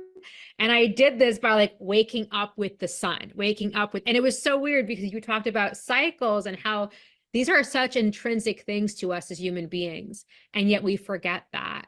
So I just think it's just like really beautiful. Like, you talked about that deep connection the wolves have with the moon. I feel like the lions have this connection with the sun. I'm inviting everyone who's listening to this, whichever planetary body you feel most connected to. I feel like there's something, it's also really exciting because Jocelyn, I'm going to be asking you a couple questions about astrology like later on today. I just feel like there's something so majestic, so otherworldly when we connect with those cosmic forces that be, and we remember our place in the universe. And that's why I loved your answer to the question with the wolves, because when you said like the wolf is there celebrating the full moon, they're like howling in awe and wonder. What I really felt was that it recognized its cosmic place in all of the creation. And just like that, those cosmic forces at play, it recognizes in that moment that it is one with all of them. And so I just love that so much when you said that with the howling. And I know that you're going to lead everyone on a guided journey with the wolves, but I want to just ask, like, I think this is like a more serious question, but I think it's important because of, why we've come here today. I'm curious, like, in your opinion, like, why was having the forest cut down, such a profound wound, in the history of humanity? And like I think you talked about like, our severance, like with our kinship from the animals, from the wild. I wonder if you can talk a little bit more about that. Yeah, absolutely. I mean, the forest was in the more ancient times the source of life for us. And this similar thing happened here in well, I'm in Egypt now, but where I live in North America and where I know you are, the entire eastern seaboard all the way to the Mississippi, from the Atlantic Ocean to the Mississippi River was forest. And now so much of it has been cut down over time. And this was a paradise. Same thing in Ireland. The forest was a paradise where everything we needed, every food, shelter, clothing, everything that we could possibly have wanted was provided generously by the forests, right? And so to have that cut down, I think for the people who had to witness that and for the people who had to live through that time was probably a deeper wound than they even realized, because to have that source of abundance cut down, every tree is home to many birds, squirrels, chipmunks, all kinds of animals that live in the trees, right? So many hundreds and hundreds of insects that live in every tree. We could go on and every tree is its own biosphere, basically, including underground, under the roots, and the trees are connected to each other and they talk to each other. They send each other resources through the roots, right? And have relationships with one another through the roots. This has now been proven by science too. So to have all of that cut down and destroyed had to be just devastating for psyches and the emotional mental state of being for the people, whether they fully knew it or not, to see that kind of destruction of the life all around them. And so, I think it's really important to recognize that, and we can work with the wolves in the shamanic journey to help to heal some of that now, today. Those of us who are alive today, we're here because we have the gifts. We know how to do the healing work that maybe our ancestors didn't know how to do in the last few hundred years. We're bringing that back. We're bringing back these nature connected and earth connected ways of being so that we can heal these things. But it's so important just to recognize that, just to honor what that must have been like for the people at the time, right? And to know we're reclaiming that wildness and that connection again today. Yeah, I love that. That resonates so deeply for me because, I was thinking at first when you talked about like the trees sending each other resources through their roots, I was like, that is so beautiful. And I always think about the connections the trees have to each other. And it's almost like I didn't think about like the fact that it would destroy, like, I feel like the human heart to see those trees destroyed. And I love what you said. It's like it affected and impacted people far more than they probably even realized. Because I think in those moments, the people were just like, okay, this is what's called for. This is what we're doing. But they didn't realize like the ripple effect it was going to have on, I feel like all of creation, on their hearts and souls. I feel like for many generations that followed. And I really feel like that's why we're coming together today. Really, it's not just to undo a wrong, but it is to really reclaim the sacredness of life. And that is why I am so happy. I know you're about to lead us on a, beautiful shamanic journey with the wolves.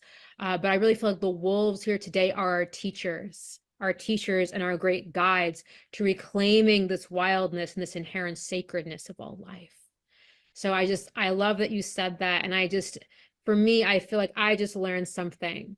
I always seem to forget like just how sensitive we as human beings truly are and how connected we are. Sometimes I think of all of the life outside of us as interconnected, and I forget, even me, I forget that we are part of it. So thank you for bringing that like really to my attention and to the attention of everyone who's listening to this. Yes, so true.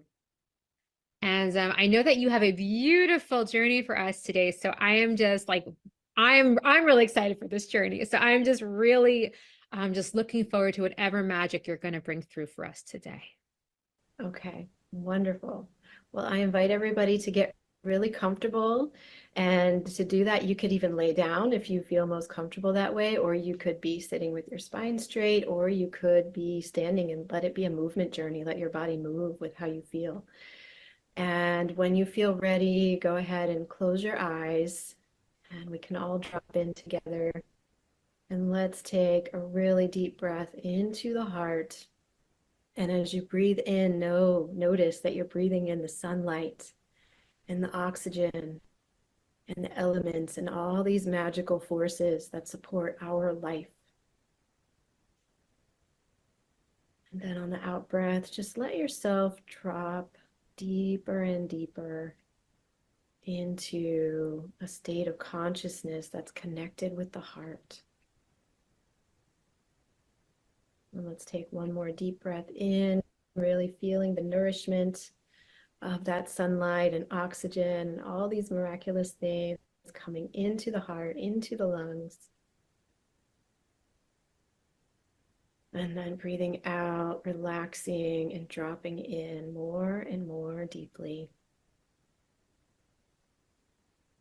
And I invite you to imagine yourself now standing inside of a house. And maybe this is your house, maybe it is someone else's house. Just notice that you're standing inside of a house. And then allow yourself to begin walking toward the front door. And out the window of the front door, you can see the moon rising outside in the sky. And so to come into a closer connection with the moon, you step out through the front door. Maybe go down a few steps to get to the ground. And when you get outside to the ground level, take off your shoes and allow yourself to just stand there with your bare feet connecting into the earth below. And allow your eyes to gaze upon the beautiful moon rising off in the distance. And notice, is this a crescent moon? Is it a full moon? See what shape the moon is taking for you in this journey. And send your love and gratitude to the beautiful moon, where she regulates our tides on the earth. She helps us to stay in orbit with the sun. She too is so important for us here on our beautiful planet.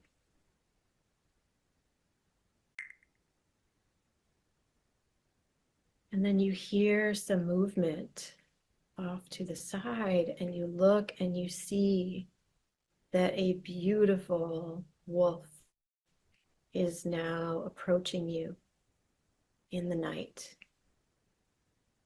Have no fear, for this wolf is your guardian and your protector.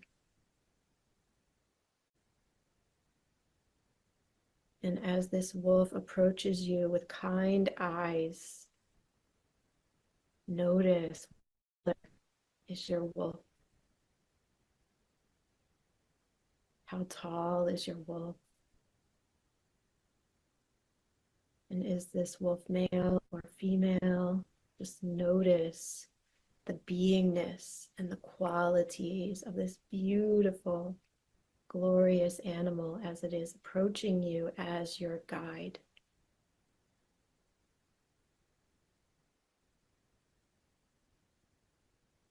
And allow the wolf to come and sit before you so that it is sitting facing you, between you and the moon.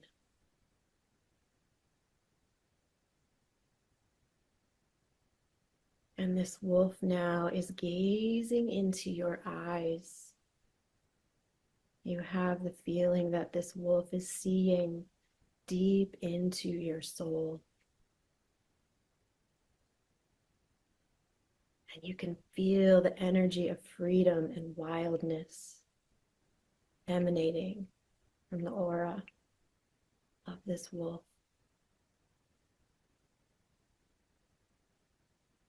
And so now gaze at the moon for a moment, and then gaze into the eyes of the wolf.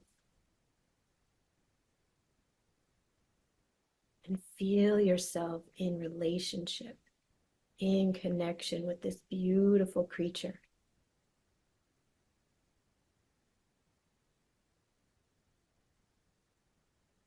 And as you gaze back into the eyes of the wolf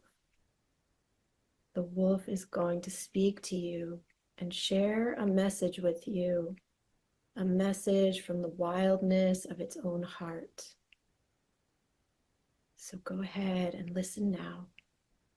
Receive your message from your wolf.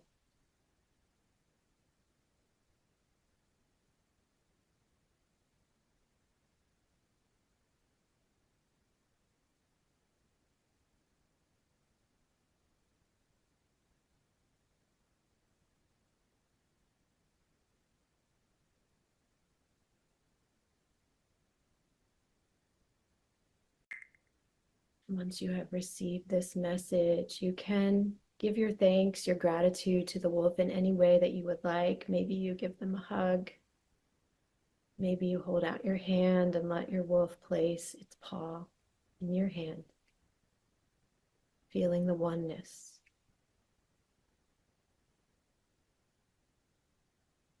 And now the wolf is inviting you to come and run alongside it. And you do so, and you find that you are very fast and that you are able to run and keep up with this beautiful wolf. And the wolf is taking you into the forest now, and suddenly you enter through a portal where you find yourself in a beautiful ancient forest at night that is well lit by the beautifully shining moon.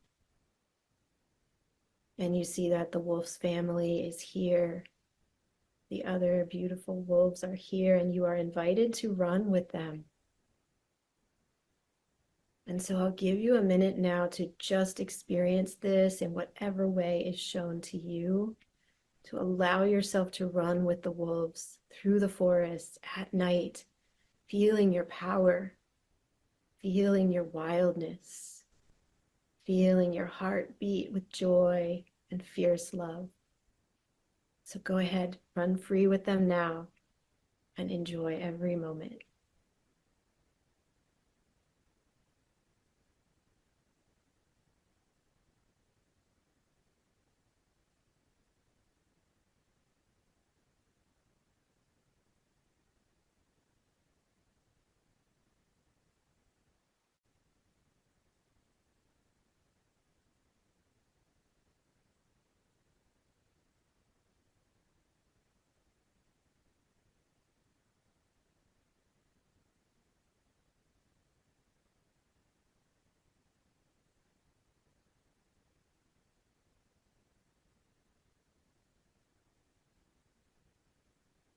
As you are running, allow the wolves to show you their secret places in the forest that no other humans know about.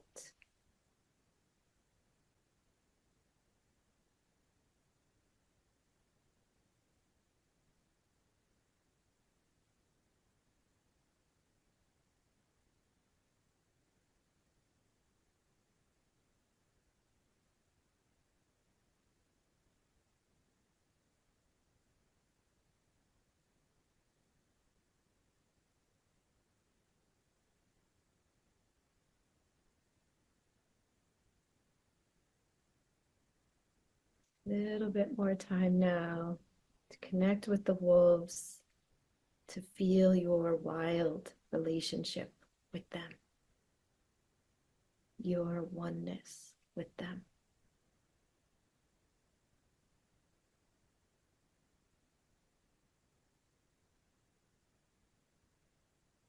And now it is almost time to come back.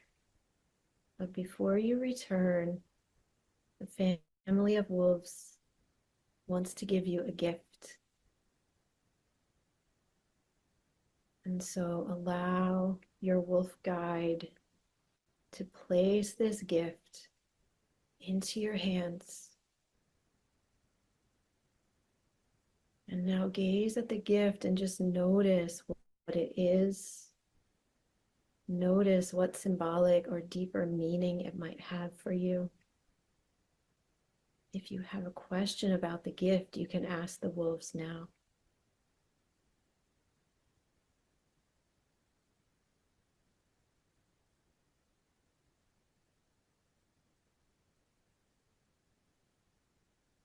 And go ahead and place this gift into your heart so that it will be able to continue to guide you, and so that you will always remember this time running with the wolves.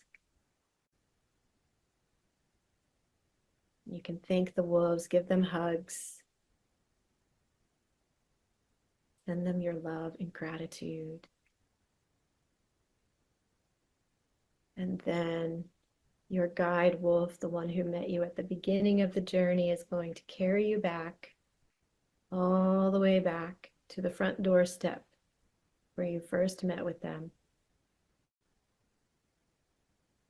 And together again, you and your wolf will stand united under the moon, on the earth, bare feet connecting in with the energy of the Great Mother below, and your eyes receiving the beauty of the great cosmos above. Know that you can call upon this wolf guide again anytime that you wish. Your wolf is here for you always, to bring you back to your wildness and your joy.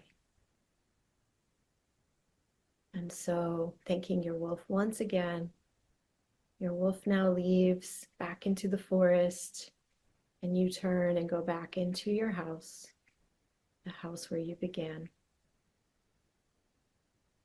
And now, as we close this journey, let's allow ourselves to gradually come back through the breath.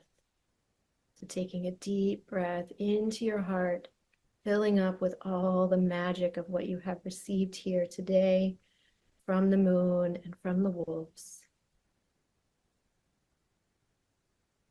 And then breathe out, slowly, slowly, coming back. And when you feel ready, go ahead, open your eyes. And welcome back. That was so beautiful. Thank you. I just want to share a little bit about my experiences. I just love meeting my wolf. I love meeting the wolf so much. And it was funny, right when my wolf was like female, right when I met her, she was like licking my ears. She was very affectionate. And I think there was a moment in the beginning where it was like, I think she gives a piece of wisdom, or there's some kind of message she has for you. And for me, what really came through was take care of others. And she was saying this to me, like she was licking me, like cleaning me. And I was like, oh, this is so nice. What's happening here? And then it was just so clear, take care of others. And I felt that was so resonant, and it hit me so deep in my heart. And then when you had us like, start running with the other wolves, it's funny, at first it was kind of hard for me because I had that human energy of like, I don't know if I was almost afraid to run with them. And then it was interesting. I was like, okay, I don't know if I want to run with them. I'm going to stay by them. And then the word I heard was belonging. And I realized like it kind of goes back to that whole like take care of others. I think that's the whole thing is, when we talk about like cutting down the trees or like, when people exterminated the wolves, we were not taking care of others. We weren't really belonging to each other. And I feel like in our modern world, especially with so many people like working from home, I don't feel like we have that great sense of community and belonging. And I think that is like one of the great pieces of wisdom the wolves still have for us. And what I think is really interesting about the wisdom I experienced on your beautiful journey is it's not the kind of wisdom, it wasn't just of the mind. I could say the word belonging, or I could say take care of others, but in this journey with them, I felt it. And I think that's the whole thing is this embodied understanding. And at the very end, when they gave a gift, for me, this is so funny. My human self would have been like kind of scared by this, but they gave me, it was like a piece of meat and it was like, sustenance. And I actually almost started crying because early in my journey as an entrepreneur and even before that, I remember I experienced a lot of scarcity and like not even sometimes having money for food. And it's like one of those things that delivering of like, here is sustenance, here is food.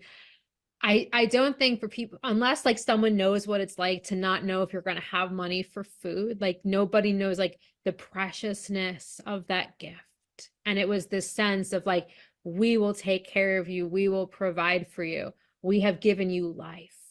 And that was the sense, giving me that piece of food. That was like the gift of life itself. So I wanted to share. It was such a profound journey I had. Thank you so much. It was so beautiful.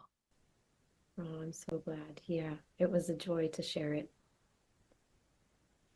And I had just I just almost like I'm basking in this beautiful journey. I almost don't want to go on to the next couple of questions. I only have two more questions, but I think this is one that's coming through to ask first. And I've been, on your email list for a couple of years, and I know that I've often heard you speak about the sacredness, inherent in all life. And I know that, you really I think first like felt that when you were in Egypt. I think that's something that the Egyptians, through all of their resurrection rituals, through all of their many different beliefs, I know how much they value and honor the sacredness of life. And I'm wondering if you can really speak to that, as I think something that a lot of early cultures, they really had that reverence, that respect on such a deep and fundamental level. And I think that we don't know how to return to that. So I'm just curious if you could speak to that inherent sacredness of life itself. Yes, yes. And for me, this is such a massive topic. So I will try to share it in a poignant and meaningful way that is concise. So yes, that is here in Egypt. And for me, that awakening to the sacredness of life happened when I was pregnant with my first child, which makes sense, makes sense. It's such a miracle to have a child growing within your womb, right? Growing within your belly. And it really makes you think about all of these, these kinds of things, like how is that even possible? And truly, scientists still don't know fully what happens at the moment of conception. Scientists still don't know fully what happened when cells came together and arose and began to form organisms, living organisms in the primordial oceans. We still don't know exactly. One thing that we know is at the moment of conception, there's a flash of light. There's a flash of light, and that has been scientifically measured and monitored for many, many years. And so this is a miracle. The spark of life is truly a miracle. And we don't know for sure if that exists anywhere else in the universe other than here on Earth. And then if we look at the Earth, you can see that everything is alive, right? Everything. And even in the cities, there are dandelions growing through the cracks, or trees even growing through the cracks in the sidewalk. As one of my teachers used to always say, the plan is life. The plan for Earth is life. And so we see this miracle just bursting forth all around us. No matter how much we pave over, no matter how much whatever our human activities are, life is still bursting through. And so life is here to remind us and call us back to the miracle that we actually are. Now, in Egypt, I reached a completely new level of understanding about this, as you mentioned, because it's so strong here. They had such a powerful understanding, not only of life, but also of death and the sacred nature of both of those. And what they knew here in Egypt is that death is always a portal, a door to a new life. It's never an ending. We're always starting anew. And so they knew that as we take that last out breath in this life, when we're about to pass away, we breathe out, we don't breathe in again. But then in the next life, we start with the next in breath. And so they knew that. And these mysteries are written on the walls of the temples, on the walls of the tombs. They had such an incredibly profound understanding of the nature of life and death beyond what I can even yet put into words, but when we see the way that the images are in the sarcophagus, for example, when the people were buried, when the bodies were buried, they were wrapped in the wings of gods and goddesses, and eggs, drawings of eggs, which is a representation of a new life, drawings of serpents, which are representations of the Kundalini energy, right? The life force rising again. They were surrounded with protection and with symbols that were meant to ensure their rebirth on the other side. And so I think this is one of the biggest shifts that has come into my consciousness in, all of my explorations of Egypt and other, other aspects of our reality here, is that life is the very most precious gift that we have. And many of the activities that humans are doing in the world that are focused on money and profit and power over, structures and this kind of thing are not respecting life. And so in any way in our lives that we can come back into a respect for life, maybe it's by putting out a bird feeder, right? Maybe it's by, giving donations to help children that are in need. There are so many ways to do this, but just think of maybe one way that rises into your mind right now, everybody listening. How can you honor the sacredness of life in just one little action maybe that you can take, and go out and do that. Really, don't let anything else get in the way. Go out and do that. Honor life. Another really beautiful way to do this is to make offerings to the earth, because we are part of the earth. She is our mother. We are born from her. We are made of all the same materials that she is composed of.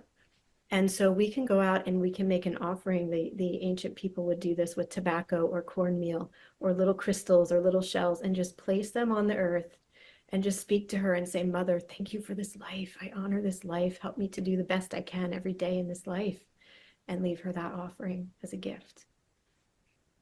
Yeah. That was beautiful. I love that. I'm going to have to go out and leave an offering now. Oh my God. I just felt that so much in my heart. And I also loved, I think there are two things you said that stuck with me so much. I did not know at the moment of conception, there was a burst of light. I was like, they skipped that in my high school science class. I don't tell the kids that.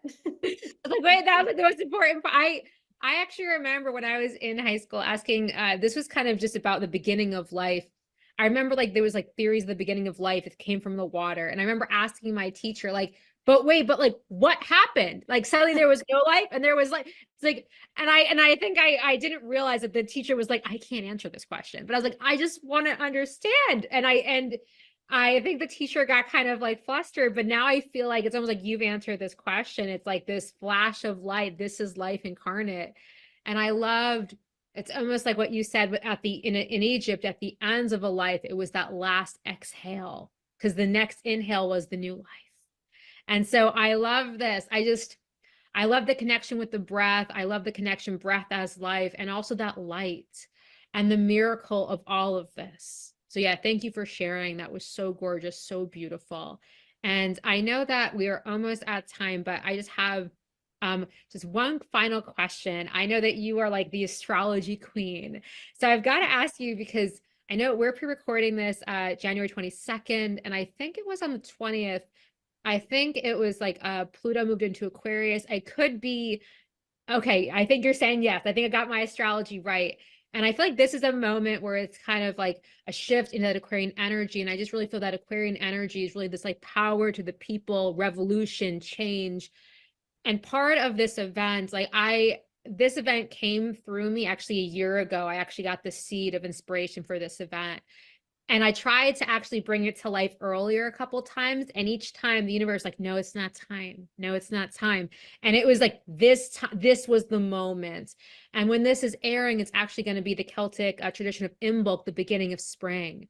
And so I really feel like this is new life for all of us. And that's why I think it coincides so beautifully with this transition of like, I think Pluto moving into Aquarius. And I'm wondering if you could share a little bit more about this as it affects all of us here on Earth, really going into this power to the people Aquarian age. And my question is still going, I'm sorry, but it's also this event really being about reforesting Ireland and just really making global change on a massive scale. So I'm just curious if you can speak a little bit about the astrology connected to this. Yes, absolutely. So yes, Pluto moving into Aquarius is huge. Now, Pluto is the furthest outer planet and moves very, very slowly. And planets have forward movement and backward movement, forward and retrograde movement. So Pluto actually first moved into Aquarius for the first time in over 200 years. First moved into Aquarius in March of 2023, and then moved back out into Capricorn. And now on January 20th, exactly as you said, Pluto's moving back into Aquarius again. And what is so interesting about this time is that the sun was exactly conjunct Pluto at the moment that Pluto moved into Aquarius. So the sun and Pluto were both at 29 degrees of Capricorn together on the 20th, and they both moved to 0 degrees of Aquarius together on that day. So it's like the sun is coming in and highlighting this movement of Pluto into Aquarius for us all to really pay close attention to. And it is so important in the ways that you've said, which I'll talk about in one moment. Pluto is going to move out of Aquarius one more time in September and then move back in for good in November, and then we'll stay there for another 20 years. Okay, until 2043. So this is a really big transit. Pluto transits are long and slow. And so because Pluto now after 2024 is going to be in Aquarius for 20 years, this is representing a huge change of eras for us, a huge change in what is happening globally in our human collective.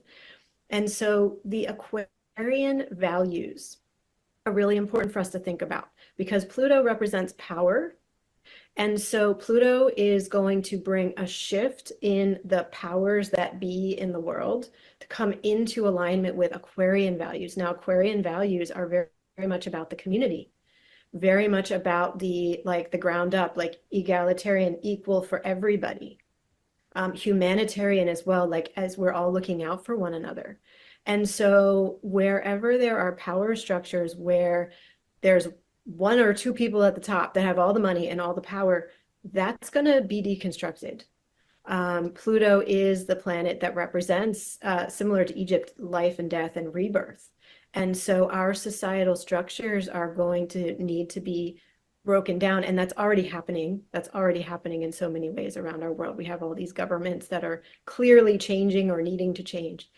And what's going to rise up in its place is new leaders, a whole new form of leadership where there will be younger leaders. There will be leaders that are much more tuned into the sacredness of life, what we've been talking about here, because that's a huge part of what Pluto represents. New leaders that are going to be in tune with what everybody needs, not with just how to make more money for the people at the top.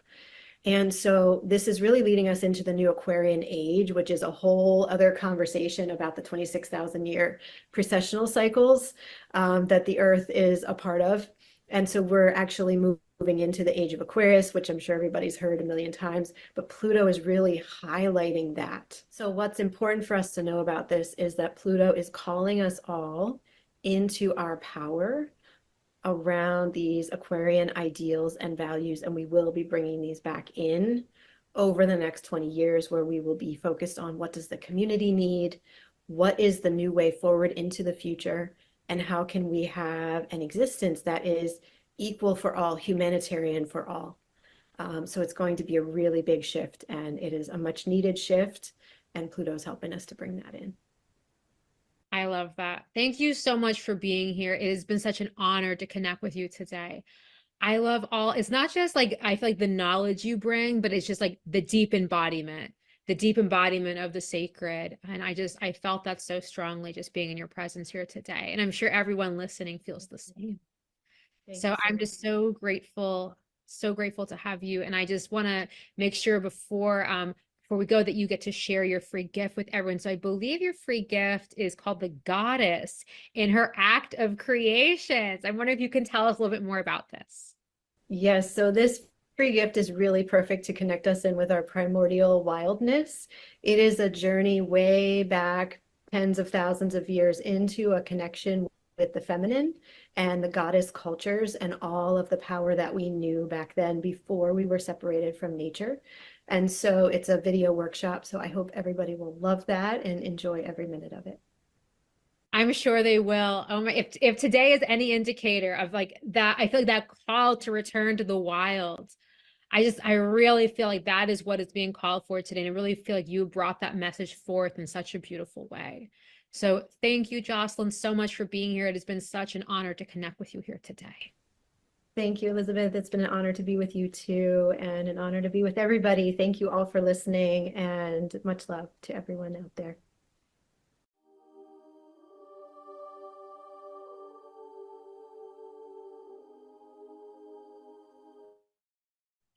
Beautiful. Okay. Oh my goodness. Sorry for that, running a little bit over, but hold on. Hi, Karen. Thank you so much for being with us today. Oh my God. And I appreciate your patience. Okay, so let me just introduce our next speaker for those of you who are not familiar with Dr. Karen Ward. Okay, so your bio is beautiful. I might mispronounce some of the things. Okay. Okay, so Dr. Karen Ward is a writer, lecturer, teacher, and psychotherapist. Trained in the Celtic lineage and Druidic traditions, she co-founded and runs is it Slí an Croix? Clean Cree. Well done, Elizabeth. Well done. We often say here in Ireland, of course, that there are so many dialects that no matter what way you pronounce it, you're going to be right. That makes me feel so much better. Thank you. Okay, so this is a school of Celtic shamanism with her husband. Her renown, is it Moon Mina? Moon Mina? How do you say? Moon Mina. Well done. Moon Thank Mina. you. Moon women. I guess I'm doing really good today. Thank you. You Okay. are. Thank you.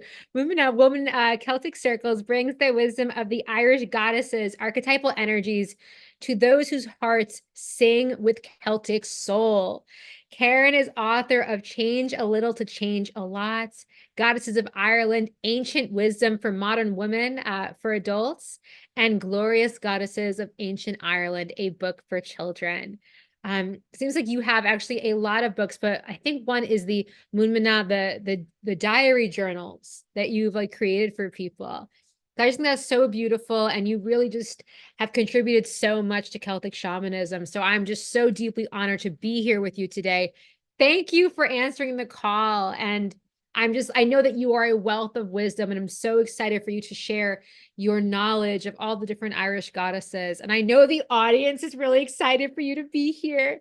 I had people asking in the chat, when is she coming on? When is she coming on? So anyway, I want to welcome you from the bottom of my heart. Thank you for being here. It is a pleasure, Elizabeth, and particularly on the eve of Imbolc, the Celtic festival that heralds spring, and Bridget, the Celtic goddess and the matron saint of Ireland, is very, very much one of my guides and guardians in all of the work I do. So it's a very special time to be here. Thank you. It's my pleasure. So That's actually my first question, because we're gathered here at this auspicious time of Imbolc. I wonder if you can share the significance of this holiday with everyone here, and maybe some of the origin of this special day. I would be honored to. The word Imbolg, spelled with a G and sometimes with a C, means in the belly or use milk. So you can imagine our ancestors were looking out from the cold, dark winter months, seeing the sheep in the field and the female sheep pregnant, about to give birth. And they knew that spring was just about to come, that the snowdrops were coming up out of the hard ground. And this was the approach of Bridget beckoning to everyone. And after a cold, dark, hard winter, some of you still experiencing those weather systems as we speak, the knowledge that very soon Bridget is coming whispering to us on the wind to bring those brighter, warmer days, and that sense of gladness in our heart, of hope, the bird song, the animals we see outside. It's a very beautiful festival. It is a Celtic festival that comes after winter solstice, after Samhain, those cold, dark winter months, so that there's a sense of we're heading towards the summer and that gladness in our hearts. I love that. I wonder if you can describe more of the significance of Bridget to the people of Ireland. I know that she is very beloved. I wonder if you can share a little bit more about her and also some of her lore, if you would like to. Oh, it would be my pleasure. Bridget, we call her a Celtic goddess, but in truth, she's a pre-Celtic goddess because she was here before the Celts arrived. She is a daughter of the Dagda, and he was known as the father god of the Tuatha De Danann. And that's Irish Gaelic for the tribe of Mother Earth. And it was said they arrived here on the island of Ireland, a small island off the west coast of Europe, in great ships from the sky. Now, make of that what you will. And it was said also in legend and lore that they burnt their ships on arrival so that they knew, okay, there's no going back. This is now our home. And Bridget was what is known as a triple goddess. So there's Bridget, the healer, Bridget, the inspiration of poets, the creatrix, if you will, and Bridget, the blacksmith. And it is often wondered whether they were three sisters with the same name or three different women, or as many would subscribe to, and I have to say I would too, one woman, one goddess with three very important aspects to her. Now, I think nowadays we can understand Bridget the healer, and we can understand Bridget the inspiration for poets. But usually Bridget the blacksmith might have us pondering, not sure about that one today. And if you think about it, many, many moons ago, the blacksmith was a really key figure in the community because of their alchemical abilities to take black metal, iron, and turn it into useful tools and implements for building, for our houses, for protection. And therefore, we might need to make that leap today to, oh yes, anything that has metal in our homes, in our offices, would have been forged. But there also, that key word forging brings to mind a fire in the belly. In other words, springtime heralding activity after the dreams of winter, speaks of the practical aspects, the putting into action those dreams. So therefore, the blacksmithing isn't so far, perhaps, not as great a leap as we would imagine. And what's interesting, Elizabeth, is matron saint of Ireland, Bridget, has many of exactly the same attributes of the goddess. And we're talking here of the phenomenon known as syncretism, where a more modern belief system is superimposed on an already existing one. So therefore, many of the Catholic Christian churches were built on existing sacred sites in Ireland and indeed in the world. So therefore, Bridget became the matron saint of Ireland, but she has very much brought the traits, if you will, of the goddess with her. There are those who say that Saint Bridget is Goddess Bridget incarnate. Mm.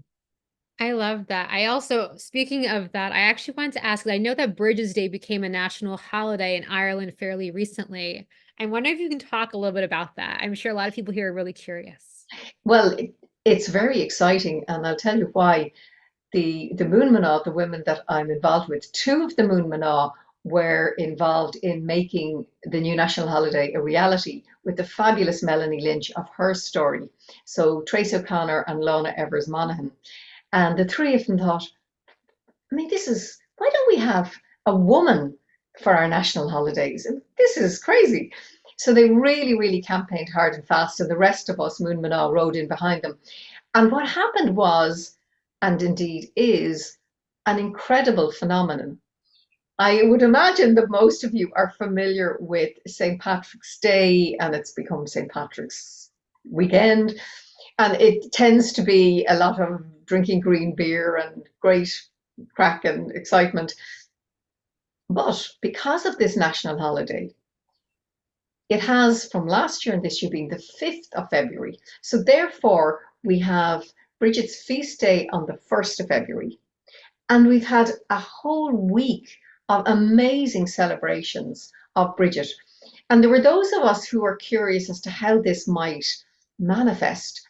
And from the get-go, it's been a very, shall we say, mature, profound time of honoring women, the feisty force of nature that Bridget gifts us.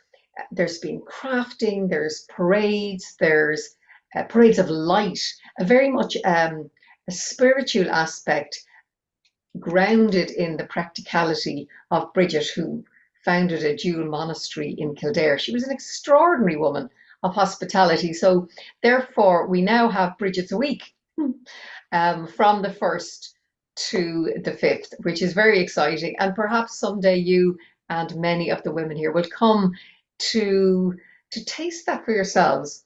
But also, I have to say, Bridget's cloak has spread far and wide, so that look in your locality, because more than likely there will be something Bridget related and Imbolc going on.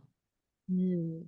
Yeah, I know it's funny. Really close to me, there's like an old Revolutionary War site, and they were gathered this weekend to celebrate Imbolc and Bridget.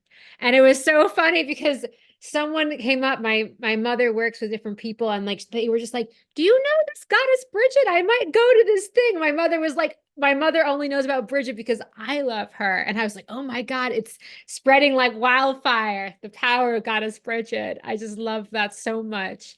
And I know a lot of the people here were drawn because they love Goddess Bridget so much. And I'm just curious, I wonder if you can share something like maybe lesser known about her. I think people connect with her as a goddess of the flame, a goddess of poetry.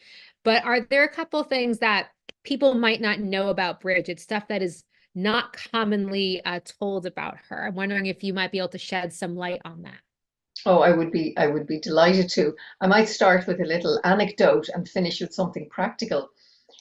As you mentioned, I wrote a book, Goddesses of Ireland, of course, including Bridget, but then I was invited to write my first children's book. And I'll show you a picture of Bridget there.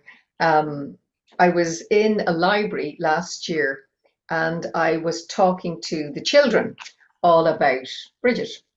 And one little boy put up his hand. There she is in her triple. Oh, she looks beautiful. Yeah, she's fabulous. But what was wonderful was the little boy said to me, "Oh, so Bridget, she's a bit like a superhero." And I thought, out of the mouths of babes. And then another girl turned around and she said, "She's a really good value goddess, isn't she?" Because she does so many things. I think one aspect of her that is least talked about, but very important, relates to a couple of her legends. So one was when she was a teenager, when she had her first moon time, her first period. That was a signal that it was time for her to marry, and her parents, the chieftain and his his bondswoman, her mother, Brookisha, would have been a slave to Dovtek, her father. And very unusually, he gave her a dowry. So there were many suitors.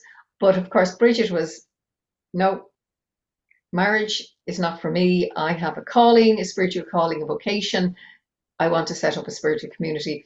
And I suppose we can imagine her parents going, oh, it's just a phase. She'll get over it. But Bridget actually plucked her eye out. Very dramatic. Don't try this at home. And what happened was her parents realized, oh, it's all right, Bridget, we understand this. This is very important to you. You don't have to marry. It's okay. So therefore, her parents, of their own volition, gave her what she needed. And then when she and her entourage, I suppose we'd call it, tracked for 9 days the Bridget's Way Celtic pilgrimage all the way down to Kildare, she needed land. So she asked the local chieftain. He laughed at this young whippersnapper girl asking for free land. And of course, the legend is that he said, I'll give you the land that your cloak can cover. And when she took off her cloak, she gave it to 4 of her acolytes and nodded, and the cloak spread and spread and spread over this vast tract of land. The chieftain nearly fell off his horse and he said, yes, Bridget, you can have the land. So what's least known but very relevant to our lives today is that Bridget gifts us, from down the ages, the ability to find a way no matter what. Now, of course, we're not going to pluck off our eyes, and many of us do not know how to make our cloaks expand through vast tracts of land. But what she is really teaching us is, don't give up, be resilient, stand in your power. There is always a way to get what you want. But, and this is crucial, that the other person will give it to you. In fact, we're kind of standing at a time of history now, Elizabeth, because some of you who are local or might be watching world news have realised that in the north of Ireland, where thankfully we've had peace for a long time, but there's been a bit of an impasse in the government up there. And that has suddenly, the blockage has been removed today. Now, there are those of us who are smiling thinking, oh yeah, there you go, Bridget, woman of peace, woman of justice, woman of reconciliation. And it meant that there was a lot of, shall we say, jiggery pokery going on to find the right words so that everybody could save face and claim that, yes, we got our way. But of course, it happened in very Bridget style. So this is one of the lesser known things that is very much a treasure of Ireland that is gifted to all of us.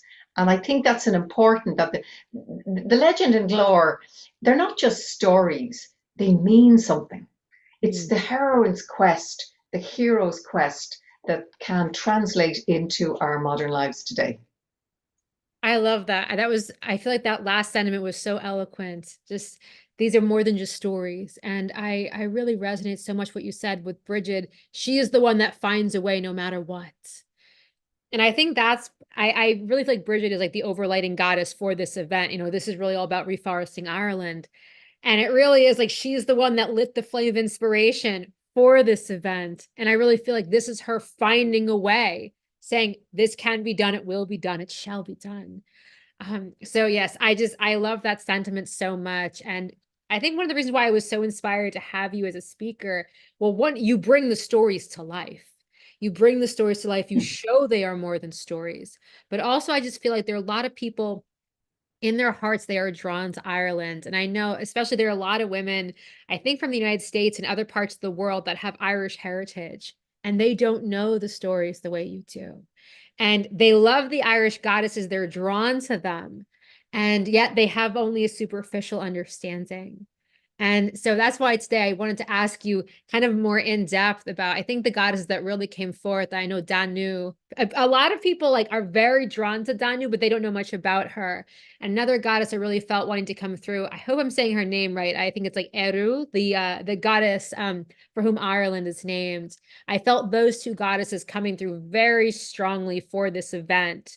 And I just felt like, oh, that's so beautiful. Oh my God. That's Eru. I love the flowers on her. Mm. And then I'm going to show you, you keep talking, and I'm going to show you Danu now in a moment. Yes. And I'm not kidding. There's like a whole list of them. It was Matcha came through and Anya came through. I was like, do you want me to ask? I was like, I'm going to ask all of you. And I was like, okay, I guess we have the hour. Yes, but we really need to mention Sheila Nagig as well. This is very important. I think, Elizabeth, when you think of Irish goddesses, there's the very important triple goddess, the maiden, the mother, and the crone.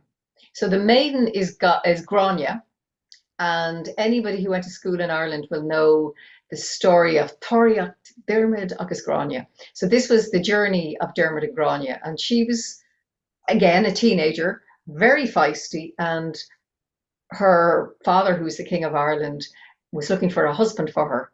And the great warrior Finn MacCool was looking for a second wife. And of course, Grania was so excited. I mean, this was the equivalent of your dad saying, listen, Justin Bieber's looking for a second wife. What do you think? Or whoever the young hero of the day is. But what transpired was when when Fionn arrived, he was an old man, because these legends had been going on forever. So Grania said, I'm not marrying him. And she found a way, little bit Bridget-like. So she ran off with the young hero, Dermot. And she embodies for us and the rights, the maiden rights of Grania, that can do, when we're young, we think we can take on the world, and to hold on to that youthfulness as we age. And then, of course, Danu comes in as Mother Earth. She was the mother goddess of the Tuatha De Danann, the tribe of Mother Earth. And she's very much symbolized by the earth itself. All that we need to learn about abundance, fertility, fecundity. And whether you're a birth mother or not, we birth many things, we women. And sometimes I have found that the mother rights of Danu have been very poignant for us women who are not birth mothers to really come into recognizing. I mean, you, for example, have birthed this Treasures of Ireland. And others might recognize I've birthed that book, that home I've created, whatever it might be. And then we sweep on to the Cailleach, the wise crone. And the crone rites of the Cailleach are very much about stepping into a smooth transition from our mother phase to us as older women, as elders. And again, in modern society, youth is revered in all its glory, but we need to reclaim our elderhood, the wisdom of the years of experience. And the Cailleach is, I mean, she's so fabulous. She's wild, she's blunt, I'll show you a photograph of her now. She's, she really holds on to the wisdom of the ages. And it's so important for us to be able to do that, and to recognize and not fear getting older, because unfortunately a lot of women do at this stage of their life, which is very unfortunate. I'll see if I can find her now here in a moment. So that, who else did you mention? The Morrigan. There's the Cailleach. I didn't mention the Morgan, but I love the Morgan. She's actually one of my guides. The Morrigan. Okay, here. Well, I will introduce you to the Morrigan. Now, she is, let me say, she's analogous with the Kali, the goddess of the East. There she is, there in all her glory. Look at her, in her crow form. The images, the pictures in this book are beautiful. Aren't they stunning? Paula McGloin is the illustrator of the children's book, and then the wonderful Bernie Sexton, she is the illustrator of the Goddesses of Ireland. I've worked with Bernie for many, many years, and she and I, we do the diary journal together. Yeah, very, very important. So what can I say? The Morrigan has for many been a goddess of battle and war, but actually she is the goddess of birth, death, and rebirth. Because, as you know, we need to make time. There she is in all her glory. Look at that. Oh, I love her. I love her. Yay! So basically, like Kali the Destroyer, like the Valkyries of Scandinavia, the Morrigan is calling it straight. Look, you've got to clear stuff. If you want to push through, if you want to come forward with your life, you've got to let go. So that there's, how would you say, there's often that tension between what we would like, what we're aiming for, hearing our gifts, and not being able to bring that into actuality. And she was also very much a goddess of prophecy. But because of her cut through straight ways, a little bit like the Kalyak, the fierceness, they are goddesses that are often avoided. But I like to introduce the Morrigan by way of the rebirth, to keep thinking about the rebirth and to make friends with death. Here in Ireland, we had a fabulous tradition of the wake, the keening ceremony, how we stepped in. We were very comfortable with the concept of the other world. And therefore, the idea of becoming friends with death now in the modern world helps us embrace life. So the Morrigan has many, many gifts. With the Moon Maná themes, we make what's called a Burla Gui, and that's the Irish Gaelic for a prayer bundle. Now, there are indigenous traditions around the world that do a version of this, but I really love that there's a creative element. We bring symbols of nature that for us evoke birth, death, and rebirth. And there's chanting and singing, and we create this amazing bundle together. So each of the goddesses in their Moon Manor form have treasures to give to us, and they are either rites or blessings or some beautiful creative tradition. And I think we women particularly, we like the practicalities. It's one thing to hear the stories, but how do they translate in, how do we bring that Celtic soul that resonates deep inside our hearts? How do we manifest it in our day-to-day lives? And I think the goddesses are really coming forward at this time to let us do that in a way that is very beautiful, dare I say simple, but also most importantly in community. Mm.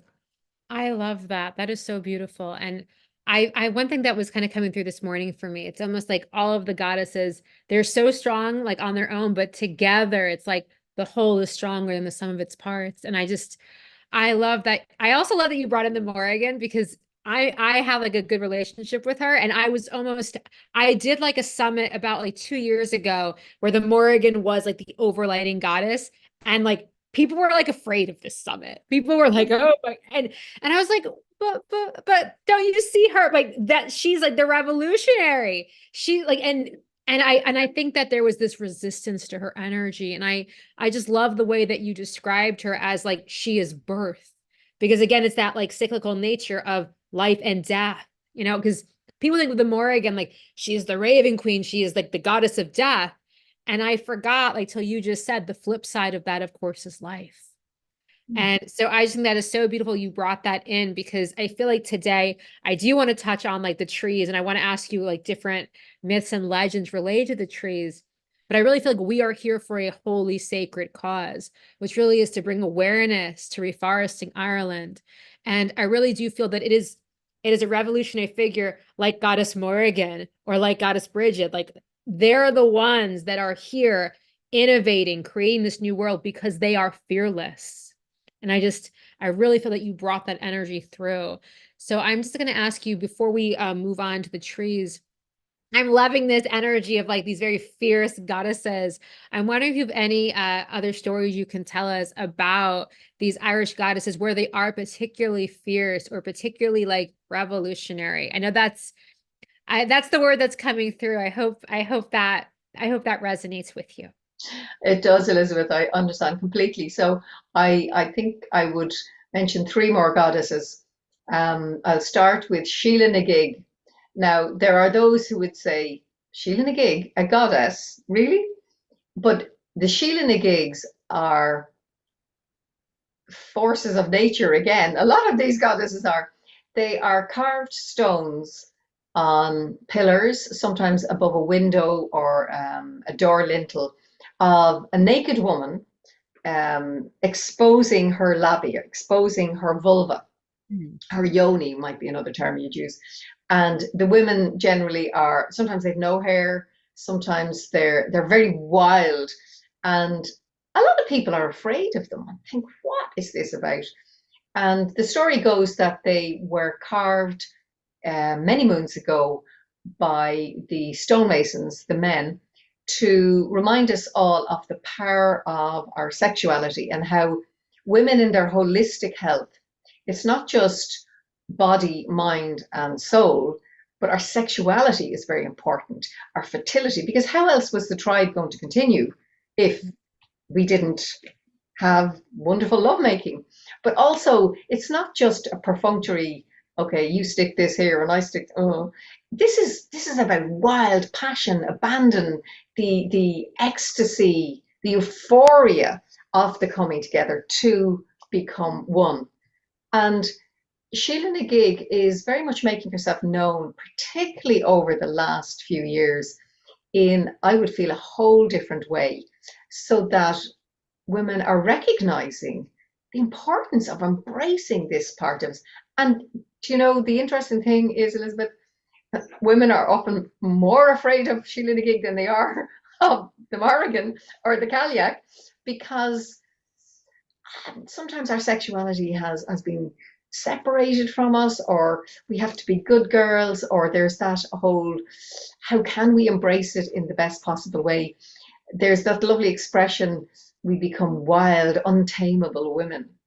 And there's that really excitement of, this is part of who I am and I want to embrace it in the best way. So the Sheila na gig rites is a very popular Moon Mana theme. And aligned with this are two other goddesses, Eru, who you mentioned. Now, Eru, she was the goddess who gave her name to the island of Ireland. But she's revolutionary in a very different way, and her powers and gifts are very relevant to our lives, because she and her sisters Banda and Fola, with the rest of the Cua de Danann, watched the Milesians come up from North Spain. They were a patriarchal people, the Celts, and of course they came to Ireland to take over. They weren't sure that anybody lived there, and the Cua de Danann recognized, okay, this brokering of peace, of an alliance, has to be very delicate. So, very wisely, they offered the three goddess sisters, Eru, Banda, and Fola, to broker an alliance. And the Milesian Celts also did something very interesting. They sent Amergan, a bard, a poet, a storyteller. And the legend goes that each of the three goddess sisters made their pitch to him. But Eru won the day, and it is said for a number of reasons. One, the three of them recognized that war was futile. Battle, no, they were not going there. So there had to be an alliance, a merging of the tribes. And the second one was that Eru invited Amergan, this man of Celtic soul, to enact what's called the re-banish, the marriage ceremony of a male leader with the goddess representing the land. And then the third one, which I absolutely love, is one of the Milesian Celts, he must have been a bit of a warrior. He was having no truck with chatting to these women. Come on, let's take over. And he, in words that we don't actually know what they were, but in some way he denigrated Eru. Uh-oh. That did not go down well. There was the hand, don't you dare, do not go there. And the Milesians kind of took down back and said, shh, don't go there. And amazingly enough, 3 days later, he drowned. Oh, not sure about that. Not sure what's going on there, but Eru won the day and she became the goddess. And the Milesians with half the Tuatha De Danann, they intermingled, intermarried, and then the other half of the Tuatha De Danann went underground to the hills and dales and became Nashi, the fairy folk. Ooh, yes. And then finally, Boann is the river goddess, and she brings in that glorious flow. So if we're talking about feisty, revolutionary, stand your ground, yes, stand up for who you are, she flows to find a way forward. And then we circle back to Bridget.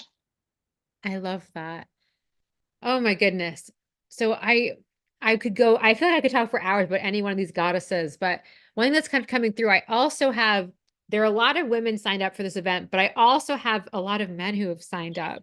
And yes, I know, I'm like welcoming the men. And so I'm wondering if there are any like really beautiful stories of, I don't know if they're like revolutionary, like warriors or revolutionary kings, something that like I feel that I want to also inspire the men to feel like kind of like what you described with Bridget, like all things are possible, that like you can make a way where there is no way. I'm just wondering if you have any really inspiring stories of the men, because one of the intentions behind this event, it really is to help people reclaim their power to make an impact on this earth.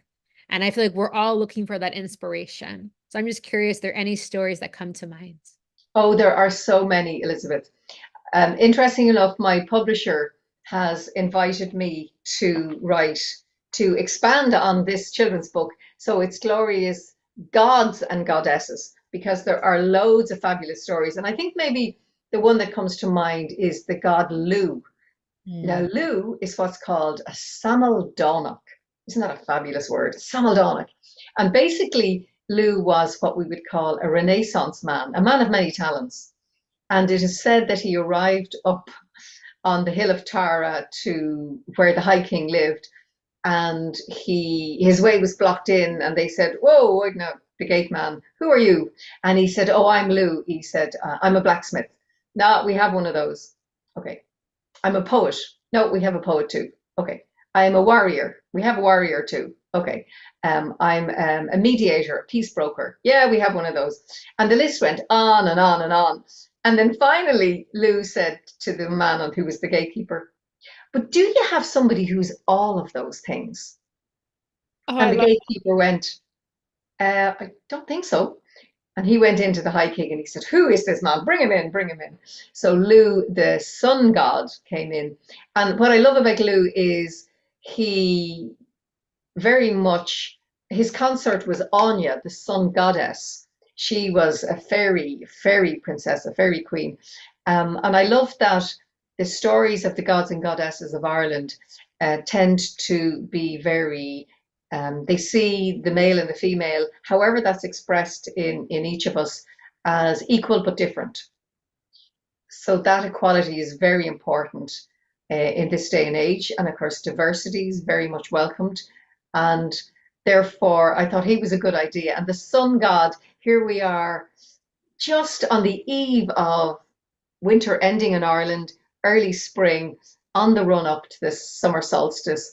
And that very much is Lu's time, Bealtaine, coming in from early summer up to the summer solstice. So yes, there are a plethora of wonderful Irish gods and heroes. But listen, we'd be here all night. I love that. You are such a phenomenal storyteller. And I think that's the whole thing, is when I feel like when I'm listening to, it's almost like there's like a time beyond time.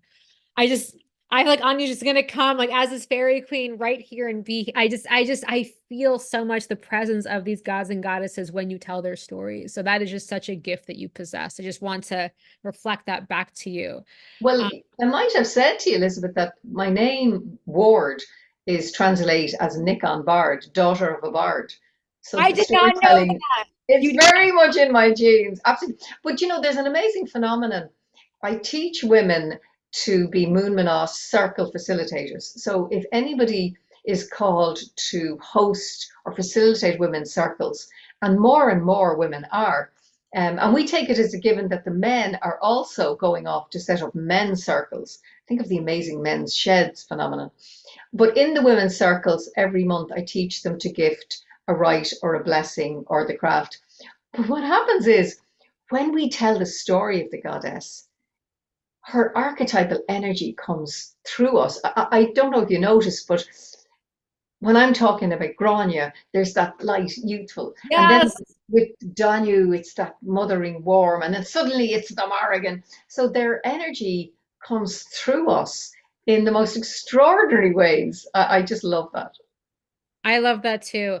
And I think that they can be great medicine and great teachers for us. Because I feel like when we tell the stories, if there's a a particular archetype or there's a particular energy that's challenging for us, like connecting with that goddess, telling the story of that goddess brings us into greater resonance.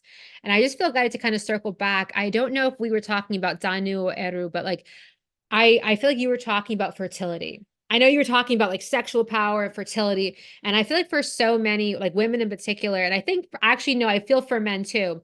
I don't think we know how to really step into our sexual power in this age. And I feel like, I think especially in Ireland, I know there was like a lot of like, there's like a lot of like Christianity that came over. And I feel like very much, I think made people more resistant to owning their sexual power. But it does seem, I mean, especially this event is all about trees and the forest and the woods. It's about nature. And I feel like we can't ignore that principle of fertility. And I'm just wondering if you can speak a little bit more to that principle, whether like connected to the goddesses or just that principle of fertility in general, because I don't think it's something that people understand today the way they used to hundreds, if not thousands of years ago. I feel like fertility was so revered. They would have fertility festivals. And I just feel like there's not as much understanding today about it. So I wanted to ask your opinion. It's a very good question, Elizabeth. And there's a historical context. It was said that before the famine in Ireland, men and women, we had a great, how would you say, affinity with our natural sexuality. We were open, we were huggers, touchers. We loved the beauty of coming together in a loving way, whatever gender we express as. And it was the most natural thing in the world. And the offshoot of that was children were procreated and the tribe continued. This famine, as we know, devastated the Irish. I mean, half our population, we were 8 million at one point, and then we became, literally half that either died or left. And it'll tell you something that the famine was in 1845. That was the start of that big year. And we're only 5 million now. We were 8 million, and we went down to 3, and then we slowly have crept back up. So when something devastating happens in a country, there is often the clinging to anything that can make sense of it. And the Catholicism really took hold. And it, let's face it, is the modern iteration of it is patriarchal. It's run by men, and it's run by celibate men. So therefore, sexuality was repressed, one, because people were starving, they had no energy for it, and two, because of this, back in those times, very fire and brimstone. And if you repress sexuality, the most natural thing in the world, there are repercussions. And I think one of the reasons a lot of people are looking to Ireland, we're shining a light, a beacon out to the world, is finally, as a people, we have acknowledged and accepted, and we're working through our shadow. And the shadow was those mother and baby homes, institutional parish abuse, I mean, civil war, horrific things. And we're recognizing how unnatural that is and how there is a better way. So therefore, there was a big swing back in the last only 10 to 15 years, coming away from that very formal religion to people finding their own way. But of course, what happened is, and many of us might be here, we recognized the yearning for connection with the transpersonal. And a lot of people looked to, well, what are the indigenous ways of Ireland? And myself and my husband, John, we have a school of Irish Celtic shamanism. And it's been incredible, the ages and the diversity of men and women coming to the school, hungry to learn the most natural way of connection with the divine, whether you call that spirit, God, goddess, source of love, source of life, whatever. And part of that embracing is to acknowledge our sexuality and the fertility aspect of that. I mean, here we are in very early spring. And again, Bridget ushers in that. We see it in the birds, we see it in the land, in the animals. And to accept that fertility can mean many things. Yes, there's the conception of women, as Jocelyn was beautifully describing to us there with that flash of light. But there's also the fertility of ideas, the fertilization of the land, our gardens, and of course the trees. And with Bridget in particular, her totem tree is the oak, the strength. And the oak, the Irish word is dira, which Kildira, the place of the oak. Think of Derry, Dira, the city. My granny was a Derry girl. But also Drew is the etymology of magic, and of course druids. So it's all beautifully interwoven together.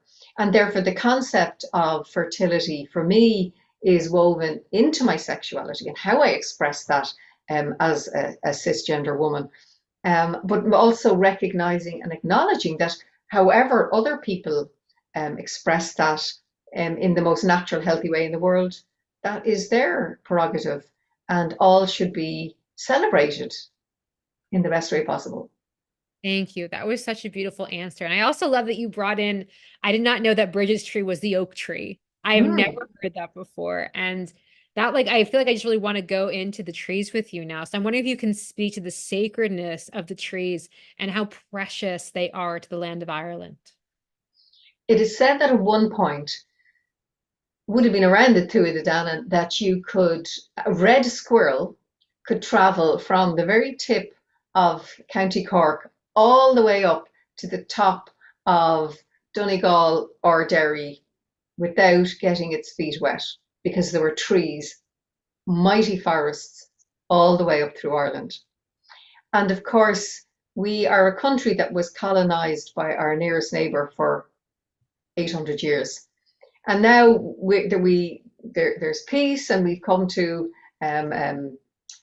that lovely acknowledgement of Celtic Isles. But the forests of Ireland were devastated because they were taken, the wood was all taken to become ships and building materials for, as I said, our nearest neighbor. But what's wonderful today is the recognition of how important our human symbiotic relationship with the trees are. And on a very basic, most scientific level, we humans breathe in oxygen and we breathe out carbon dioxide. And the trees breathe in carbon dioxide and they breathe out oxygen. So therefore, when we're hugging trees, there are those who might think, oh, look, what is she like?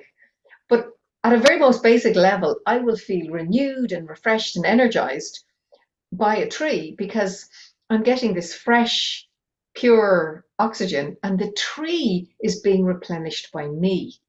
So there's that beautiful recognition, even in the county councils, in the town planners.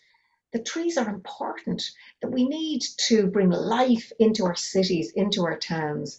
And the indigenous trees, it's been a huge upswing to planting them. The ash, the oak, the hawthorn, the fairy tree, the birch, it's just really, really fantastic, because for a while there were great swathes of pine trees, because if people grew them in their land, then they would get a certain amount of money. They'd be harvested for Christmas trees and for building. But now the indigenous, Quilcha is the name of the Irish organisation that at a government level that brings in the trees. But a lot of people are planting trees in their own gardens. And also when somebody dies, they might plant a tree in their memory. So when a baby is born, let's plant a tree. There's the fertility coming in again, which is very exciting. I love that. I'm wondering, I feel like I keep asking you to tell stories, but it's because you're such a beautiful storyteller. I'm wondering if there is either a personal or like a mythological story you can share to help everyone here today connect with the trees. Mm, yes, very important. There were some really key stories about trees. I think people would probably be familiar with the beautiful Scandinavian, the Nordic story of Yggdrasil, the great tree. And the Irish would have had something similar. So, for example, the birch tree would be, in the language of Ogham, it was the A, it was the start of the year, it is birth. And if you look very closely at a birch tree, the beautiful silvery bark sheds, but you can see in it, you know, when you look at a scan of a baby in the womb, there's that beautiful, it's actually, you can see that on a birch tree, on a bark. It's quite extraordinary. And then in Ogham, which is the language of the trees from the god Oma, or Ogma, as it's often pronounced, Ogham, Ogham, and he would be Oghma, Ogma, that the Druids had a language based on the trees, and each of them had a symbol. And then, say, the yew tree, Yo, was the Z. So birch was the first tree, yew was the last. And that's why you find a lot of yew trees in graveyards, because it was a symbol of not just death, the end of a life, but also that rebirth into the other world. And therefore, trees have a meaning at a very deep, visceral, palpable level for us, whether we recognize those stories or not. And often, when you think of Stonehenge in England, there is Woodhenge quite nearby.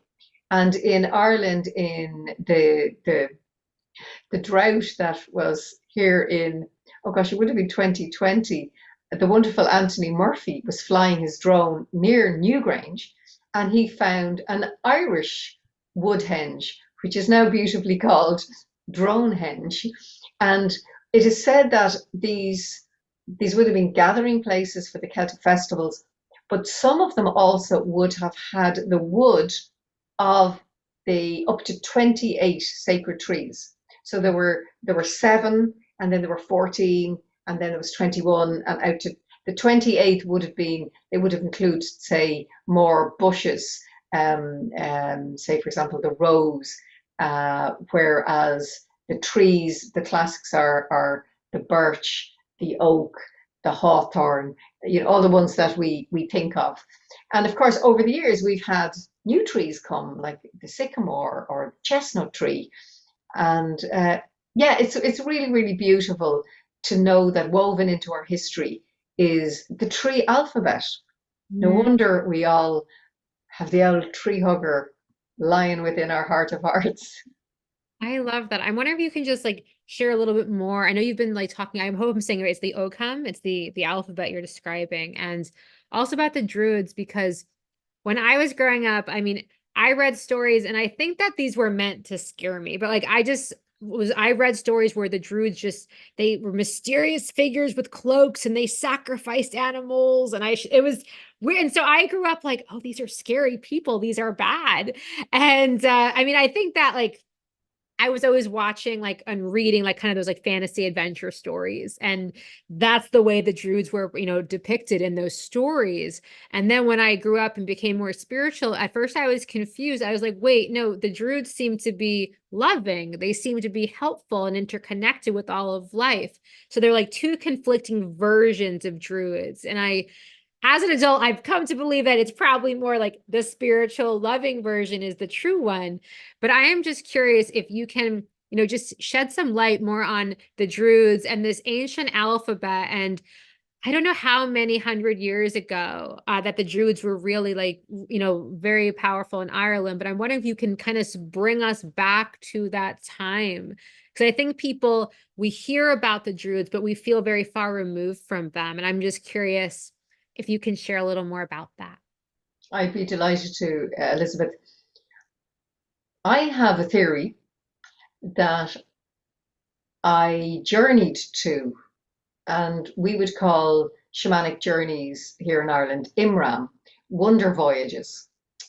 And I was curious as to why there are those in Ireland who are pagans, there's Wiccans, there's Celtic shaman, there's Druids, and essentially we're all doing a version of the same. We're all nature-based, earth-based spirituality. But what happened was there was, how would you say, a separation. They often talk about the Irish tradition as being a broken lineage.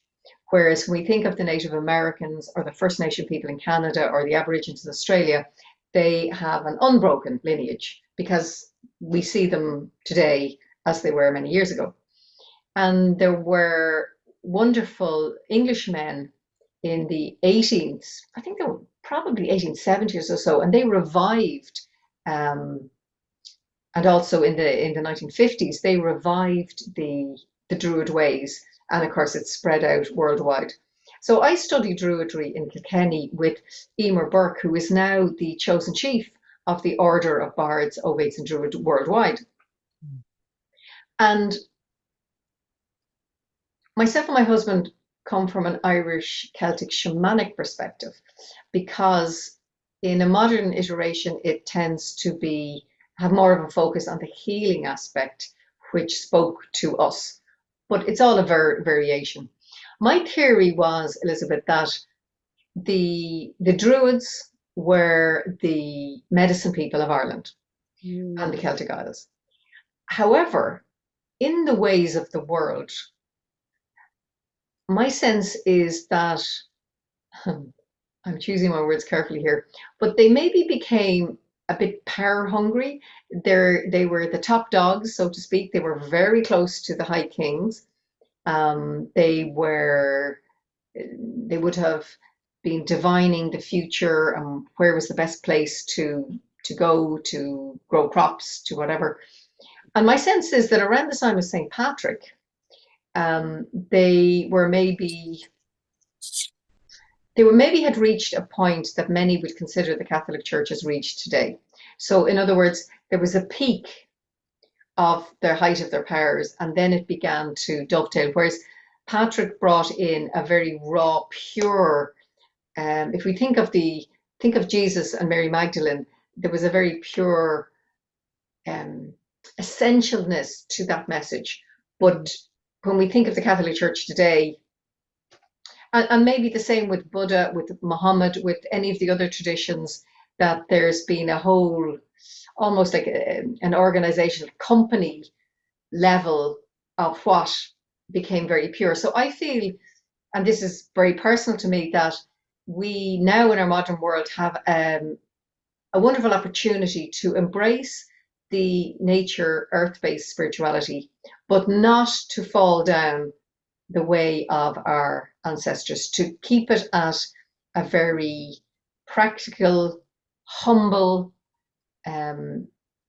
equal, diversity level, that it doesn't become hierarchical as many of the older systems did. And that's where I think probably those scary tales of the Druids came in. But you have to remember as well that anybody who was not a Druid looking at them might have thought, oh my gosh, feathers and rattles and drums and whoa, that's all a bit savage. So they might have that's where those stories might have come from. Whereas, I'll tell you a small anecdote. Myself and John were leading an international gathering in the Irish Centre for Shamanic Studies, and somebody asked, could we video some of it? And we said, well, we can't video the actual ceremonies, but we could sort of recreate it afterwards. So we did. And I have to say, I was shocked. We looked like a bunch of madzers. Because when you're in it, when you're experiencing it, it's so, it's just glorious. But when you're looking at it, it can look a bit. And if you think of any religion worldwide, if we look at other people's practices, it might seem a bit strange. But if we get the essence of it, at that soul level, it makes it's a whole different, yeah, a whole different aspect to it. So I'm not sure if I answered your question the Can right answer way, my but question. I feel like my inner child has had this question for like 20 plus years. Like, and so you answer that beautifully, because like I said, there were two conflicting versions of the Druids, and I didn't know how to reconcile them. So I really love that you said at the height of their power, there's almost a little bit too much like power hungry energy. And that I could understand. So I was able to really grasp that there was an essential like earth-based spirituality at the heart of like the Druidic religion, because I feel like that's something that we're all like trying to understand now. Like this event really is about like the individual reclaiming their personal power. And I think one of the pitfalls is what happens if you get that power and you misuse it. And so I feel like what you're describing with the Druids, it's showing that even among the best of us, sometimes we don't know how to use that power. So let us learn from the past. Let us take that wisdom and build anew. So I just, very well said. Very well said, Elizabeth. And do you know, there's a word that's often used in psychotherapy, counseling circles, within holistic healing, and that's, have you done the work? The euphemism is the work. In other words, yes, you can do a Reiki weekend or a shamanic weekend or any of these wonderful ways. But if you're only at a very surface level, you haven't done the personal work. And there's a lovely story where somebody is thirsty, yearning for knowledge, and they go into a meadow, and 6 feet down is a clear, pure source, a stream. But the person goes in and they continually dig 3 foot holes, and they are never nourished or sustained. Whereas you only have to dig one 6 foot hole, boom. So therefore, there are those of us who, maybe because we don't know any different, we're ambling around a bit of this, a bit of that. But if we go deep, if we do the work, and that's why on many of the courses that I've been honored to do, or John and I would offer, or the Moon Manoff, we go deep and we look at our shadow. This is so important. And we look at, do you remember years ago, I'm showing my age now, but there used to be the Western films, or in a lot of films, there were the good guys and the bad guys, and that includes men and women. Whereas nowadays, what I love about film and books is we're showing the duality of nobody is perfect. The good person makes mistakes, they mess up, but we can change and we can become aware of, okay. And I can embrace my grandmother's love of knitting, my grandfather's love, voracious reader, but I can choose not to take on her sharp tongue, and I can choose not to take on his passivity. And this is important, that we can move forward, glean from the past generations and our ancestors, all of the good stuff, but we can choose to evolve it forward in the most natural way that speaks of goodness, innate goodness, unconditional love, respect. And I think that's really important in these earth-based traditions. that was beautiful. I just feel like that was so well said, and something that was really coming through while you were talking. I feel like it's like we get to choose who we get to be. And it made me, I would love for you to speak on this. It made me think back to our earlier conversation with the different archetypal goddesses. Like, do you want to be like, like Grania, like that more young, like light energy? Do you want the revolutionary energy of the Morrigan? And I feel like there's something, whether we're telling stories, whether we're looking at our ancestors, we get to choose who we want to be. And I feel like there's something so profound in that it sounds very simple, and yet it's so profound, because like I feel like character is destiny. By choosing our character, we choose our destiny. We choose who we're going to be and what we're going to create. And so I'm just wondering if you can kind of speak to that, about this idea of really through, like, whether it's not choosing to be the way that our ancestors were, or if it's choosing to embody a certain archetypal energy, this idea of really choosing who you're going to be in this lifetime? I'm curious if you can speak to that. I think I'll start by a small anecdote of how not to be. Myself and John had a wonderful woman who shall remain nameless in one of our classes. She was on the medicine spiral and she was single. She was about 37, so she was really conscious of the biological clock. And she yearned to be in partnership and she yearned to have a child. And she came to work with me on a one-to-one back in the day when I had a clinic. And I couldn't figure out, I mean, she was a really nice woman. She worked in the holistic field. And I couldn't put my finger on what was going on. And then it came in a big revelation. She was a huge Bridget fan. But she was living her life like Holy Saint Bridget. Now, I don't know about any of you menfolk out there, if your orientation is towards women, but like, would you possibly want to date, kiss, or make love to a really holy, lovely woman who was coming across like a nun? Probably not. So therefore, she had embraced the archetype of Bridget, specifically the matron saint Bridget, in a way that was too much. She'd gone overboard. So therefore, when we tap into the archetypes of the goddesses and the gods, there's a plethora, there's a myriad of them. And therefore, sometimes it might be appropriate to be the Cailleach, or to flow like Goddess Boan, the river goddess, or to be Aisling, the fairy goddess, coming into a visioning time of the year. Many would see that as January, that you're opening up the whole year ahead. So therefore, there's the beautiful journeying in between each, but not to get stuck in one. I mean, who would want to be the Morrigan all the time? I mean, Sheila and the gig, yes, wonderful when you're in the bedroom, but like when you have to go down and make the dinner, maybe you want to be a nurturing Danu. And I think that's very important that we recognize we're not becoming, and I'm using the quotation mark, we're not becoming the goddesses. We are tapping into their treasures, their gifts, and we are embracing them in whatever part of our day-to-day life is appropriate. And then we shed and we move on. We must be us. We are gifted a particular soul personality this lifetime, and we need to embrace that, because we are all so different. We're like a thumbprint. We're unique, like the snowflakes, and therefore be who we truly are. But yes, be aware of those archetypal energies at the appropriate time.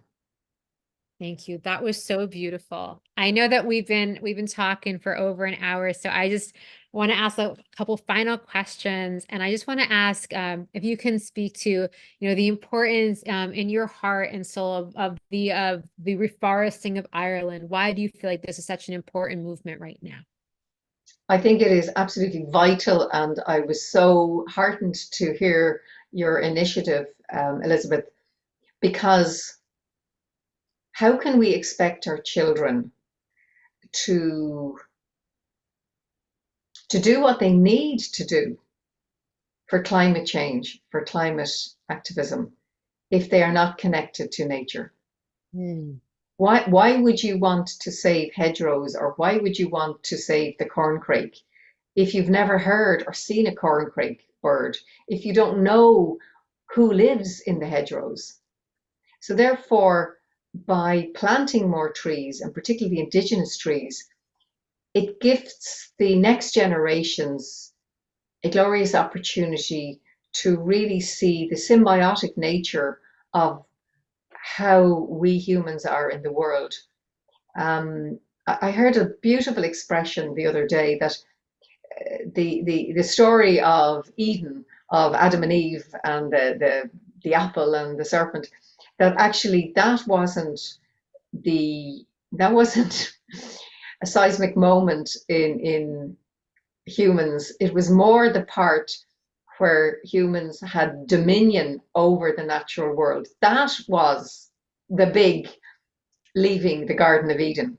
And who decided that humans were at the top of that pyramid of life, that we are part. And I think it's wonderful to see how, particularly in the last, I would say 10 to 15 years, are the animals, particularly dogs, cats, horses, birds, have really stepped forward in a whole new way with their healing abilities. And I really feel the trees are doing the same. I mean, I would say to all of you, where is your anchor tree? Is there a tree in your garden, in your local park, near where you work, that really inspires you? That every day when you see this tree, you're looking at life teeming out of it, from the insects and the butterflies and the birds. Do you notice when the buds come, when the first leaf, the flowers? Do you know how this tree is fertilized? Where is its nearest neighbor? Does it self-fertilize? And sometimes we miss the glories of Mother Nature right up close and personal with us. So therefore, rewilding Ireland, planting those trees, is a huge step, and a simple step at the same time, that we can gift to the future generations. Very important. Thank you. That was beautiful. I love this idea that we are gifting this to the future generations. That it's not just like, oh, I plant a tree. I'm like, oh, look, it looks nice. It's like, no, because this going back to that concept of fertility. We are ensuring the creation continues. We are ensuring the fertility of this world. And that's where I feel like we get to be like fertility gods and goddesses in form, because we are the ones ensuring the fertility. And we become the stewards, the guardians. And I really feel like it is a very sacred role. I'm wondering, that's kind of one thing that's just coming through. I would love if you could speak on that. I feel like humans, like you said, when we left the garden, it's like the real thing was that we thought we had dominion over the natural world. And really, like, we are these divine stewards. And it's almost like if we could remember the sacredness of our position here on earth. I'm wondering if you can speak to that, the way that you see, I feel like, a better way for human beings to interact with this beautiful Mother Earth. It's so simple, we miss it.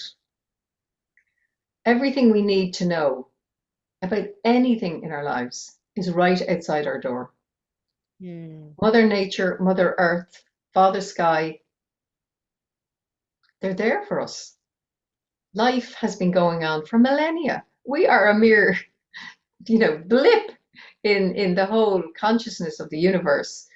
And if we can learn to listen, the wisdom of the land of Ireland is just so precious, so wise. And there are those who say, what is it about this tiny little island off the west coast of Europe? And I think some of it is, to the west, we're surrounded on three sides by the Atlantic Ocean. And I'm sure most of you will have heard of the lost island of Atlantis.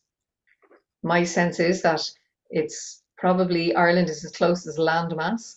And we have a beautiful legend of High Brazil, the sacred island that only appears off the west coast every 7 years. And methinks that could be Atlantis. But then if we look to the east, Ireland, we missed 2 world wars. We were not involved in World War. We did not have wars tramping over our land. Now, yes, we had the troubles up the north. Yes, we had civil war. Yes, we had colonization and famine. But there's a pristineness in the land that is there for us to beautifully access. However, here's the thing. We need to be pure of heart and to come from a place of unconditional love, and be quiet and listen. And if we let the busyness of our mind go and come down to our hearts and simply sit, walk, swim, be on the land, Eru will tell us, she will gift us those inspirations. Father Sky, Dagda in the sky. Oh, gosh, this is a great idea. Oh, and then of course we wonder, where are these great ideas coming from? We're open vessels, cauldrons, if you will, to receive. We're like antennae, and the wisdom is there for us. but we need to be quiet, contemplative, meditative, those lovely journeys, Imran. We need to honor the land. And then, and only then, will the gifts be revealed, the treasures of Ireland. Thank you. That's actually, it's almost like a perfect note to end on, but I just want to ask, oh my God, that was so beautiful. Do you have any closing words, any final thoughts or wisdom to share with the audience? I invite you all to embrace, on the eve of Bridget, great Bridget, the matron saint, the Celtic goddess of Ireland, to plant a tree, to gather your family. Maybe there's some memory, perhaps a beloved has died, or a new baby has been born, or it's a significant roundy birthday coming up. Plant a tree. And it can be in somebody's garden. But here's an important thing. Be mindful of how big this tree will grow. The practicalities, I love that with Bridget. Some people plant trees and in a couple of years it's going to cover a window or a door, or it's going to be too near, the roots are too near the house. Be mindful of where the tree is going to be. And then I invite you to find a piece of cloth. This is my brat breed, and that means a symbol of Bridget's cloak. And it's said that her cloak, you can see here Bridget behind me, this lovely Wendy Andrews beautiful drawing. Her cloak was stained with blackberry. So it was either red or maybe purple or blue. And if you put this outside on your windowsill, in your garden, on your front door, that tonight Bridget will bring her healing morning dew just at that dawn time. And this will become your healing strip for the year ahead for you and your family to wrap around a sore finger or put under your pillow for your dreams or whatever. So you're bringing Bridget into your home and you're asking her to inspire you for that connection, but particularly to find a way, yes, how can we plant a tree? And imagine if this is planted when a little one is born, imagine how they will grow up and say, oh, this is my tree. And look how big I am, and the tree is very, very special. That is very special. My mom, actually, no, it was my grandmother planted a tree when I was born, and it was a cherry tree. Oh. And it was interesting. When I went off to college, the tree actually died because it was like tied to my life force. And I just remember it was just magnificent to grow up with this tree. But it's also like, even when it passed on, it was like one of those things where it didn't need to be sad. It didn't need to be sad because it was just the passing, into another phase of being. And so I feel like that's kind of also one of the messages for us here today, is like this interconnectedness of all life, this interconnectedness, this play between life and death, the beauty of all of it that we get to experience here together. So yes, Karen, thank you so much for being here. And for anyone that wants to connect more with you, I think we have like a link to your website, and people can sign up to be on your mailing list. But I'm also curious, if people want to know more about the Irish goddesses, I think you have a book. I do. I have the children's book, Glorious Goddesses of Ancient Ireland, and the adult book, Goddesses of Ireland. And then I have, hot off the press, my latest baby. Woo! Look at this. Bridget Oracle cards. Woo. Those look gorgeous. Yeah, and they're all available on the Moon Mná website. That's moon and mna.ie. And also at Moon Mná, we have various courses that women can dip their toe in. There's the self-paced Goddess Spiral of the Year, and that's connected in with the Celtic festivals. And then we have the lunar gatherings, and I've one tomorrow night if you wish to receive Bridget's fire blessing. Myself and one of the Moon Mná Circle facilitators host. And then if you wish to hear the call to host your own women's circles, that's the Moon Mná Circle facilitators course.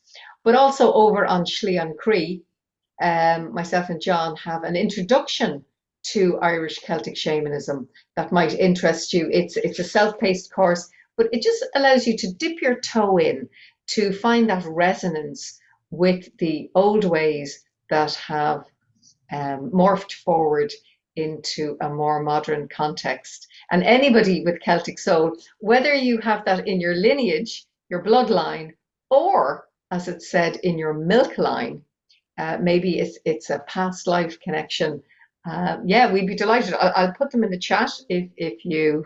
Yes, That's absolutely. appropriate. I would love that. Mhm. I would be delighted to. So that's to meeting group chat. So one of them is the Moon Manaw. And then also, if there's any of you out there who are therapists, I do teach an introduction to energy therapy from a shamanic perspective. And that is, I have a course coming up in March. And it is, I'm delighted to say, part of what I did with my, in my doctorate. As a psychotherapist, a counselor, I think you would call it in America, I was frustrated when my clients they were talking about their spirituality and energy ways, and then I would bring them back another day and do some shamanic energy therapy. And over many years, I researched and brought an shamanic energy therapy technique into, very safely and beautifully, into a therapy session. And that can be whether it's counseling, psychotherapy, holistic therapy.